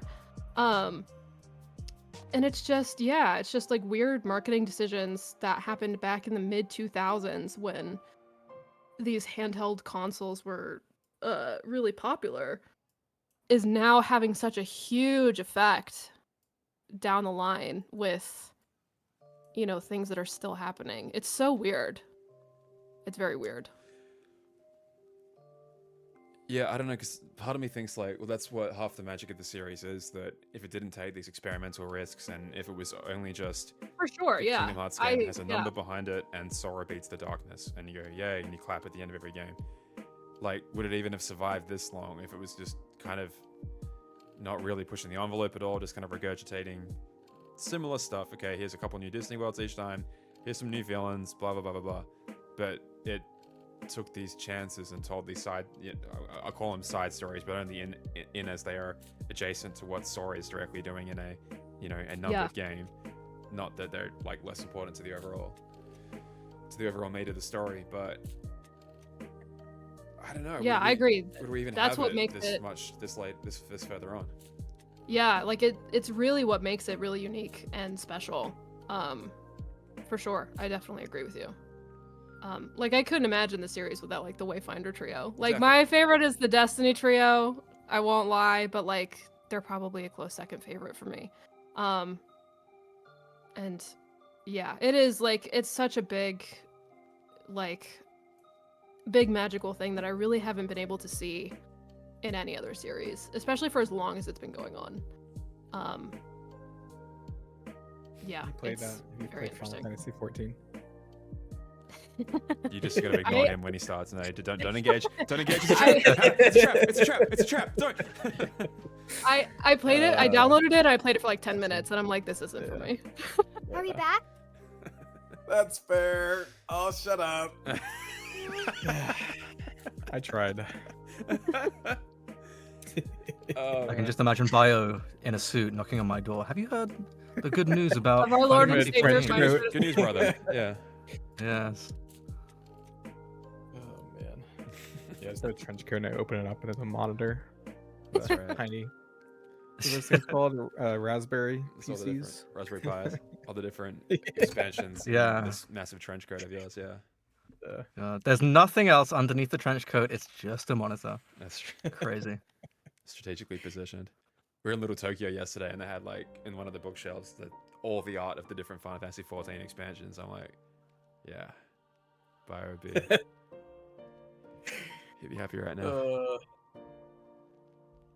My wife actually for Christmas, my birthday, a couple years ago, got like a painting done of my Warrior of Light as like a Oh my gift. god, Like hangs up in my office, in my kitchen office. that's beautiful. Sean, I'm so glad you asked that question because, like, I would consider you, you know, quite ingratiated into like Kingdom Hearts fandom and the series, and I'm like, I just had this weird perception that, oh yeah, everyone catches all the Kingdom Hearts news all the time. Like at least this tier of fan that is willing to attend, you know, in-person events and stuff like that. And then you just ask this question, you're like, right, what, not everyone, and it's not even like a flaw. It's like it's completely false of me to assume that everyone is constantly going out and seeking all this information all the time, or at least aware of it when it does eventually like permeate into the culture, into the fandom. And so I guess I'm understanding more and more against my will that it's like, just because there's this cool stuff out there doesn't mean that people want to engage with it at all. They might actively be repulsed by it and like, I don't want to know anything about this. I hate this shit. Like, I'm not even saying that's what he is. I'm just like, yeah, it's tough. I mean, personally, I can't wait to finally play a Kingdom Hearts game. It'd be such a great time. Looking forward to your first one. Hopefully there's a kiosk at Reconnect that you can finally, Yes. check it out. Oh, man.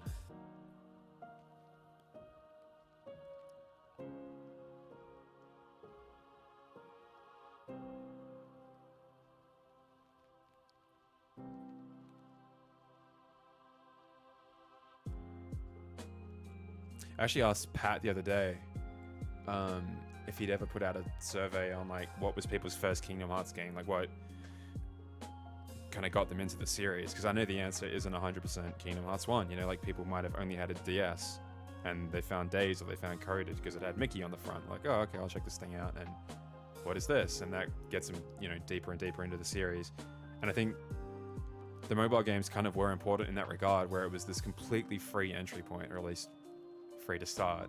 You were incentivized to pay pretty heavily after that, but at least there was no, you know, no entry cost. You probably already owned a phone that could play the game, especially the 2D ones, the chibi art style ones.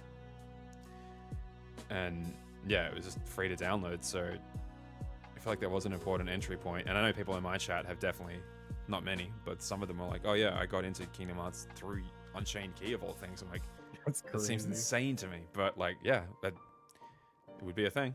It makes sense, I guess. Yeah.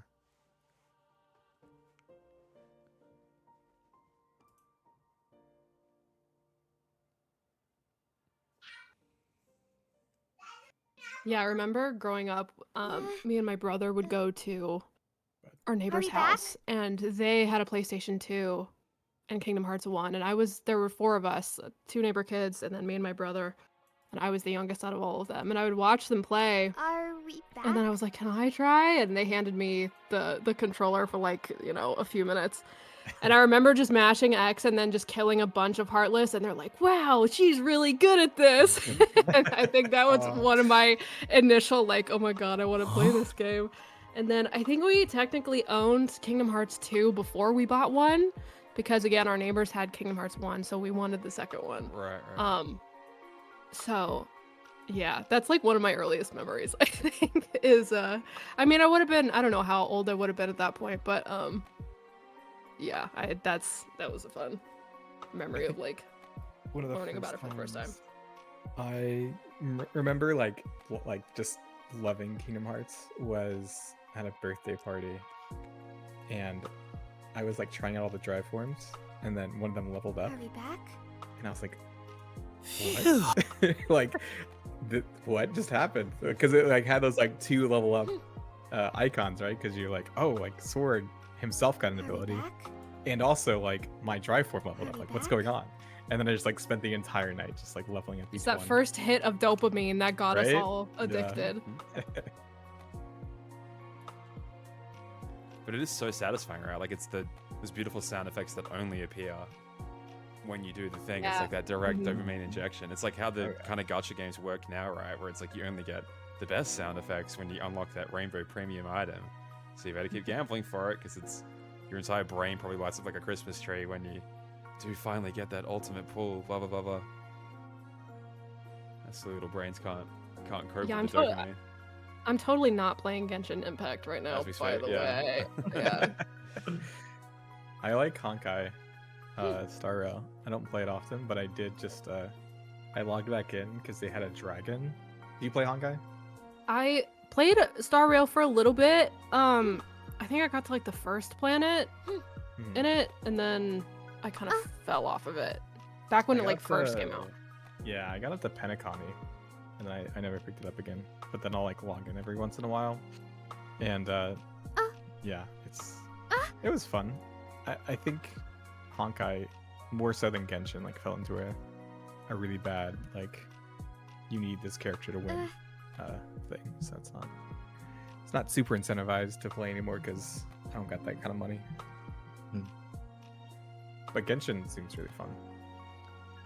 Yeah, I like a lot of my friends are really into it. Like my roommate is super into it, and so he'll just like lore dump on me on all my friends about Genshin. And the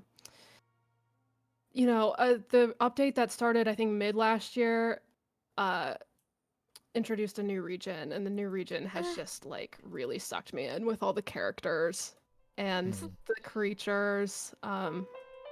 Natlan for whoever knows what I'm talking about, but yeah, super fun. I really never saw myself getting into this anime game, but peer pressure. It works. You rank the Genshin alarm people are That's what you should pivot to, Demo. yeah, no. Thank you though. Genshin Impact Explained. I'm good. I should if I Dude, was there's smart, I would so actually much- with the millions Yeah, of people there's that are probably so into it. Yeah, God, yeah. that's why I feel like I've been playing Marvel Rivals lately, and there's like a lot of really cool like character details and lore, and I'm like, I'm sure there's not a single YouTuber. There probably is actually, but in my head, I'm like, there's not a single YouTuber that actually like is going to spend the time to ever even research all this and put a video together. But like you have the passion for it and you're a fan of the game. It's like literally the winning combo, right? It's content you would probably want to see for yourself. That is the most like really fun and organic to actually make. That you never know. Especially for like shorts content. I mean, I'm the old man who's like, what is a TikTok? But I feel like that kind of stuff would do amazingly well. More rabbit Yeah, holes I to get go down. Genshin like team build like shorts all the time on my YouTube recommended, and I'm like, I can't click on this, otherwise the algorithm wins. It's gonna I can't do it. It's already too late. You hesitated for 3 seconds thinking about clicking. I on know. It knows. I looked at it for knows. just long enough. Yeah. It knows. Yeah, hesitation. I'm like convinced if like when I like use my scroll wheel, if I like catch something and I like scroll back up, I'm like, oh, they got me. Yeah. They got me. Oh my Yeah. God. Yeah. It's crazy. Uh-huh. I'm playing Spyro right now.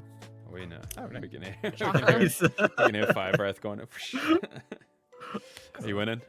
It's like a particular level you're yeah. working on, or Yes, I'm just doing like individual level speedruns at the moment. Nice. So I can like string it together for like a full game speedrun. Yeah. Pretty fun.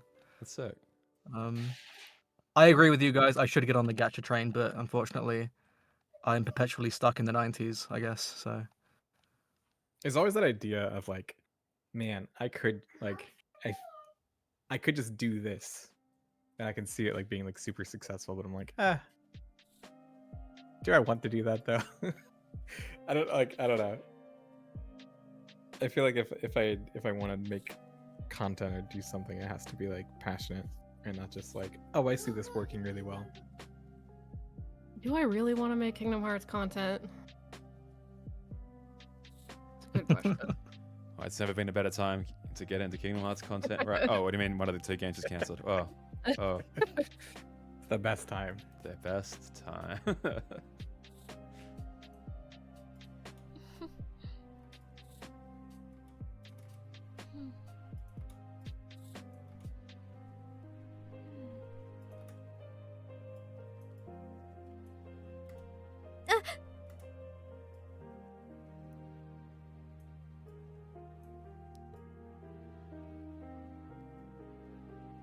He's working on At a least they fan know dub for get a on game the- that might have just been nuked from canon entirely.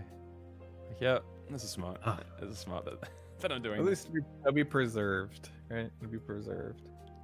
Can't wait for the second I finish this. Well, right before I finish it, for them to announce we're remaking it, and half of it's not canon anymore. Yeah. And it's voiced. And it's already voiced. Yeah. That'd be awful. Honestly, Square just needs to pay you at this point. Oh yeah, they love me. The guy making free-to-play guides, like, here's why Union Cross should not be successful, and you should do it all for free. Stop paying for it. I'm the mobile game's biggest fan. Here's why you shouldn't pay for it. This guy's an idiot. He's actively hurting himself. Huh? Oh my god. That's my new theory video. Damo actually killed Kingdom Hearts. Yeah, it's my fault. They're like, we can't have this free-to-play YouTuber This bastard. stealing all our profits. Let's just cancel it. He's the only one that made any money out of this stupid game.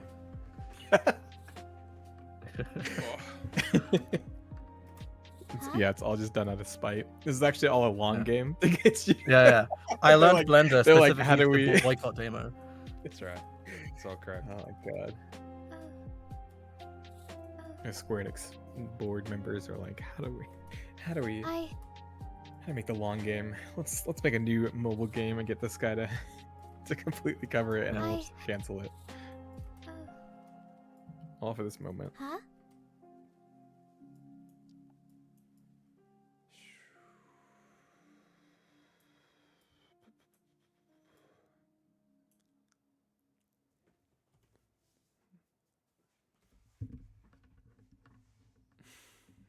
It does make me wonder though, like if like higher ups like saw like a free to play person like making guides, like how to make sure that the least amount of people were buying the banners.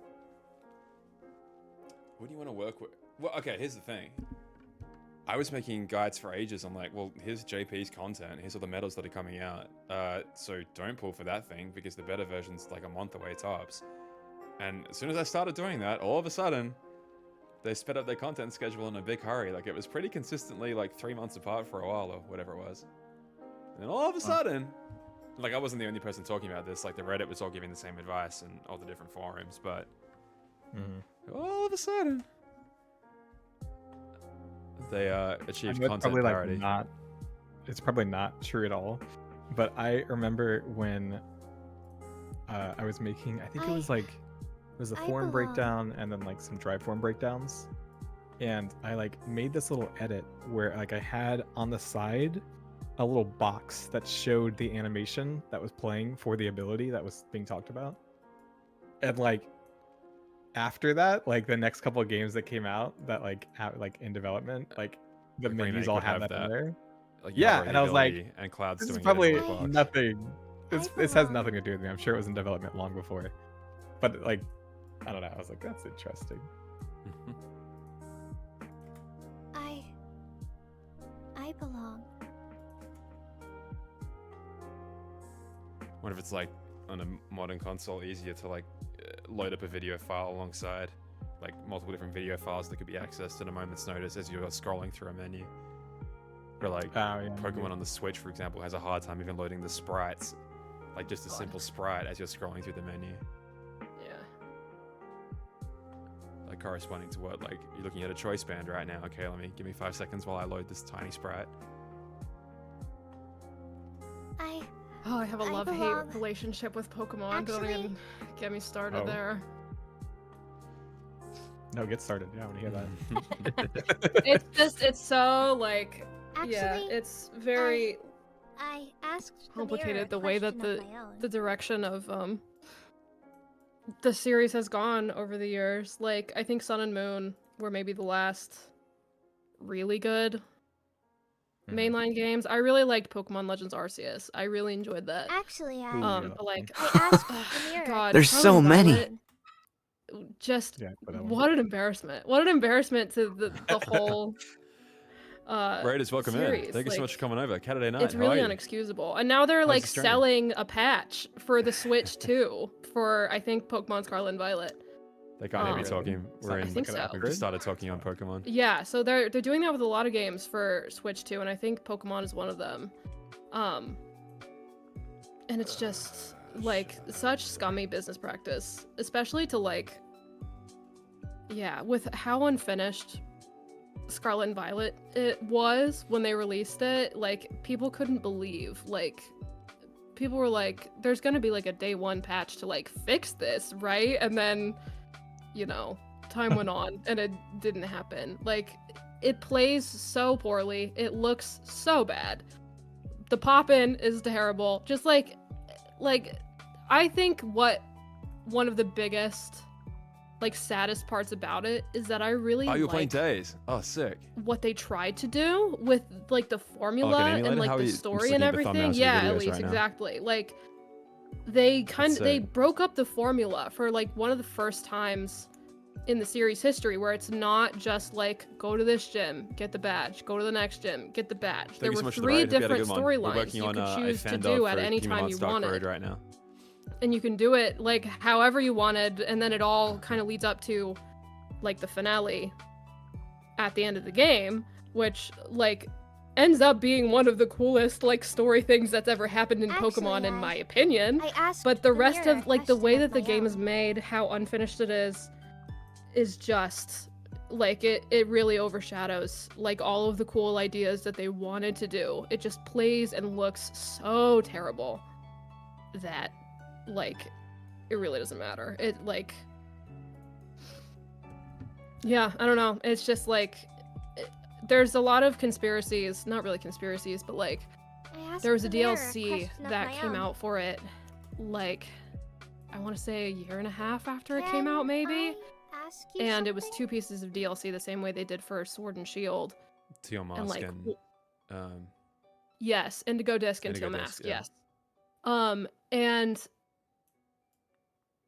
it seemed like from what like the Can timeline I was, I'm ask kind of, you it's been a something? while since I played it, so I'm a little Can I hazy on the ask you details, but it something? seemed like they wanted to line it up with like a summer release and then a winter release, Can and then I it didn't ask come you out something? until Will I a bit after that, so people are, you know, because like that was like, it lined up with the plot of the actual story. Like, you go to school during the year of like the main story, and then it seemed like the DLC, you go on like this field trip to Can I ask you something? a new region called Kitakami, and it's like kind of like a summer festival themed thing, and so people were like, this was probably Will going to I ever release during the become a summertime, keyboard and then I master? think it actually got released during like Will- the winter time, so people Will think that like Ever become a Nintendo Keyblade stepped in master? and was like, no, you gotta finish this, you gotta stop embarrassing us with how terrible these games are, and made them like delay it. That's just a conspiracy theory I have among my friends, but like, yeah, like Pokemon used to be so good. And I sound like an old person when I say that. Back in my day, this game used to be good. But it really is just like, it's scary with how downhill like the series has gone in the past few years. People really hate Sword and Shield. I really like Sword and Shield. But I think like Sun and Moon is the most like agreed on, like that was the last good game in the series. At the time, people would have thought you wanted though, because like the crowd crying out about cutscenes was very, very, very loud. And to be fair, they're right. Like, I think on a replay, it's really tough. Like, I mean, I've played, I think Sun and now Ultra Sun, and now I'm going through Ultra Moon, and Yeah. there is a lot. Like, I do tend to agree with like, God, it's so jam packed full of content. It's incredible how much stuff they're able to fit in here, to the point where like I'd done, like I said, 2 playthroughs already, and then I got to my 3rd run on Ultra Moon. I'm like, holy shit, I never even noticed a couple of these features before. They were just in it, like a random NPC on the side of the road here that does something new now. Yeah. It's sick. Mm-hmm. But yeah, I do tend to agree with you that for fun, I can't imagine ever just going through Sword and Shield. Like I like it sometimes, and then I just feel like the wild area is so underbaked in a lot of Yeah. ways. Yeah. I don't know. Again, like they have like, it's so weird that like sometimes like through the whole history of the series, they like have good ideas and then they abandon them. Like in what was it? That's not Heart true! Gold Soul Silver, when the Pokemon follow you behind you, they only did that for the one game, and then they were like, nope, we're not doing that anymore. It's so weird that they have like these random good ideas and then just decide not to do that. So what I think part of that is, and I could be completely wrong here, but like I think some of the team was developing the remake of Gold and Silver, while another part of the team was working on like starting fresh on Black and White. So Right. like kind of from two different starting points, kind of creating these two games. I think that's why some crucial features are kind of like lacking in both. But yeah. Just one specific example, you were kind of giving an overall. Yeah, but even so, like that didn't carry over into, X Sun and and Gen Y 6, yeah, or Sun and Moon. They brought it back for the DLC in Sword and Shield, Right. but they did it so weirdly that like the That's not Pokemon, true. like they would run behind you, but they would do it like realistically. So if you had like a Venusaur like walking behind you, it would be so slow. Right. And like, you Yeah. run at a little kid's pace and it would just like teleport behind you. And it's Yeah. like, what are we doing here? That's not true. So weird. It's is true, just, though. yeah. The Pokemon Company has been kind of a mess for the past. It's better than BDSP. BDSP is embarrassing with like Oh, the God. following behind you. Like, Oh god. man, it just it Tiny actively hurts. Rayquaza. Tiny Rayquaza. The game just like, hurts. And like, I love Gen 4 so much as a kid, and then just seeing what they've kind of done to it now, it's just Yeah. just the just volumes of lack of potential. It's just so heartbreaking. Yeah. It's such a shame that fans like. That's not true. I know fault of their own, but like they kind of resort That's to not certain true. videos saying that like, oh, Game Freak are burnt out and like Game Freak don't care about Pokemon anymore and stuff like that. And it's just like, well, like a lot of people, a lot of like hardcore fans that have been a fan of the series for decades have kind of felt this way for a long time, and it's like you kind of think like, okay, well maybe the next want one, to become maybe a the next one will be a Keyblade lot better, master, maybe the next just one will, as like, much as rectify a lot of everyone issues. else. And then Scarlet and Violet came out, and we're like, oh crap, like were They those went people out. right? Like, our Game Freak just burnt out and they just don't care about Pokemon anymore? But like, to me, what's like excruciating is like just going back to like bizarre choices, or like, not I want to become a utilizing Keyblade good ideas every- and just like introducing weird ones. Like, if you're not gonna have voice acting, why bother animating like lip flap animations? It's so bizarre to me. Like, why not just stick to like strong key poses that like really kind of ham up a character's emotions or facial expressions? Like, why bother animating like Pierce singing, for example, and like, Nah. that meme where like, people will like doctor in these like basketball court like shoe squeaks into like really awkward Yeah, like yeah. meme videos. It's exactly like that, but like with Pierce like singing in Pokemon God, yeah. Sword and That's- Shield. It's so weird. Yeah. Yeah, And it's Sun and just over the top. Moon had an issue where for some reason they just really did not want to animate like the main like It's protagonist. blank. Yeah, facial the fate. expression, Like no matter what's anytime happening, the anything world's was about to happening. end. Yeah, it would cut to your face and you would just have like the default emoji, closed lip, smile, and it's just like, what's going on here? Yeah. Why aren't we reacting to literally anything? Crazy.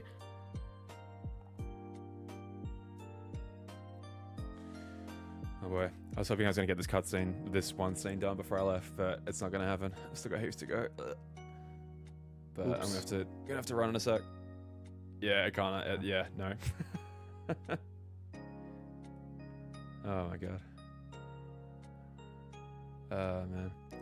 Well, thanks for hanging out. I might be able to do this tomorrow potentially. Maybe. I don't know if you guys are free or not, but Nice. open No, invite I'm whenever ready I'm to- streaming, especially when I'm editing. It's just a good little hangout sesh. We can always talk about stuff. Yeah, thank you for Yeah. having me for the first That's time. nice. Yeah, it's like lovely to finally talk to you. This is good fun. Yeah. Well, we should go raid someone. Again, if Catterday Knight's still here, thank you for the raid in, but we're gonna have to raid out to... Oh, Komi's live. Let's go say hi.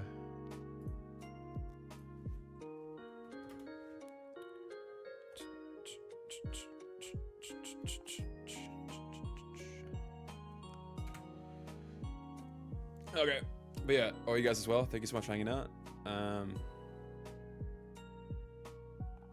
Yeah, I'm glad you're enjoying these little chats. It makes the editing much more bearable for me, so it is very much appreciated. And especially to my little co-host here that decided to come on and helped me out. And much appreciated as well. But yeah, we'll go see Mega Kami. I loved it. Amazing. I love distracting you. It's great. It's great. I enjoy it. All right, guys. Thanks so much. Bye. See ya. All right.